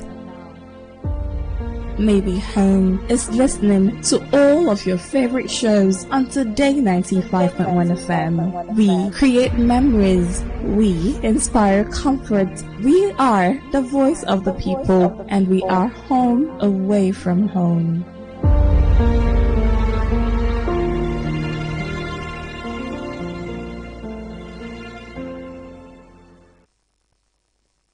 Say no to the ordinary. Embrace the extraordinary, because we are the voice of the people. Today, 95.1 FM. Today, 95.1 FM. Please listen to this paid infomercial. Herbal Heritage International, the Kokoroko, for herbal medicine, when they produce strong, correct medicine, they take it, they support with country healthcare system. Country man, correct, holistic, ogbonge herbal medicine, they we know they come out for public anyhow, like a big basket. Food gram, as every Christmas, a big boundary. Sickness self, sabi medicine, we pass them. After all, monkey smart now, because tree near tree is our forest. Heritage International will use the technology of computer testing machine to see and know before attacking that your health condition. We don't become ubaruba for your life with the correct treatment. Therefore, whether definition or without definition, make you visit Herbal Heritage International. Offices were near you. Herbal Heritage International. Now you. Hello and welcome to the program Roots and Herbs. Roots and Herbs is a program that discusses health-related challenges and suggests possible ways out from the herbal medicine perspective. Roots and Herbs is put together and sponsored by Herbal Heritage International, also known as Baba Yoruba. Baba Yoruba is currently having a special promo package. This promo package will give you the opportunity to enjoy 50% discount on all their products and services. This offer runs while the stock lasts at number 24 Ikwere Road, Mile 1 by Education Bus Stop, Port Harcourt. Number 24 Ikwere Road, Mile 1 by Education Bus Stop, Port Harcourt. This promo package will give you the opportunity to enjoy 50% discount on all their products and services. And at the same time, it will give you the privilege of meeting Baba Yoruba himself at the venue. For details and inquiries, the telephone number to call is 080 33 111 946. I repeat, 080 33 111 946. 080 33 111 946. On today's edition of the program, our topic for discussion is staphylococcal infection. And I have with me in the studio Dr. Otumba Abiodun. Sir, you're welcome to the program. Thank you, Mr. Moderator. Staphylococcal infections do occur in the body system when Staphylococcus bacteria enters into the body system and spread within the body system, destroying body cells. Staphylococcus bacteria are majorly of 3 types that can afflict men. But of these 3, the most pathogenic in nature, that is the one that is capable of causing diseases easily in men, is the Staphylococcus aureus, because it is capable of invading body cells, destroying them, causing different pathological changes in the body. When Staphylococcus bacteria spread in the body system, there are a number of changes that one can experience. This can result to burning sensation within the individual, and this can be seen as fever from time to time, or a situation where there is certain hotness coming from within. There can be skin manifestations in staphylococcal infection that can be given one periodic boils or rashes all over the body. In some people, such rashes can come around the pubic region, or even leading to boils that can lead to blisters or even ulcers on the skin. It is possible for one to experience persistent headache in staphylococcal infection because the body fluid is already contaminated. Staphylococcus, as we know, is a form of bacteria. Any bacteria that is capable of spreading in the body system can lead to reactions in the body that can further damage body tissues. And when this occurs, it is possible for one to experience joint pains in form of infective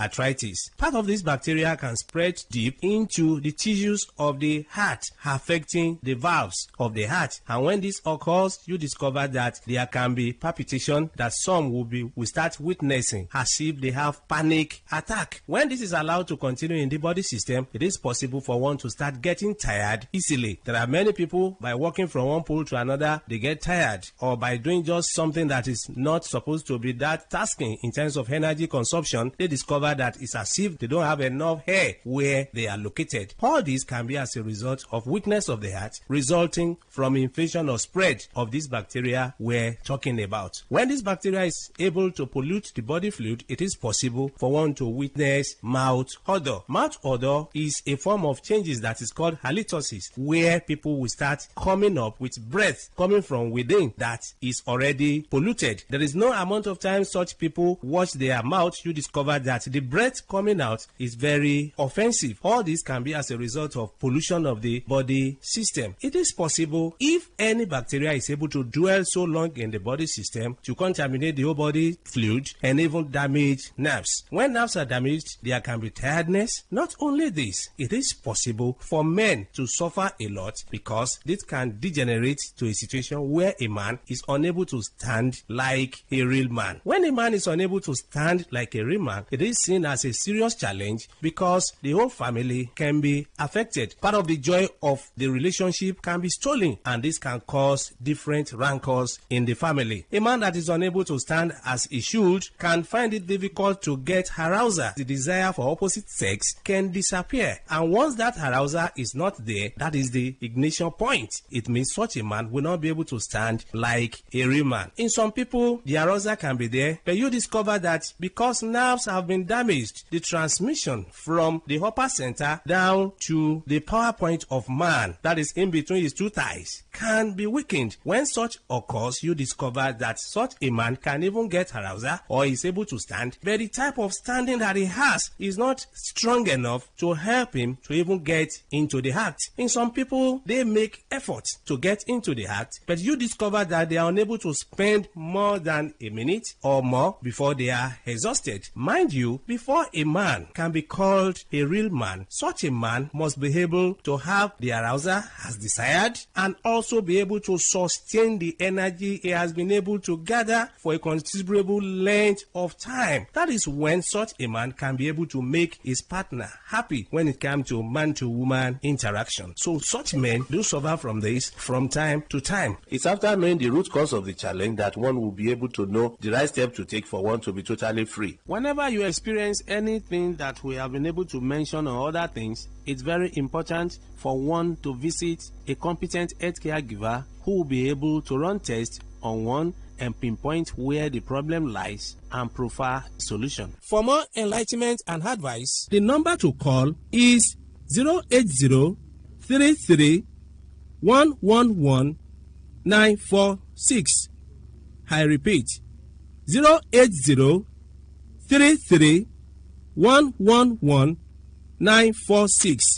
Thank you all. All right. You've been listening to the program Roots and Herbs. Roots and Herbs is a program that discusses health-related challenges and suggests possible ways out from the herbal medicine perspective. Roots and Herbs is put together and sponsored by Herbal Heritage International, also known as Baba Yoruba. Baba Yoruba is currently having a special promo package. This promo package will give you the opportunity to enjoy 50% discount on all their products and services. This offer runs while the stock lasts at number 24 Ikwere Road, Mile 1 by Education Bus Stop, Port Harcourt. Number 24 Ikwere Road, Mile 1 by Education Bus Stop, Port Harcourt. This promo package will give you the opportunity to enjoy 50% discount on all their products and services. And at the same time, it will give you the privilege of meeting Baba Yoruba himself at the venue. For details and inquiries, the telephone number to call is 080 33 111 946. I repeat, 080 33 111 946. 080 33 111 946. I repeat, 080 33 111 946. Let's take our sponsor's message. Don't go away. We shall be right back. Herbal Heritage International, the Kokoroko for herbal medicine, where they produce strong, correct medicine. They take it, they support the country healthcare system. Quatliman, correct bakelistic ogbonge herbal medicine. They we know they come out for public anyhow like a big basket. Food ground as every Christmas have been boundary. Sickness self sabi medicine we pass them. After all, monkey smart now because tree near tree is a forest. Heritage International will use the technology of computer testing machine to see and know before attacking that your health condition. We don't become Ubarugba for your life with the correct treatment. Therefore, whether definition or without definition, make you visit Herbal Heritage International. Offices way near you. Herbal Heritage International. Now You're welcome back to Roots and Herbs. Roots and Herbs is a program that discusses health-related challenges and suggests possible ways out from the herbal medicine perspective. Roots and Herbs is put together and sponsored by Herbal Heritage International, also known as Baba Yoruba. Baba Yoruba is currently having a special promo package. This promo package will give you the opportunity to enjoy 50% discount on all their products and services.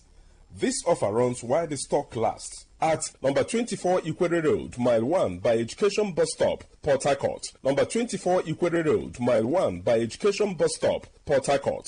This promo package will give you the opportunity to enjoy 50% discount on all their products and services. And at the same time, it will give you the privilege of meeting Baba Yoruba himself at the venue. For details and inquiries, the telephone number to call is 080 33 111 946. I repeat, 080 33 111 946. 080 33 111 946. Until we come your way again, remain blessed. And that was a paid infomercial.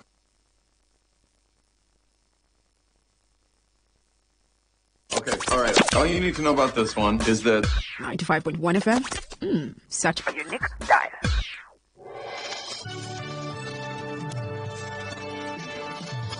A path to peace for Ukraine and Russia? We made an offer that the Ukrainians have accepted, which is to enter into a ceasefire and into immediate negotiations to end this conflict in a way that's enduring and sustainable. The latest on trade tariffs. The president made his position on this quite clear with the statement that he put out. And it was a retaliatory statement due to the escalation of rhetoric that we've seen out of Ontario, Canada. And potentially a big deal for some tiny islands. Without legal certainty, the base cannot operate in practical terms as it should. That is bad for our national security, and it's a gift to our adversaries. Today is Wednesday, March 12th, and this is VOA's International Edition. I'm Alexis Strope. And I'm Steve Karish. Our top story today concerns progress in U.S.-Ukraine negotiations in Saudi Arabia. The United States praised Ukraine Tuesday for accepting a ceasefire offer and taking a step forward on the path to ending the war with Russia. Moscow is expecting to weigh in next on the American proposal. VOA's Veronica Balderas Iglesias reports. In Saudi Arabia Tuesday, Ukrainian negotiators accepted a proposal by a U.S. delegation to pause the Russia-Ukraine war for 30 days.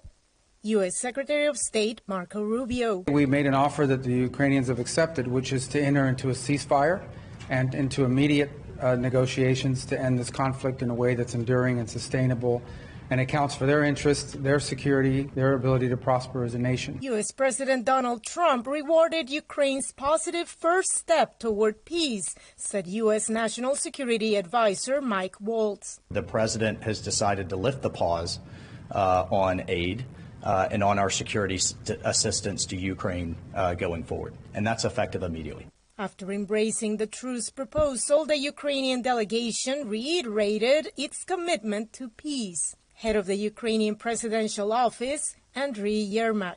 For the people in the world, it's necessary once again to understand, not Ukraine started this war, but Ukraine or just a lasting peace. Earlier Tuesday, Ukraine launched a massive drone attack against several Russian regions. Moscow said the attack could hinder future peace negotiations. Kremlin spokesperson Dmitry Peskov. There are no negotiations yet, so there is nothing to disrupt yet, although the emerging trend can indeed be significantly damaged. Despite the tensions on the ground, it is expected the United States will move forward with its plans to present the ceasefire proposal to Russia next, in the hope that it will kickstart the process to achieving a lasting peace agreement. Veronica Balderas Iglesias, VOA News. In a related story, Paris is host to two back-to-back meetings this week, gathering European Union military chiefs on how to boost their defense support to Ukraine. On Tuesday, defense ministers from the EU's 5 top military powers met. On Wednesday, the joint Army Chiefs of Staff from European countries who have volunteered troops to support a future Ukraine peace deal get together. The meetings followed an EU leaders' agreement last week on a nearly $870 billion defense plan to support Ukraine, as well as their own security, as U.S. priorities shift elsewhere. A number of EU countries also back a French call for expanding its nuclear deterrent to cover other EU members, which has received major pushback from Moscow. Lisa Bryant reports. Speaking to top NATO and European Union military brass gathered in Paris Tuesday, Dutch Defense Minister Ruben Brekelmans stressed the urgency of boosting Europe's defense. While the transatlantic alliance is important, he said, Europeans can no longer take U.S. protection for granted. Europe, therefore, needs to fortify its security architecture. And we don't have much time to get this right. We only have one shot. The same message came from European Commission Chief Ursula von der Leyen at the European Parliament. We need a surge in European defense, and we need it now. The European Union's executive arm has proposed an $873 billion plan for rearming Europe and supporting Ukraine. It includes relaxing fiscal rules and some $164 billion in loans for defense investments. It has proposed increasing defense spending by an additional 1.5% of member states' GDP over 4 years. The proposed surge comes as Washington's priorities appear to be shifting, and European leaders are worried Russia may not stop at Ukraine fears their populations appear to share. One Ipsos survey found 3/4 of French and half of Germans are concerned the Ukraine conflict will spread elsewhere in Europe. Another poll, however, found few Europeans want to pay more for defense. Critics, including Hungary's Viktor Orban, suggest Europe can't afford to defend Ukraine. Others argue Brussels is assuming too much power. Europeans are also divided over whether to invest in their own defense industry or buy externally. The U.S. has been a top supplier. They will want to continue to sell weapons to European countries. Former French ambassador Michel Duclos is now an analyst at the Montaigne Institute Research Group in Paris. That's one argument, he believes, for Washington's short-term commitment to Europe's security. What I fear more is not exactly that they disengage. It's more than they will want to have Europeans pay more and more for the U.S. protection. This week sees more high-level meetings on Ukraine and European security. There's another in Paris Wednesday, gathering Europe's 5 top military powers, along with NATO and Ukrainian defense chiefs. Lisa Bryant, VOA News, Paris. In other news, late Tuesday, the Republican-controlled U.S. House of Representatives passed a stopgap bill to keep Friday, averting a partial shutdown. Mike Johnson is Speaker of the House. Well, this was a big vote on the House floor.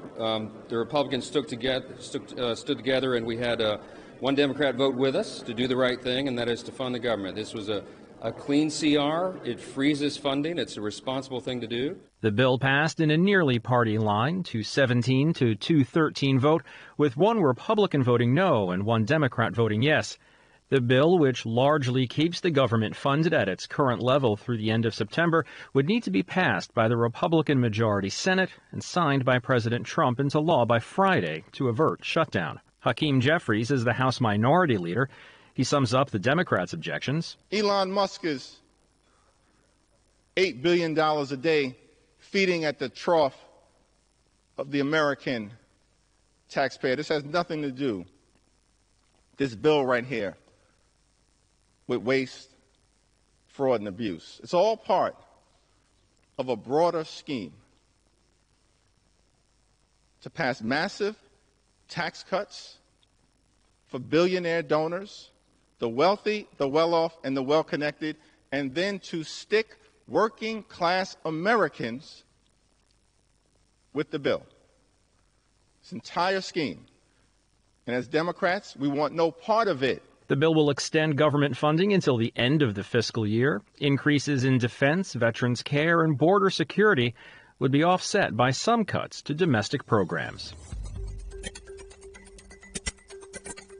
And here are some more stories we're following from around the world. Philippine ex-president Rodrigo Duterte was arrested on an international warrant as he returned to Manila. Duterte told thousands of cheering Filipino expatriates at a Hong Kong gathering that he was aware the International Criminal Court had issued a warrant for his arrest over his campaign against illegal drugs that left thousands of people dead. He again tried to justify the crackdowns, and the crowd cheered him on. The European Union wants to increase deportations and is opening the way for return hubs to be set up in third countries for rejection to a new migration proposal unveiled Tuesday. Only 20 effectively removed from EU territory.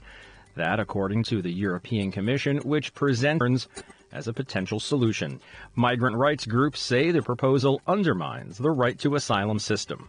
Pakistani insurgents have attacked a passenger train carrying several hundred people and claim to have taken more than 100 hostages, but officials later said at least 80 were rescued. The fate of the rest wasn't immediately known. Security officials say the attackers blew up the railroad track in southwestern Baluchistan province and exchanged fire with security guards on Tuesday. The gunmen used women and children as human shields. The separatist Baluch Liberation Army has claimed responsibility. The train was traveling from the provincial capital of Quetta to Peshawar. VOA's International Edition continues. I'm Alexis Strobe. And I'm Steve Karish. And now the latest from the U.S.-Canada trade war. After the Ontario Premier instituted 25% tariffs on energy imported into northern U.S. states, President Donald Trump doubled the tariffs on Canadian steel and aluminum. Caroline Leavitt is White House press secretary. As for the tariffs, the president made his position on this quite clear with the statement that he put out. And it was a retaliatory statement due to the escalation of rhetoric that we've seen out of Ontario, Canada. The president saw the premier, Doug Ford, make an egregious and insulting comment threatening to shut down for the American people, for hardworking American families. He made that threat. The president saw that and has an obligation and a responsibility to respond accordingly and represent the interests of the American people. So he has made the decision to add a 25% tariff. So now steel and aluminum tariffs will come into effect tomorrow at the rate of 50%. And our steel and aluminum industries have actually applauded these tariffs because, again, they know it's going to grow their industry here. It's going to allow them to export more steel that is made right here in the United States with American workers. Cooler heads, though, would later prevail. Ontario Premier Doug Ford addressed the media in Toronto on Tuesday, stating that U.S. Commerce an invitation to meet and discuss trade issues immediately instead of waiting until April 2nd. Ford agreed to temporarily suspend countermeasures to allow for negotiations. So I want to thank Secretary Lutnick for reaching out, putting that olive branch in.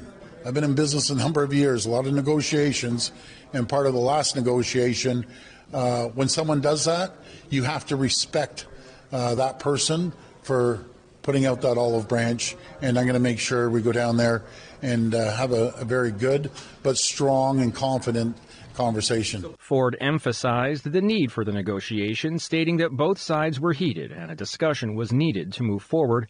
He thanked Lutnick for the invitation, acknowledging the importance of respecting such gestures in negotiations. However, Ford also made it clear that if the U.S. proceeds with tariffs on aluminum and steel, Canada will respond in kind. But if he continues with the aluminum and the steel, I just got off the phone with Minister LeBlanc, they will respond dollar for dollar, tariff for tariff. Trump also blasted Canada for trade protections it has in place on dairy and other agricultural products and threatened to substantially increase duties on cars coming into the U.S. that are set to take effect on April 2nd if other egregious long-time tariffs are not likewise dropped by Canada. The U.S. president shook off market gyrations, telling reporters that markets would go up and down, but he had to rebuild the economy. In other U.S. news, about 1,300 people at the U.S. Department of Education will lose their jobs as reduction in force notices went out late Tuesday. This is in addition to the 600 people who left voluntarily, slashing the department to about half the size it was when President Trump was inaugurated. Trump's newly appointed Secretary of Education, Linda McMahon, says the agency is in its final mission. And now to the Indian Ocean. The Chagos Islands are one of the last vestiges of the British Empire, and they're currently home to a key U.S. military base. But under pressure from the United Nations, Britain looks set to hand sovereignty of the islands to Mauritius. Critics say the deal would compromise the security of the region in the face of a growing threat from China, as Henry Ridgewell reports from London. The Chagos Islands, about 2,500 kilometres east of Madagascar, have been a British colony in return for its own independence in 1968. Britain forcibly expelled the Chagos Islands population in the 1960s and 70s to make way for a US military base on Diego Garcia, one of the largest islands in the archipelago. In 2019, the International Court of Justice said Britain should cede control of the islands to Mauritius. Now, London is seeking to finalise such a deal. British Prime Minister Keir Starmer told lawmakers last month it was vital to secure the future of the US base. Without legal certainty, the base cannot operate in practical terms as it should. That is bad for our national security, and it's a gift to our adversaries. It's reported that Britain will cede sovereignty of the Chagos Islands and pay Mauritius around $116 million a year for 99 years to lease back Diego Garcia and allow the military base to remain. US President Donald Trump said last month that he was inclined to approve the deal. It also has the backing of India, which has close ties to Mauritius. But there are security concerns. Britain's Conservatives, some fear those ties could compromise the US base on Diego Garcia. Evan Fowler is from the Interparliamentary Alliance on China, which focuses on threats from Beijing. Mauritius owes China quite a lot. It uses that to seek sort of political advantage. That area is strategically important to us, and the Chinese understand this too. The Chinese have already been active militarily around the Chagos Islands. After their expulsion, many Chagossians settled in Mauritius. Thousands also left for Britain. Frankie Bonton advocacy group Chagossian Voices. They argue Mauritius has never had a rightful claim to their homeland and object to Britain's proposed deal to cede sovereignty. Once again, we are ignored. People are discussing the future of our homeland without us. We feel like history repeating itself. We now find ourselves our very own identity, our very own self, being given to someone else by made of policy without asking us. We are still colonized. We are the lost colony of Africa. Under the terms of the deal, Chagossians and their families would be able to return to the outer islands in the archipelago, but not to Diego Garcia, which would remain off limits. The Chagossians are eager to return home, but they appear powerless as geopolitical forces shape negotiations over the future of the islands. Henry Ridgewell, VOA News, London. In Africa, there's growing concern over the cost to American foreign aid. Reuters' Fiona Jones takes us to a special school in Nairobi. At a children's home in Kenya's capital, Nairobi, children living with HIV/AIDS play. But the staff here fear for their future, as US aid cuts threaten to disrupt their vital drug supply. President Donald Trump's 90-day foreign aid freeze has upended the global supply chain for drugs to fight diseases, including HIV. But it's also blocked the distribution of drugs that long ago reached their destination countries. The manager at Nyambani Children's Home, Sister Teresa Palakudi, is concerned about access to life-saving HIV meds called antiretrovirals, or ARVs. If you stop ARVs for these children, there is drug resistance. Afterwards, they will get all kind of opportunistic infections. Then we lose one by one. The executive director of the home said that if they start purchasing ARVs, a rough estimate is $120 per child per month. And that's without other drugs, including TB medication and food supplements. Meanwhile, on the outskirts of the city, millions of doses of ARVs sit on the shelves of a warehouse, unused and unreachable. A Kenya health official said without US funding, distribution of the $34 million worth of medication sitting there has ceased. An ex-USAID executive said this stock, which Washington has not released funds to distribute, includes 2.5 million bottles of ARVs, 750,000 HIV test kits and 500,000 malaria treatments. In the meantime, Kenya is scrambling to fill the gaps. We are dependent on Treasury to release funds. Kenya's Health Minister, Deborah Barasa, said she expected her government to mobilise funds to allow the supplies to be released within 2 to 4 weeks. But it is not yet clear whether the government has allocated the money to do so. Kenyan Christian charity Meds that runs the warehouse and the US State Department did not respond to requests for comment. That was Fiona Jones of Reuters reporting. And finally, tonight, if you look up into the night sky on Thursday, the moon may appear to be red. I spoke with astronomer Cameron Hummels at Caltech for an explanation. So a lunar eclipse is when there's an alignment between the Earth, the Moon, and the Sun. And as you know, the Moon orbits around the Earth, and the Earth orbits around the Sun, and each of those orbits are roughly in the same plane. And so once in a while, you get an alignment where one of them gets directly in between the other two. And in the case of a total lunar eclipse, like what's going to happen later this week, the moon is on one side, the sun is on the other, and the Earth is in the middle. And so the Earth is blocking the direct sunlight that would normally hit the moon and light it up. So if the Earth is between the sun and the moon, no sunlight would be getting to the moon. How are we going to see it? Great question. No direct sunlight reaches the moon. But what happens is the Earth, as we know, has an atmosphere that surrounds it. The light filters through the atmosphere along the edge of the Earth, and it eventually makes its way to the moon to light it up, although in a modified way than the direct sunlight normally would. So on a normal night, the moon appears to be white. What will it look like during an eclipse?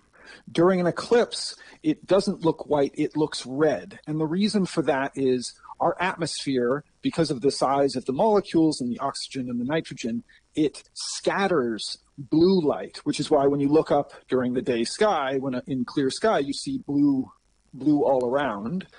That's the scattered blue light, but the red light continues unabated in its original path, and that's the light that strikes the moon and lights it up and causes it to appear red during a lunar eclipse. Now, it seems that lunar eclipses come along somewhat frequently. They're not terribly special, but this one coming up is getting a lot of press. Why is that? One of the reasons is, for the first time really in history, we have a mission that's sitting on the surface of the moon right now. There was this private mission that landed on the moon a couple of weeks ago called Blue Ghost, and it's taking data of the surroundings and such, but one of the things that it will be able to do is take images of the Earth during this lunar eclipse. Now, that's particularly interesting because from the perspective of someone on the moon during this event, it'll look like a lunar eclipse. It'll look like the Earth passing in front of the sun and all the direct sunlight being snuffed out. But then this filtered kind of red circular halo of light around the Earth passing directly to us. So it should be pretty significant and create some amazing images that we'll be able to see in the weeks. Well, let me ask something else. You started this off by saying that the moon revolves around the Earth, and then both the moon and the Earth together are revolving around the sun. Yes. If the moon is going around the Earth, why isn't there an eclipse every day? Great question. The moon takes about a month to make a full orbit around the sun, or around the Earth. That's why we have the term month. It comes from the period at which the moon makes an orbit around the Earth. So even if we were perfectly aligned, where the moon were in a perfect orbit that's flat and collinear with the Earth's orbit around the sun, you'd only have them once a month. However, there's a slight offset of a few degrees between our orbit around the sun and the moon's orbit around us. And so this doesn't happen every period. It doesn't happen every time it makes a cycle. It only happens maybe once a year or so. So if this is happening Thursday night, yes. Will people all over the Earth be able to see it? No, unfortunately not. Only the people who have the moon visible in the night sky at the time when this alignment precisely takes place will be able to see it. So where is the best place to watch it? The best place to watch it will be North and South America. On the west coast of the United States, the Pacific Daylight Time, it'll be visible in the night sky basically from about 11:30 at night until 1:30 or so in the morning, whereas on the East Coast, it'll be obviously 3 hours later around 5 in the morning. Whereas if you're in, say, South America, in Sao Paulo or Buenos Aires, you might be able to see it early in the morning on Friday, March 14th, between, 3 a.m. and 6 a.m. And we'll leave it there for today. Cameron Hummels is the head of the Astronomy Outreach Office at Caltech. Mr. Hummels, thanks so much for your time. Thanks for explaining this to us. Happy to help. That'll wrap it up for today. This has been International Edition on the Voice of America. On behalf of everyone here at VOA, thank you for joining us. For pictures, stories, videos, and more, follow VOA News on your favorite social media platform and online at voanews.com. In Washington, I'm Alexis Strope. And I'm Steve Karish. Thanks for listening.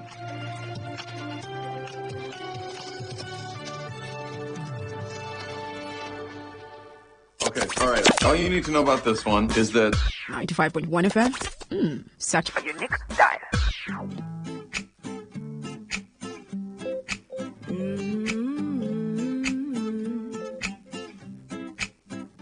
No,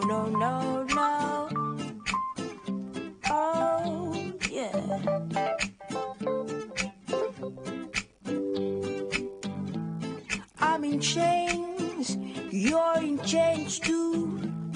Our uniforms and you are uniforms too. I'm a prisoner, you're a prisoner too, Mr. Jailer. Oh, I have fears, you have fears too. I'll die, but you said will die too. Life is beautiful, don't you think so too, Mr. Jailer? I'm talking to you, Jailer. Stop calling me a prisoner. Let him is 1,000 be the first to cast a stone, Mr. Jailer. Mr. Jailer, man, you suppress all my strategies. You oppress every part of me. What you don't